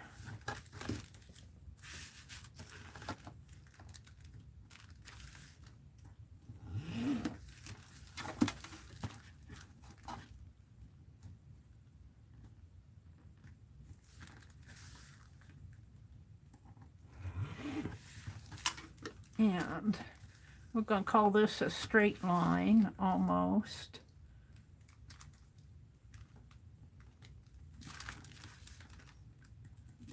There.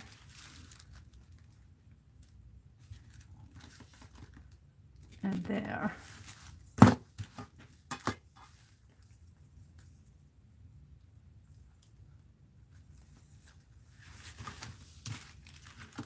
We'll send her one 2-inch, almost 2-inch square. It's not quite.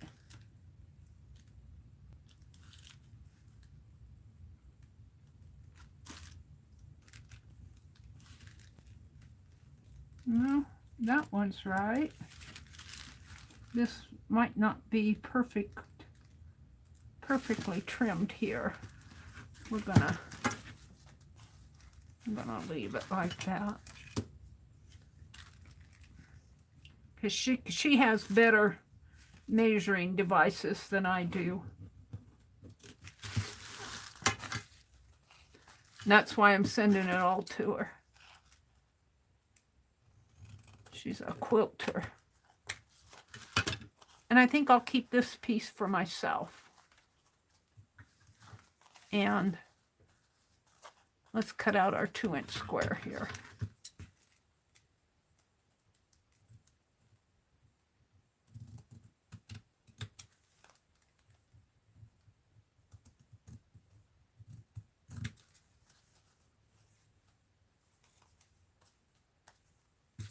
I'm kind of liking it. It's not perfect by any means.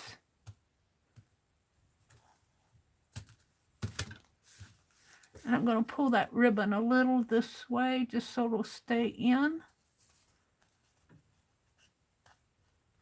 And where's my heart? I had it on a piece of lace. Well, that's almost too much. Covers up all my fabric. Well, let's not have it be so much. Let's just cut off a little of it.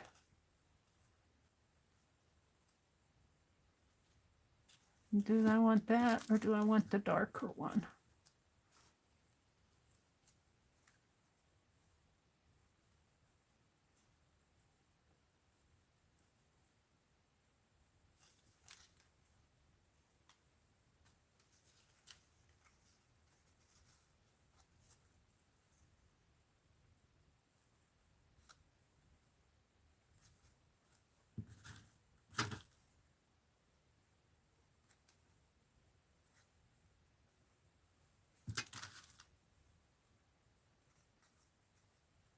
I think I like the darker one. Let's turn that over that way, maybe.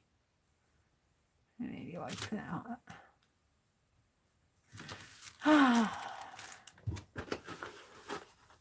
I'm not sure I like it, but we're going to go with it because I'm going to send her all the extra.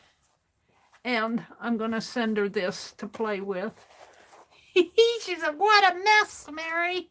You're sending me a mess. But it needs something more. I'm not quite happy with it. It needs, let me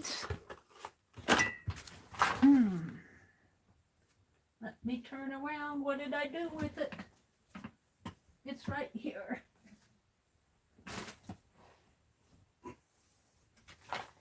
It needs, what did I step on here? I stepped on a bling. I'm not going to put a bling on it. It needs a bling.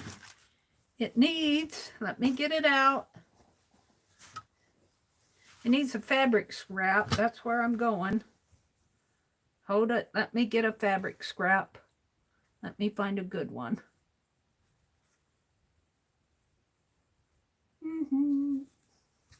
I'm looking, oh, maybe this one. Let me cut this.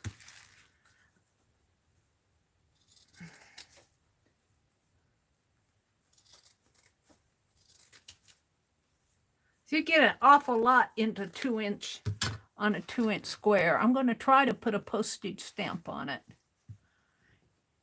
Or I could cut a heart out of the postage stamp.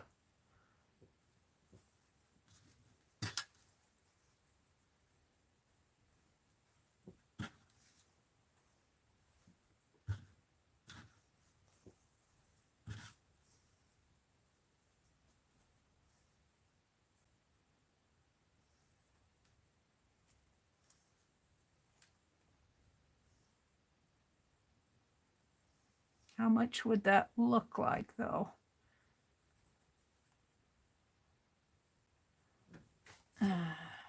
Let's try it up here first.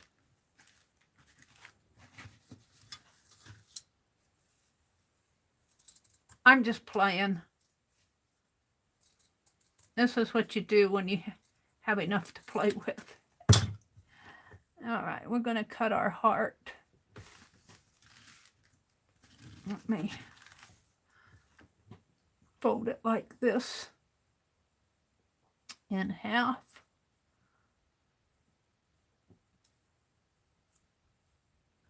Move that up a little, and hopefully I won't cut my heart. Hopefully I won't mess it up.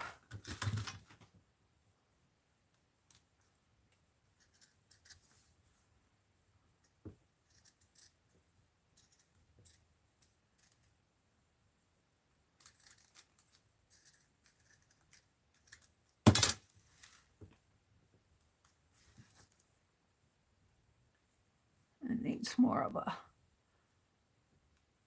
a heart shape.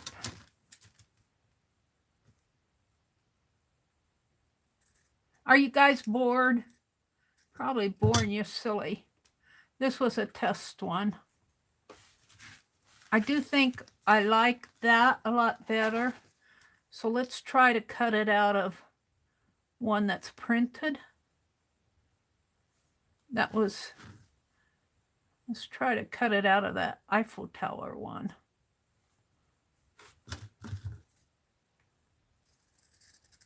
And see how that looks. Let's save our designed in Hudson, Ohio's salvage area there.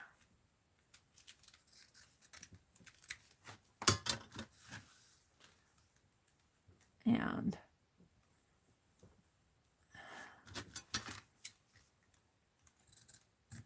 there he's just cutting that up. I'll use them on clusters.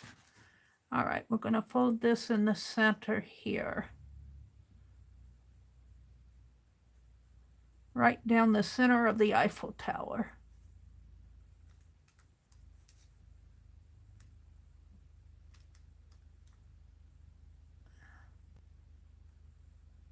And I could, since I want it to be, let's see if I can trace it.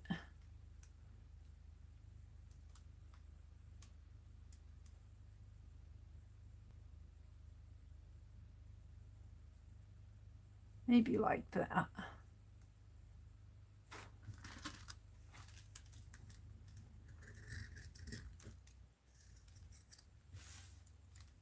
Hold on to it, Meri. Don't drop it.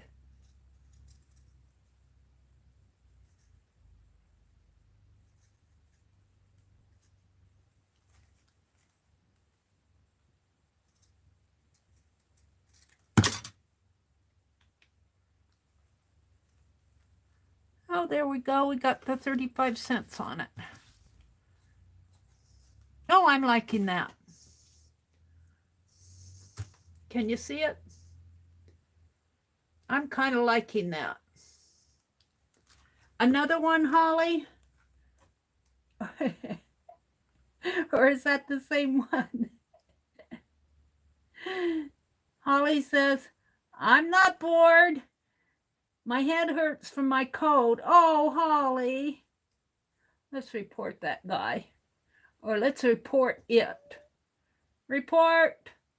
Porn. report. Thank you, Holly. Thank you, thank you.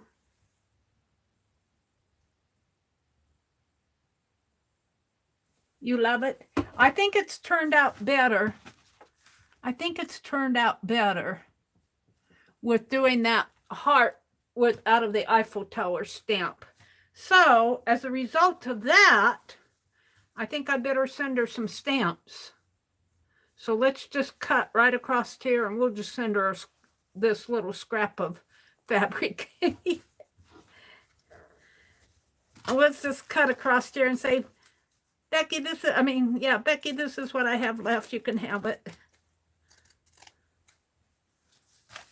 And I'll save this other piece of scrap for me.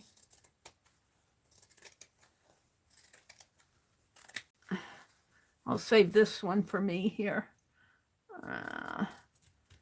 Right here. Right there. I'll save that for me. We're going to give her this piece. We're going to give her these. She can play with them. And I am going to make a square out of, I am going to make the square. Now, what was I missing? I got the, I was missing the red ribbon, the red lace. We'll give her the red lace I had left over too. And she can do what she wants with her. I'm going to send her some of that black lace that I cut. So she's going to get enough. She can make her own. I'll make one. Now, should I put it?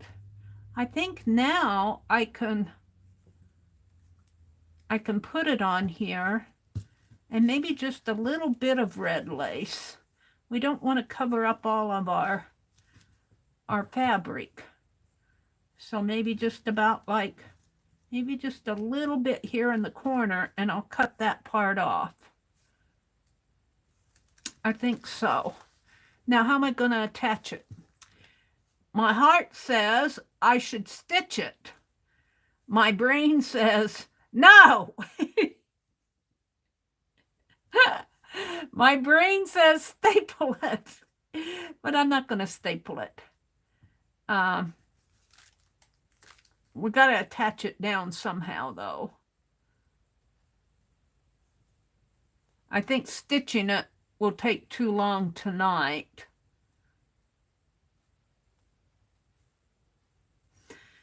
I think I'll yes paste it down. We'll get out the yes paste. Let me zoom in. I'm way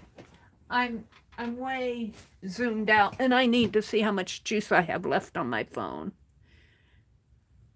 I'm at 87%, I think.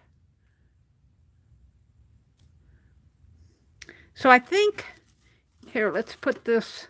I'm going to send this to her. She's going to have this.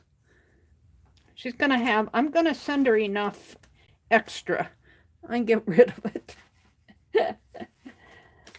Let's put this towel down so you can see better what it's like. So I think I'm going to yes paste it on. There isn't a rule that says I have to stitch everything. If she wants to stitch it, she can stitch it. I stitched the ribbon in there. But I'm not done with it yet. Let's put it down with yes paste. Yeah. Oh, my towel's here. Yeah, I got wax on this. Playing with that wax. That was not a that was not a success. But you never know till you play. I'm going to go look at that link that Rhonda sent. Okay, we're just going to put this on the corner like that.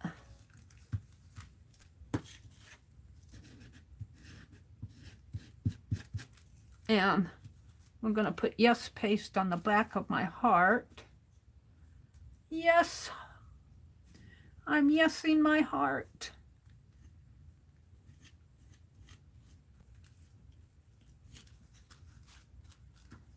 And we're going to put it on at an angle. Yeah. Oops, maybe up a little, over a little. That's at the edge, right at the edge. Come on. The thing I like about Yes Paste is it has a little bit of open time that you can play with it a little. All right, now let's put that's all the yesing I'm gonna do. No more yesing. Let me put my lid back on my glue.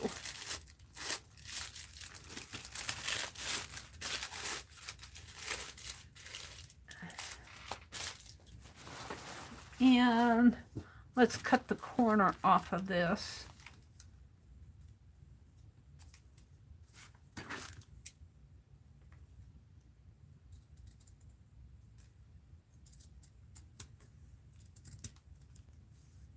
And cut it this way. And she'll put this on her little measuring tool that has perfect 2-inch squares and say, boy, Meri, you didn't get that very even, did you? Now, my heart says I need some black on it. Even though the prompts are over, my heart says it needs a little bit more defining.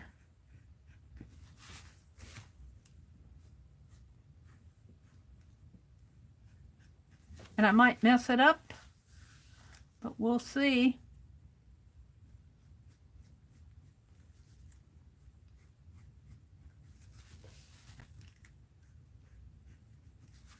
Now, I'm drawing on the towel.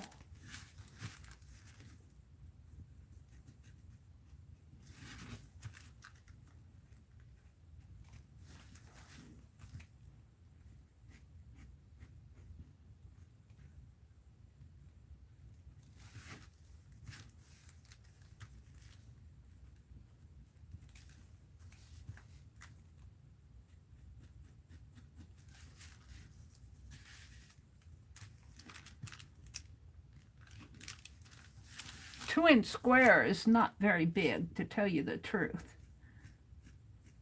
It's not very big to do art on. It's miniature art.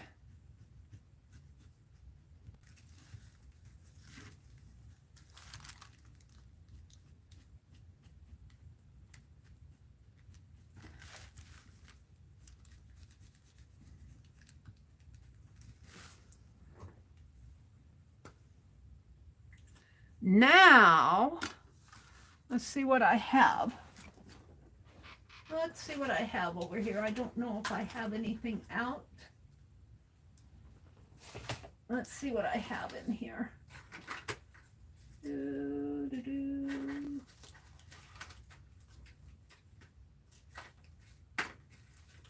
usually have something over here, but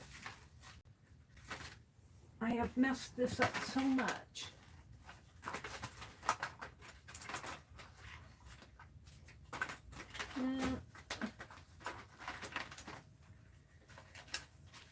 I'm not seeing anything that rings a bell. It's not calling to me.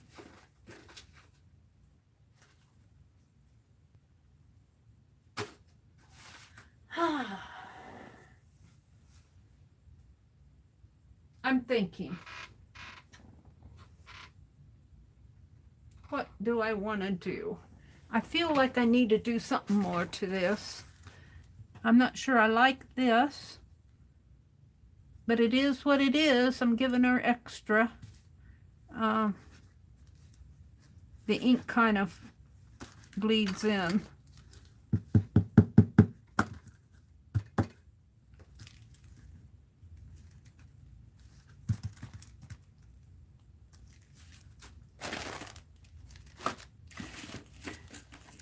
I might really mess it up. I might really mess it up. We're going to go for it. Because I'm playing.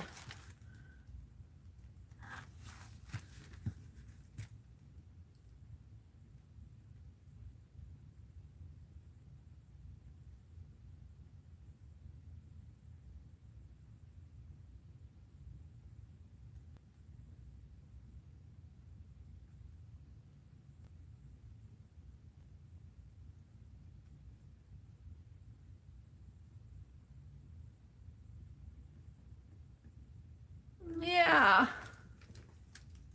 All right.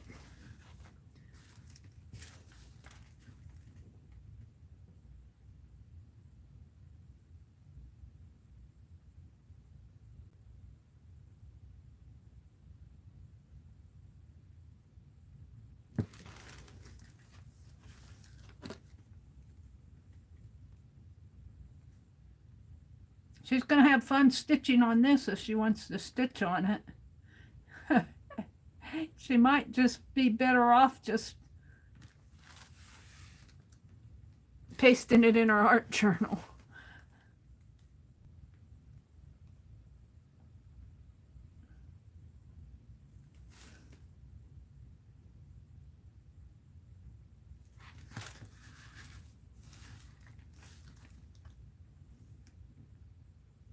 I don't like those. They're a little off.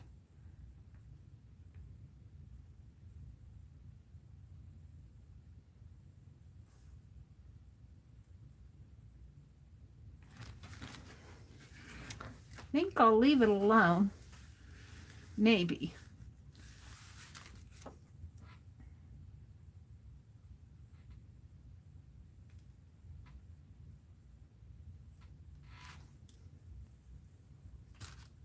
I think I'm done. I think I'm going to quit. If I do anything else to this, it's going to explode. Thank you, Leslie. Leslie's with me. Holly's with me. Where are the rest of you? Let's take this, and hopefully I won't mess it up trying to move it. I almost did. Let's scoot it up.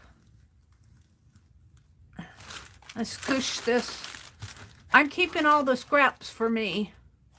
All the scraps will go in my Lisa and Tanya book, or maybe some clusters. This is a bling, I think. Let's put that over here. Boy, you don't want to see you don't want to see behind me. Let me get this off my desk.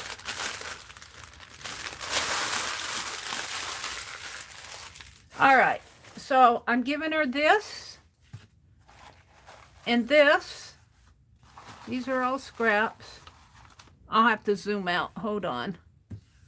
Hold the phone.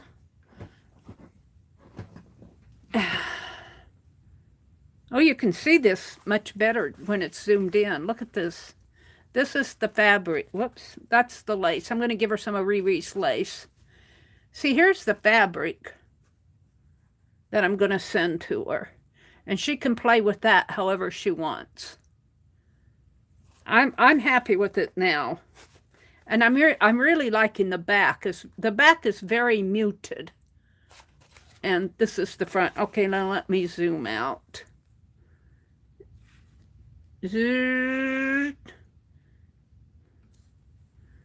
Meri, above, oh, Meri, above is a link on making a Roman, that's how far back my phone is. Building a thumbnail. I am. How did you know that's what I was doing? Let's see. Let's do it like this. I'm going to send this to her. I'm going to send her a piece of the postage stamp, so she wants to do a postage stamp. I'm going to send her some of the white with see, I'm really liking this. That's just splattered with that FW ink, watered down. Well, really, it's mopped up, is what it is. It's mopped up. It was on my wax paper, and I just blotted. I'm really liking this. And I'm going to keep this piece for me. And I'm going to send her the red lace. On this one, just my heart over here. Let's get it out, if I can move it. And where's my palette knife? Let's get my palette knife under it. Ha! Let's put it on here. Let's put it on there. It'd make a nice card. That would make a nice card. That's what you can do with it, Becky. Make a card out of it. Let's zoom in so you guys can see it better. See, that'd make a nice card, wouldn't it? Or tag or something. Okay, let's put it this way and this way. And she'll get this, but I'm going to put it on the underneath. And whoops, I'm gonna ruin that yet. I always get it all done and then I ruin it. Come on, Meri, don't ruin it.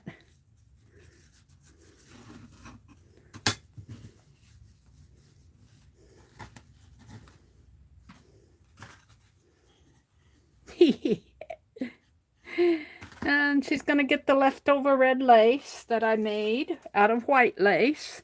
This was actually a ruffled lace, and I tore the end off because I don't like ruffled lace. I like flat lace. And I colored this with that FW acrylic. She's going to get that. She's going to get some of the black lace that Riri sent me, which is just beautiful lace. Look at that. Thank you so much, Riri, for the black lace. That is really beautiful. So she's going to get some of that. And yes, this is going to be my, let me zoom out. This is going to be my thumbnail. Thank you, Holly, and thank you, Lori, for sticking with me. I know it's late. It's almost, I guess I should say I'll quit at 11 because that seems to be how long I go. And we'll see what she does with, if she does anything, she might just toss it. This actually would make a nice little journal, something in the journal, a scrap piece in a journal page in a junk journal. This would make a nice page in a junk journal. That's what I would do with it. I'd make a junk journal page out of it. It's not even, it didn't come to me even. It came to me like that.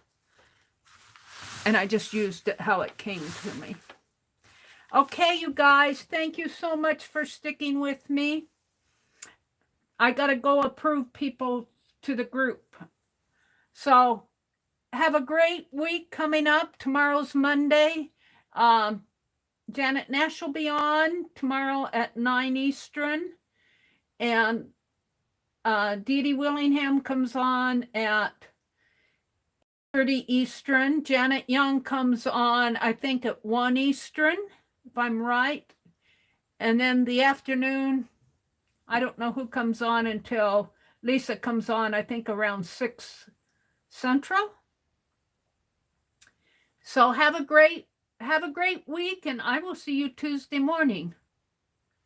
Make it a memory. Bye, everybody. Good night. Good night. Ruth, you're still up? Oh, my goodness. Ruth Lamb, you're still up. It must be, what, 12? It is 10:45, 11:45. It's almost 1 o'clock where Ruth is. Ruth, go to bed. Good night. 12:45, she says. Good night.